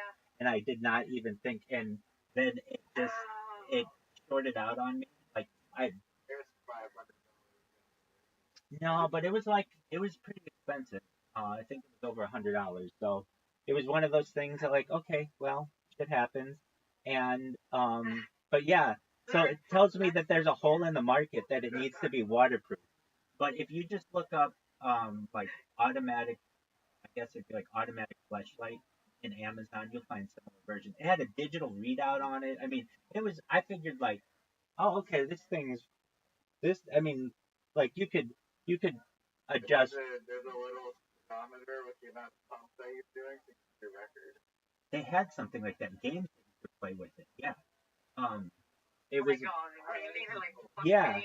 yeah. So like it could go by like beats per minute, or like you could adjust the suction amount. Trying to think what else you could do with it. I think they are making them so that they connect to Bluetooth and whatever you're watching. Yeah, man needs Bluetooth. Yeah, exactly.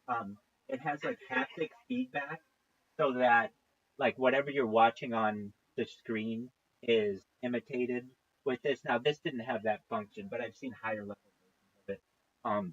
I could probably even see in my Amazon. This is a different phone than what I ordered it on, but um, yeah, I mean, I was curious to see, and it came in a very discreet box and everything. You'd never know it. But I can't believe I was so stupid that I'm just like, okay, I'm gonna treat it like a fleshlight. And what do you do with a fleshlight? You can clean it out. And so I figured, okay, I'll just clean it out. And then not thinking That's strong. Yeah. this thing has all kinds of electronics on it, and perhaps I really think it probably could get pretty wet, but I got this thing soaked. So um, yeah, it was just. But Short circuit in your brain.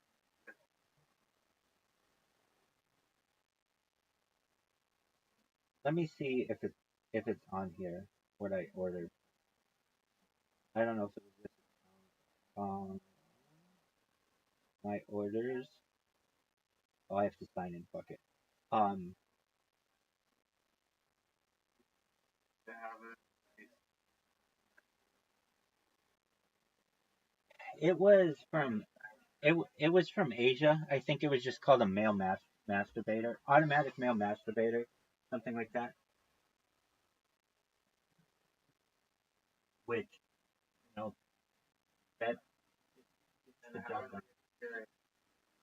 Um, I I'm really good. Let's just say I'm undefeated when it comes to that world. in terms of sex, it's not as, in my opinion, not as good as sex. Yeah, so honest. And in terms of sex, I really don't think it's better than sex, just because sex has so many more elements to it. Um, but if you were like, if you had never had sex, you would think it's the best thing in the, in the world, I think. But yeah, I mean, it's just basically like an automatic pump, and with a fleshlight on it, and had just a bunch of settings that they had. And so, like, if I would say, no, that's enough, and turned it on, and not under the sink. I washed it out and like dried it and everything, and turned it on, and noticed that the digital screen started like short circuiting, and I was like, oh shit. And then I'm like, I've read about people who have returned things to Amazon. I wonder if it's possible. And I'm like, well, I don't think it is, because I don't think they accept that kind of stuff. So I don't really know what to do with it. So I just threw it out. It's not like I'm going to keep a machine and just do this with it. You're gonna repair it, take it apart, solder it, Probably less expensive to find. order mother. Yeah. So would I buy it again? Um, the one-time experience kind of gave me what I needed from it, and it was like, okay, it's still not better than sex. So, like, I remember reading the reviews, and they were like, um, as close to the real thing as you're gonna get, and I think that's probably pretty accurate. But again, sex is just more enjoyable. But for someone who perhaps had never had sex, yeah, it's probably the closest that you're gonna get to it.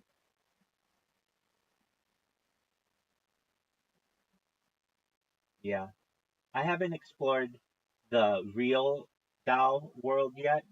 I don't know. I mean, perhaps in the future, I might be their test dummy. But that's basically, I think, the next. Yeah, exactly. I'm not only the president, but I am a customer. I Talking to market, and I was like, that's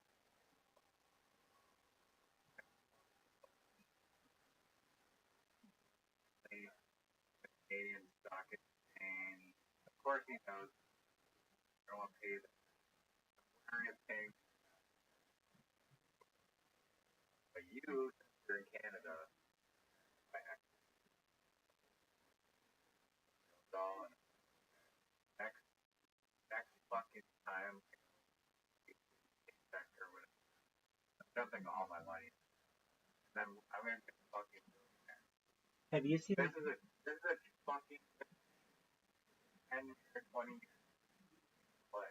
have you seen that there's like Yes, but there's a Family Guy about this where essentially something along these lines where they go into the future, and basically overnight all of the shipping starts being real dolls, like in all the warehouses. It's the only thing that Amazon can stock, and I mean, I really think that that's the future. They make an automatic masturbator, um, in like sperm banks, because it's seen as a more perhaps sterile way of getting semen from someone, and I could see that I could see them putting those things up like massage parlors around, just where you got to work one out or whatever. You just go to this place, go into like a little, uh, not cubicle, but like a little room, get out your kicks, and then leave.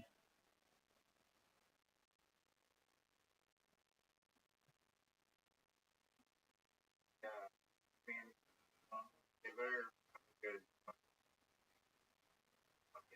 Well, let's say for the world, it should be waterproof. Let's make that clear to everyone. Yeah. But yeah, I would say that that is a that's a future for a lot of people.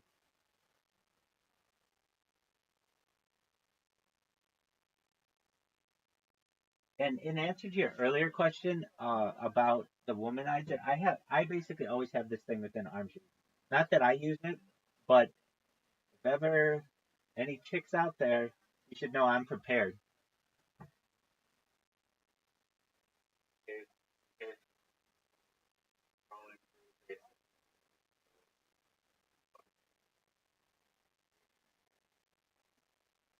Well, the first floor window, yeah.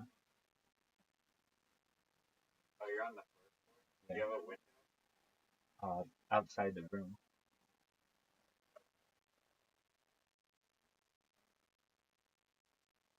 But yeah, in case any. How are your rooms? They're generally good. We're not super close. I've got one guy down the hall who's like from the Philippines. Had another guy next door who was from the Philippines, then he moved out. The guy, like Ukrainian, who lives there now. Upstairs, Is your rent expensive? Or is it? It's manageable. It's like $1,000 a month. Oh, that's Um, here in Canada, in Vancouver,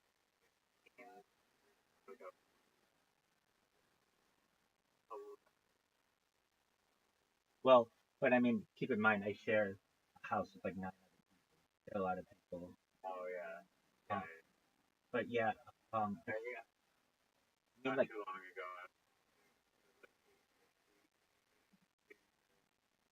I was roommate. gotcha. But they speak English, but not. Later, did you with us trans? I have been impressive to them. I used it for Farsi. And yeah, I use it for Ukrainian probably as well. Um, one of my roommates is studying English, so he likes to use English. He's studying it, and so kind of like it helps him. And then the people who own the house, they speak English pretty well, but they speak Farsi as well. So, but I've shown that to them, and I've shown it to some people who live here, and it's impressive. I mean, they're basically like, "That's great," and it's great that it works. The issue arises where, okay, like they want to talk back to me, which isn't hard. You just have to press one button and it flips it. So it knows Dutch or Dutch. I'm sorry. It knows German, and it'll like. So if I'm talking to you, I do English to whatever language, and then if you want to talk, you do it in reverse. So it's very easy to flip it, but generally they know English well enough to be able to communicate with me. Usually, like minor things, whatever. These aren't like super deep conversations.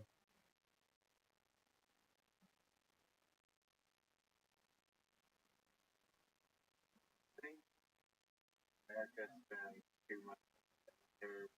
Absolutely. Yeah, it's more than like 50% of our GDP. Incredible. That was even more than Oh, it is. It's like close to like 70. Um, and that's crazy. it is. And the worst part is the Pentagon, so our Department of Defense, has failed its audit 7 years in a row. It's never passed an audit ever, and there's no accountability for this. Usually, if you can't pass your audit, you don't continue next year. But it's not like we can just stop the military. So I lost probably some of them say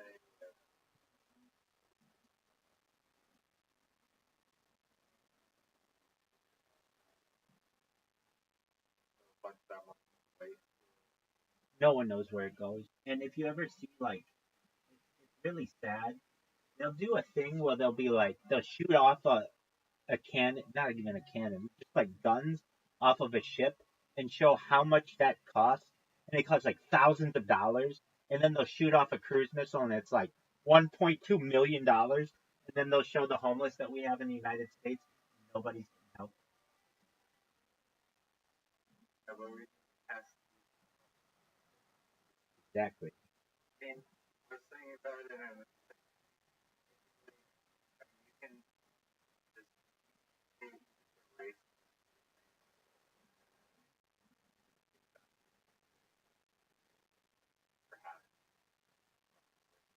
Well, I've made this argument that We should just cut defense spending, aside from people's salaries, for 1 year. It's like we still have F-15s and B-2 bombers and all the guns and stuff. Just don't buy it for 1 year and give all that money. No, I don't think we have all the nukes that we need. Exactly. We need more nukes. Exactly. We Just have all the nukes. and if we Anyone- do, That's all I just do. buy them in 366 days. But for 365 days, if we could just not buy new shit and give that to the homeless, we would have. Well, I read this. The Department of Education, all the homeless would be housed, and they'd have really nice houses. And then in addition to that, you could pay for the entire Department of Education for like 75 years. It's Yeah, like how much money is $1 trillion? like $1.2 trillion a year, which is just There's this guy who had a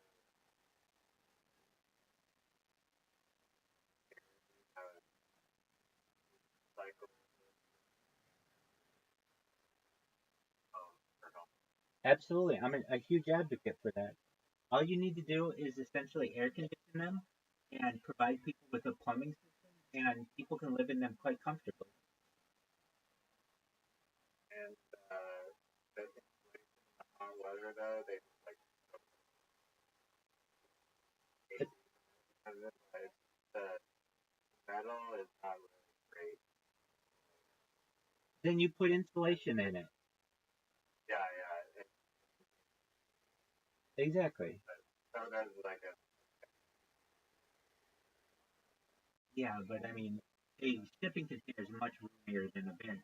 You can raise a family in a shipping container. A shipping container is basically like a mobile home. Insulate it properly. Make sure that it has heat and air conditioning, and put solar panels on the roof, and it can last indefinitely. yeah, pretty nasty. There have been there have been arguments that have been made that that's what needs to be done. I'm a huge advocate of that, especially in a state like California. It's so big, and just basically people only live on the coast, and you have all this desert that could be used. It's really unfortunate, and really just the entire United States. I mean, we have of the western states, more than 50% of all the western states are just federal land that don't do anything. I mean, I'm not talking like national parks. I'm talking like military bases or just federal land for bombing. Like, we don't need to use all this land for bombing. We can literally house every man, woman, child multiple times over in this country, and then invite other people in to live the American dream. I'm an advocate of all of that.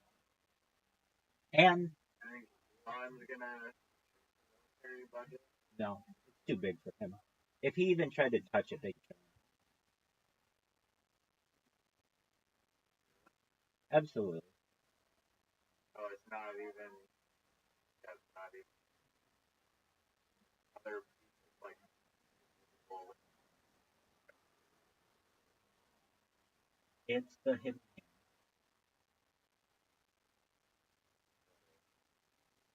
And I mean, look what they did with this United Healthcare CEO. They'll do the same thing to him. I mean, if you want to get to someone, And what about say I don't know,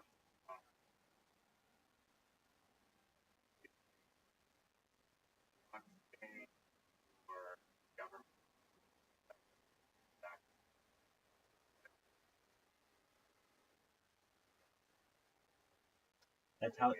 that's how it should be. But since World War II, the military-industrial complex that President Eisenhower warned us about has basically run amok and has essentially created a black budget that no one is allowed to keep track of. so yeah, that's the crazy part of the zero. Right? It goes And no one to be like I don't know.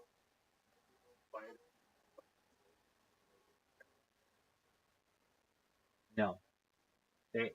I mean, like maybe 5 people in the United States are fighting for that, maybe 10. I mean, it's like not a lot of people.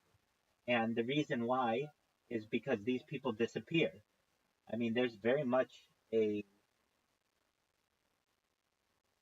anti um anti what would I call it, like muckraker mentality, and um anti how would I say it? Like people who are what are known as like um uh what is it called, like deficit hawks. There used to be people called deficit hawks who would like call on the federal government not to spend so much, and they have basically been eradicated with after the pandemic because the government just kind of expanded and just spent all this money on the pandemic and went into more and more debt. Every 100 or so days, the United States gets another $1 trillion in debt. I mean, when that happens, you get runaway inflation. It becomes the Weimar Republic.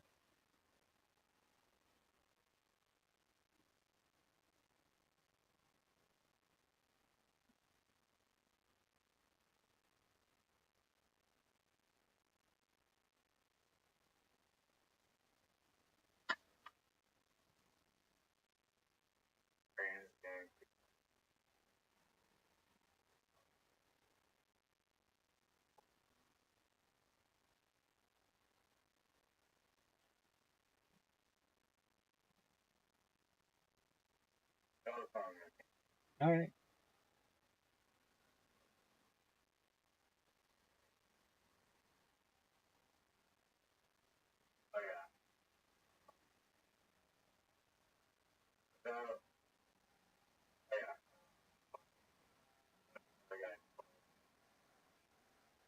Yeah, I've heard of them.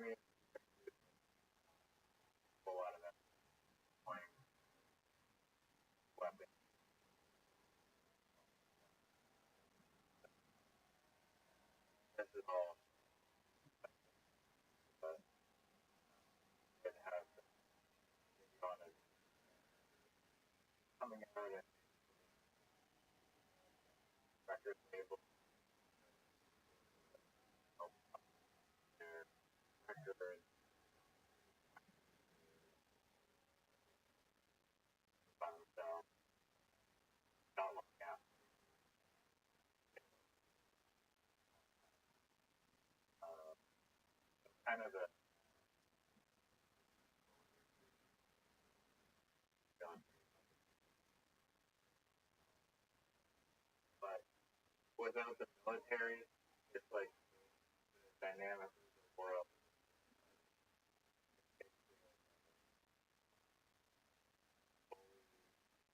Not even bully, hunger, power, bullet,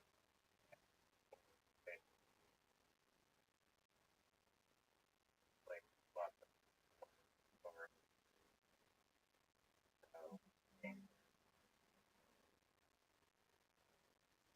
power,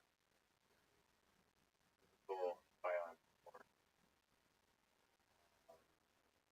So, so if you just cut the military spending, other countries, okay, now you're gonna save you and take over your country, and so you're gonna attack some NATO country, and Ukraine. So, as much as it would be nice to chop the nose, No, no, you what's could gonna be absolutely do great it. also, Remember all what the I other said. countries, Remember, also kill them with 2024 weapons. You don't need 2025 weapons. You still have the largest military in the entire world.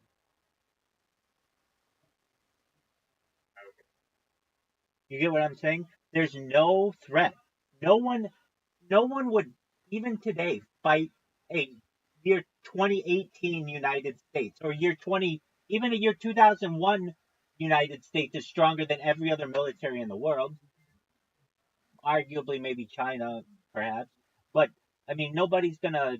Even if it's just 365 days of no spending. I don't understand why that would be considered um,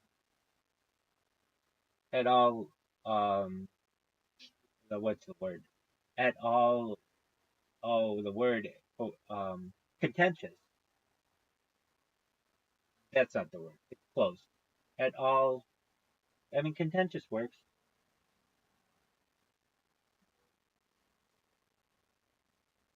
And it's not like you're going to get invaded. It's not like I said you have to throw away all of the weapons of the world, or all the weapons that the United States has. No, you just use last year's model basically for 1 year, and you can pay for education of every child for the next 75 years and house every single man, woman, and child. Yeah, let's look up how much it is.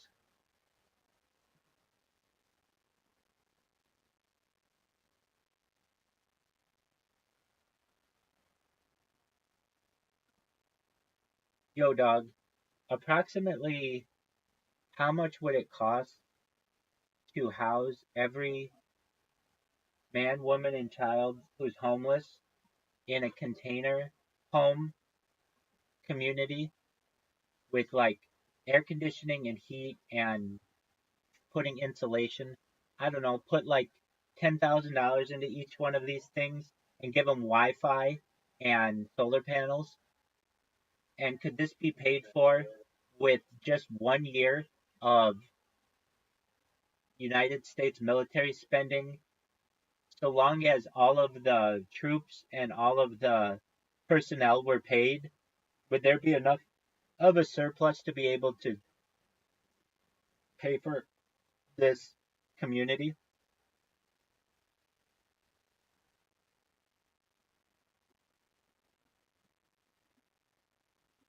Let's break it down.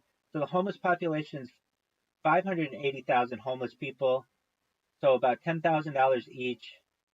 The U.S. military spending, they say, is 858 billion, but it's more than that. It's a lot more than that. So yes, the U.S. could easily afford this project within 1 year of its military budget. How much would it be?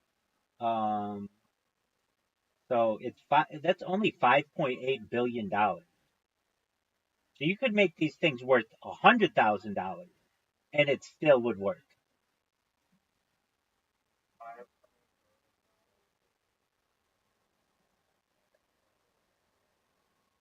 Absolutely. But no, think about it. It wouldn't just be a container home. Every person could have $100,000 house, and that would still only be $58 billion.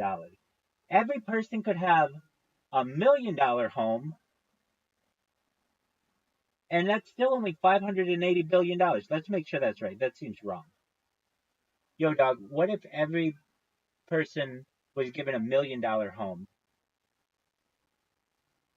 Would that still be less than $858 billion? All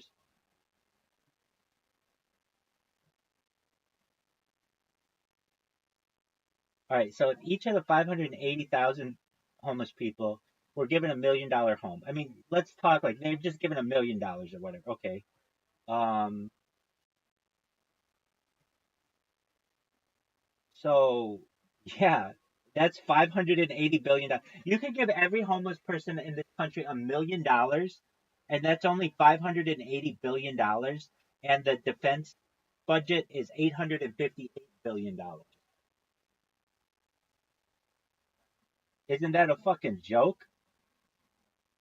So you would still have $278 billion left over.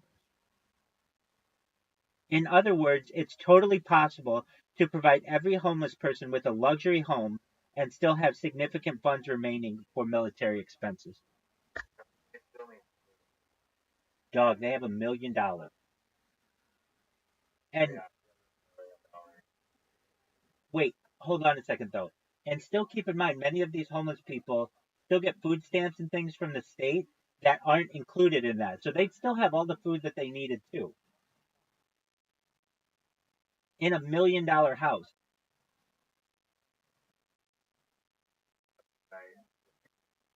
Dog, isn't that is just an absolute slap in the face to this country.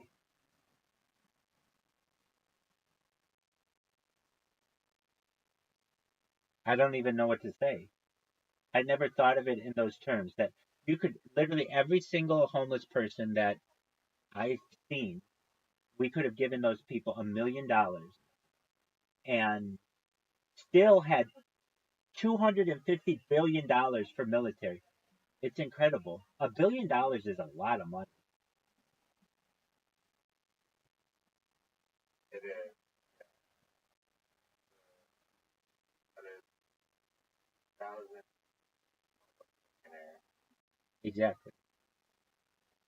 So 580,000 or 580,000 homeless people in the United States, each one could be given $1 million, and we'd still have $250 billion to spend on the military. And that's just for 1 year. You could still spend $858 billion in the future. It just shows you that the system is fucked. And they're just lying to you. Even if there's a more sustainable approach, but maybe it's like something a whole year about spending by dollars. All we're saying, it's not even, it's $858 billion. I mean, that's like on the low end. And that doesn't include the black budget, which gets into the trillions. Just for a moment, let's just look up the black budget. Yo, dog, approximately how much is the black budget of the United States every year? I know it's a black budget, so it's not tallied, but I've heard it's somewhere like $1.3 trillion a year. Can you please give me some estimates? You're right. The black budget refers to classified secret government spending, particularly on intelligence and military operations, which isn't fully disclosed to the public. Exact figures are not officially available. But yeah, I mean, it's 1.3 trillion figure you mentioned might be for a broader and speculative estimate that combines multiple forms of secret spending, including black operations, military, and defense spending.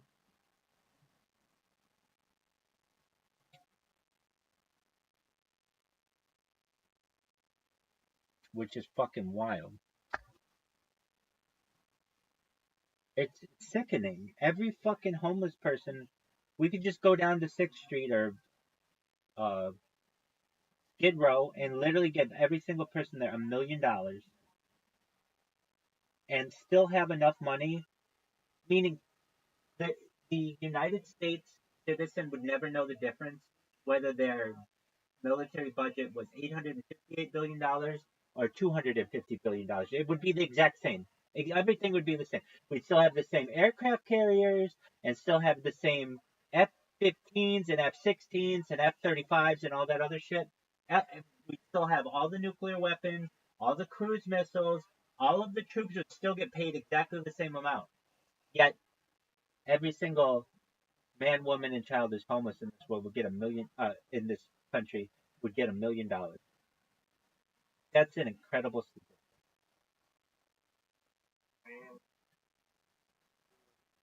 Objective good. Argue the whole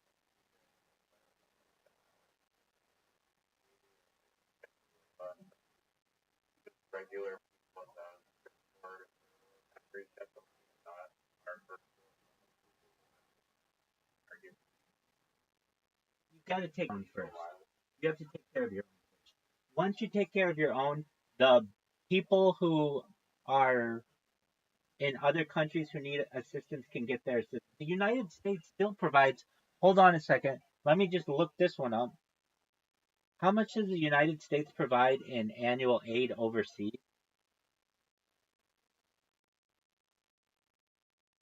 Okay, so $50 billion at least. So hold on, let me look at total. 50 billion. Okay, so that means, I mean, like there are 8 billion people in the world or whatever. That's not a whole lot. That's only like 6 billion, $6 to each person. But that's what we're already providing. And $6 to the world actually would make in some places a big difference. Like when you're making like less than $1 a day, or even less than that. And a lot of these would be families, so one family might get, you know, $30, $40. That would make a significant difference. For 1 year. No, no, no, no, no, no. That's what we're already doing. That's not getting into the military budget. That's just what the United States people give away to the world a year. But what it really goes to is military contracts.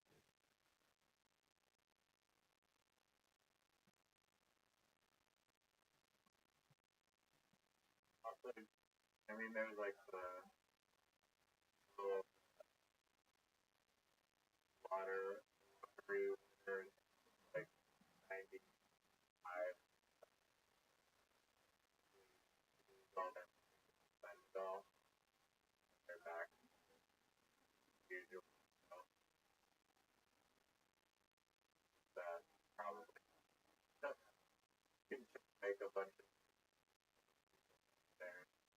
So I think fast parties that will be homeless. I disagree with that.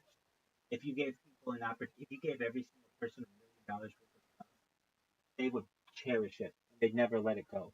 I think that it is incorrect to think people would just waste it. It's not $1 million of money, is it? 100K there. Okay, so it could be either. Or do you trickle it out to them? No, trickle sucks. No, it's just, hey, you're homeless. Here's your $100,000 shipping container, and on a piece of land that's worth $100,000, and here's your furniture that's worth $50,000, and all your electronics that are worth $50,000, and a food stipend of $100,000 a year, and then here's another $500,000 a year to do whatever you want. 500K. I mean, that's what we're really saying here, and the United States would never know a difference, and the, we would never get invaded. We wouldn't have to worry about the boogeyman coming to get us or any of the other things that they want to say on television. It just shows that the system is rigged. Now, the one thing that I disagree with in those calculations, I think there are more than 580,000 homeless people in the world or in the United States. But if we're using that calculation, then each one of them could get $1 million. That's it's incredible.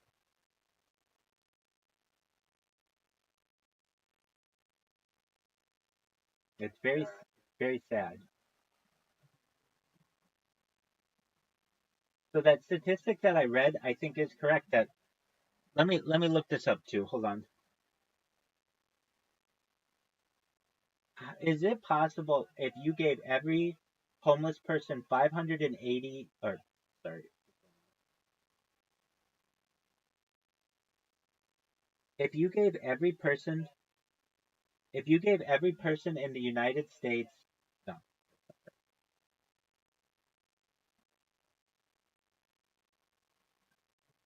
if you gave every homeless person in the United States $1 million, could in addition could you fund the Department of Education for 75 years, all for less than $800 billion?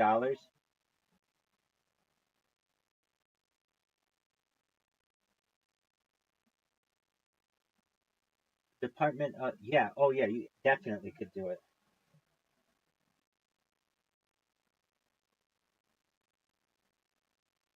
One moment though, it depends what you consider with the Department of Education.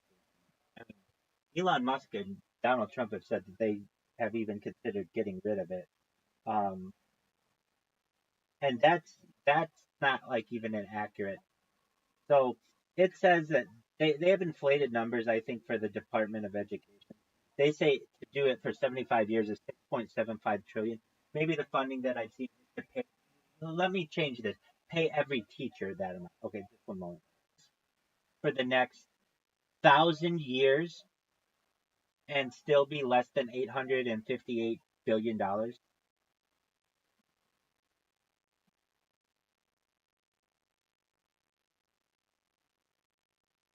Okay, they could. Okay, the okay. Um, yeah. Okay, so maybe not 1,000, but you could pay. Okay.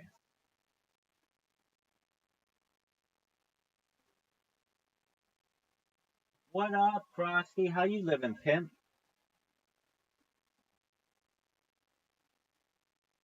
Yo, could you take and give What's up?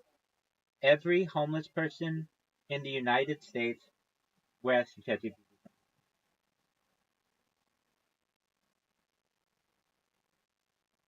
could you give every homeless person in the United States $1 million and pay the teachers' salaries of all the teachers in the world for how many be in the United States?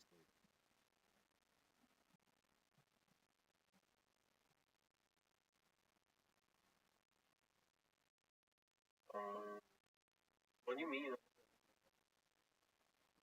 So we were talking about military spending in the United States, and you could give every homeless person in the United States $1 million and still have $258 billion left over for military spending if you just um, cut military spending by like 2/3 for 1 year.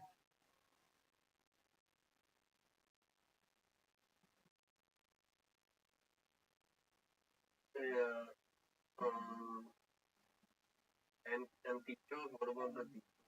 Oh, so and I was just seeing for how many years you could pay their salaries. So let's go. Here we go. For how many years could you pay all of the teachers in the United States at an average salary of $60,000 a year, in addition to giving every homeless person $1 million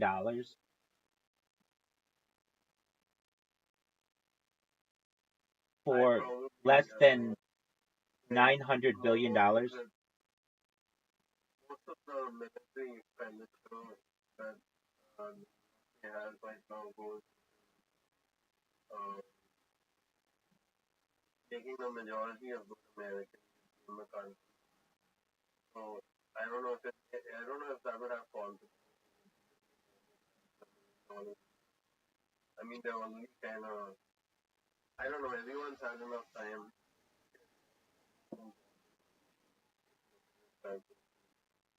So, and as for the teachers, I don't know. I don't like it. Uh, that's basically it.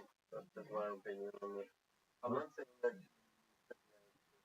I don't know, rid of all these other people that just for the sake of it.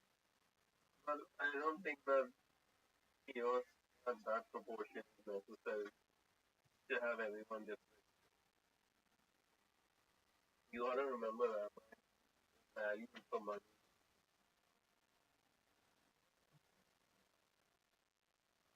It looks like, according to ChatGPT, you'd be able to give every homeless person $1 million and pay every teacher in the United States strictly from this budget at least uh, like $100,000 a year for at least a year. Yeah, but the, see, the thing is, you guys in the LGBT, whatever, you guys want equality everywhere. Frosty, Frosty, Frosty, Frosty, Frosty, Frosty, Frosty. This has nothing to do with LGBTQ. Nothing. It has to do with homeless people. Okay. Alright, still, I mean, what is the value of the money then? How much is the dollar? It would be worth exactly the same amount. We're already spending it. It's just for the military. See, this is the thing that the problem is that government can't be like voted in this way. Like if you say everyone's corrupt and everyone's a dipshit, and then you give everyone money, everyone else will be a dipshit. Well, that would cause an issue. Basically, why would you want to work your normal job if they're giving homeless people $1 million each? Exactly, and what are you gonna do without it?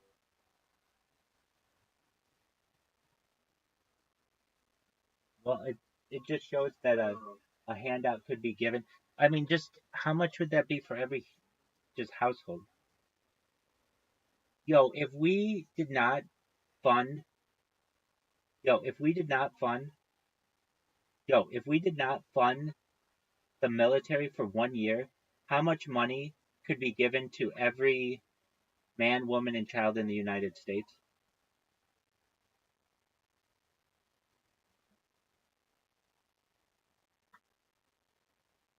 Everybody would get like $2,500.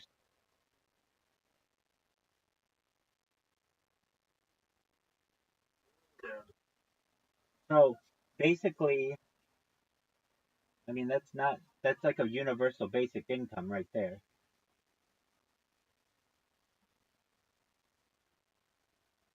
Yeah. It's just something that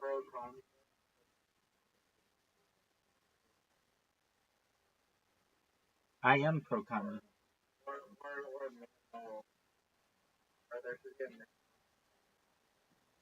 I'm in agreement with you on that.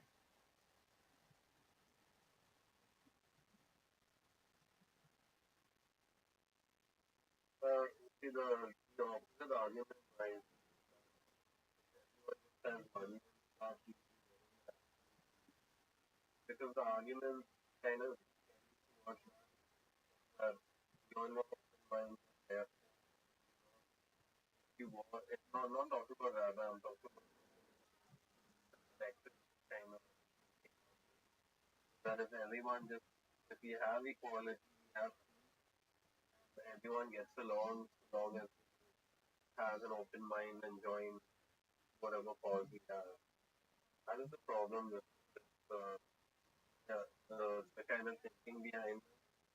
And people who have kind of passion, with pop culture or just general uh, criticism of any sort, or number three, which is like uh, sexual liberation as a forefront, all this, all this is imagination.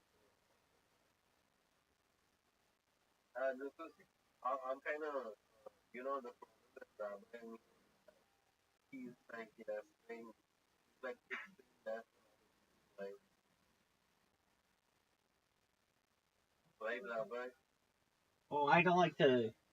I tend to think that I'm neither, but if that's how it's defined, then I can see that.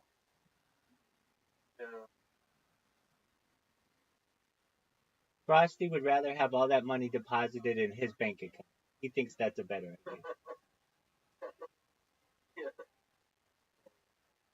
But it's kind of, it's the way world, if you follow the one you have to follow, it's the world, because it will make no sense. Right now, everyone fighting for abortion, whatever the heck has, uh, they're all on the right side, whatever current American soon to become American history, I guess.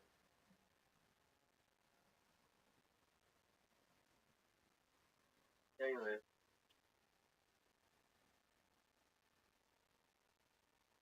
What's good in your neck of the woods, Frosty?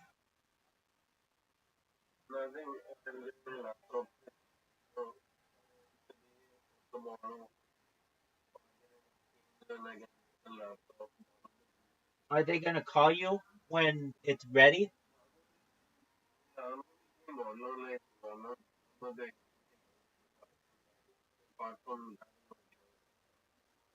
And you're gonna play it in here?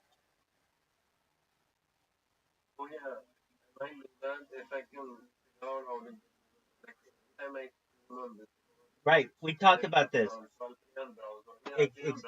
Exactly. And you're not the only one. It slows down. It Discord. I really mean this has slowed down every computer I've ever had. Sometimes like brand new computers just are brought to a standstill because of it. It's it's very heavy.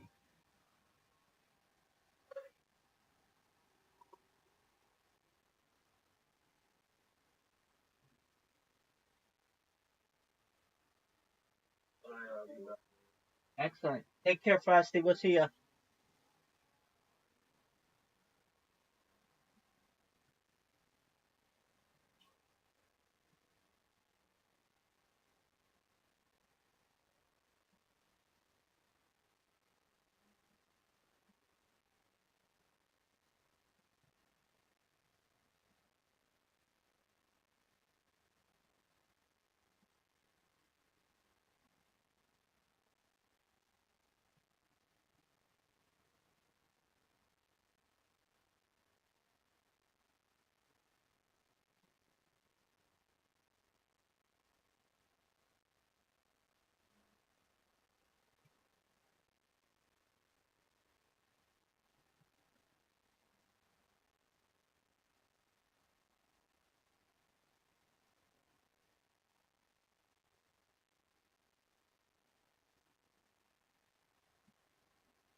You mentioned that order might care of that. So what role does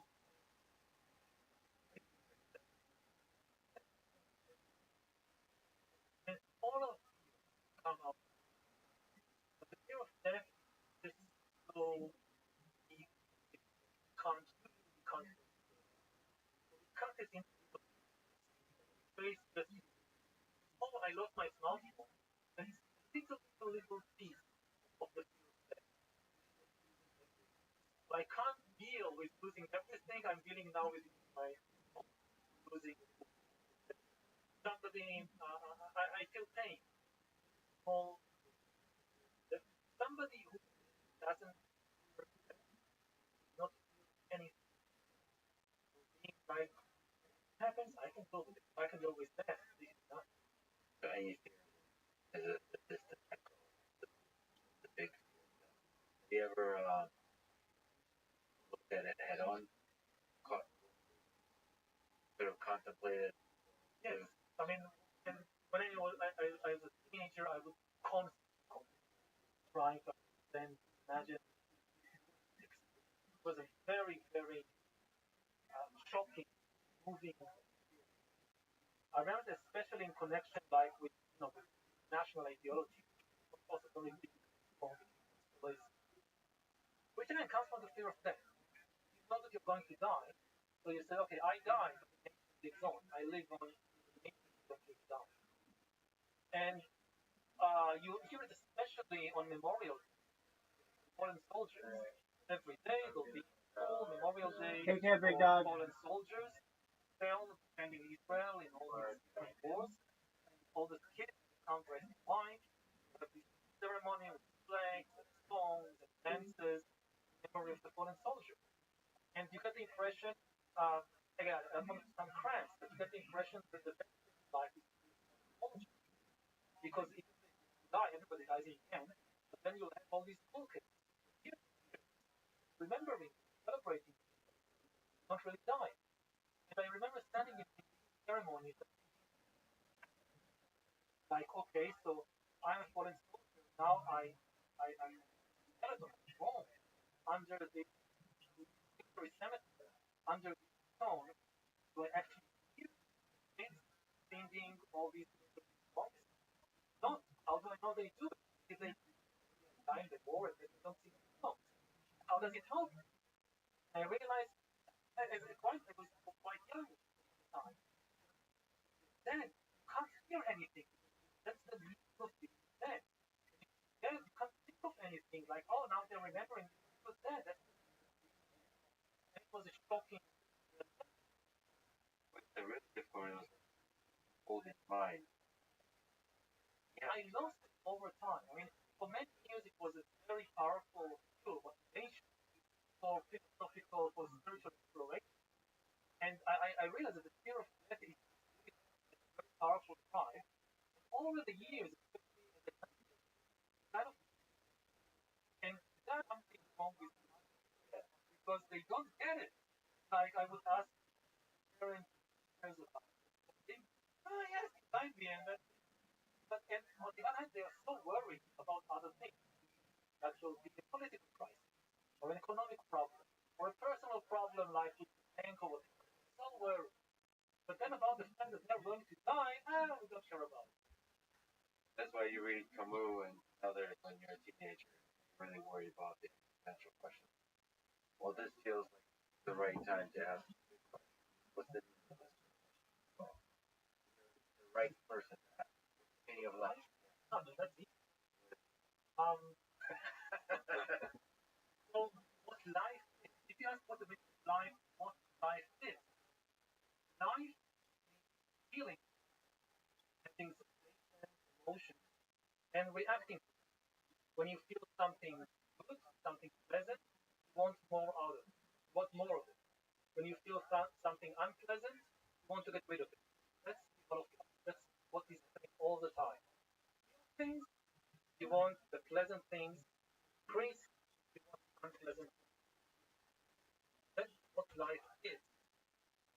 Ask what is the meaning of life in a more kind of philosophical or spiritual question. The real question to ask what kind of answer most people expect for. And that's always the wrong answer. Most people expect the answer to the question what is the life of big drama, that this is the plot line and so role in the story, this is what you have to do. fine, you do the thing that and this is human interaction. And to really understand life is not a story. The universe does not function like a story. So I think to really understand life, you need to observe it directly in a non-verbal way. Don't turn it into a story. And the question now is what is suffering? What is causing suffering? You know, the question, what is the meaning of life, will take you to fantasy. You want to stay with the reality. The most important question about the reality of life, what is suffering and where is it coming Answer that non-verbally, so it's touched. from? Yes. When you suffer, try to observe what and what not.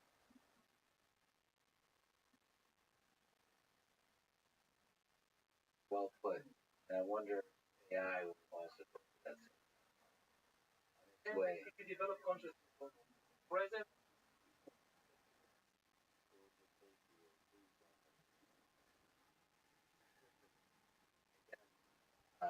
As I've mentioned, I'm a huge fan of yours. Incredible work. Uh, conversation a long time coming. It's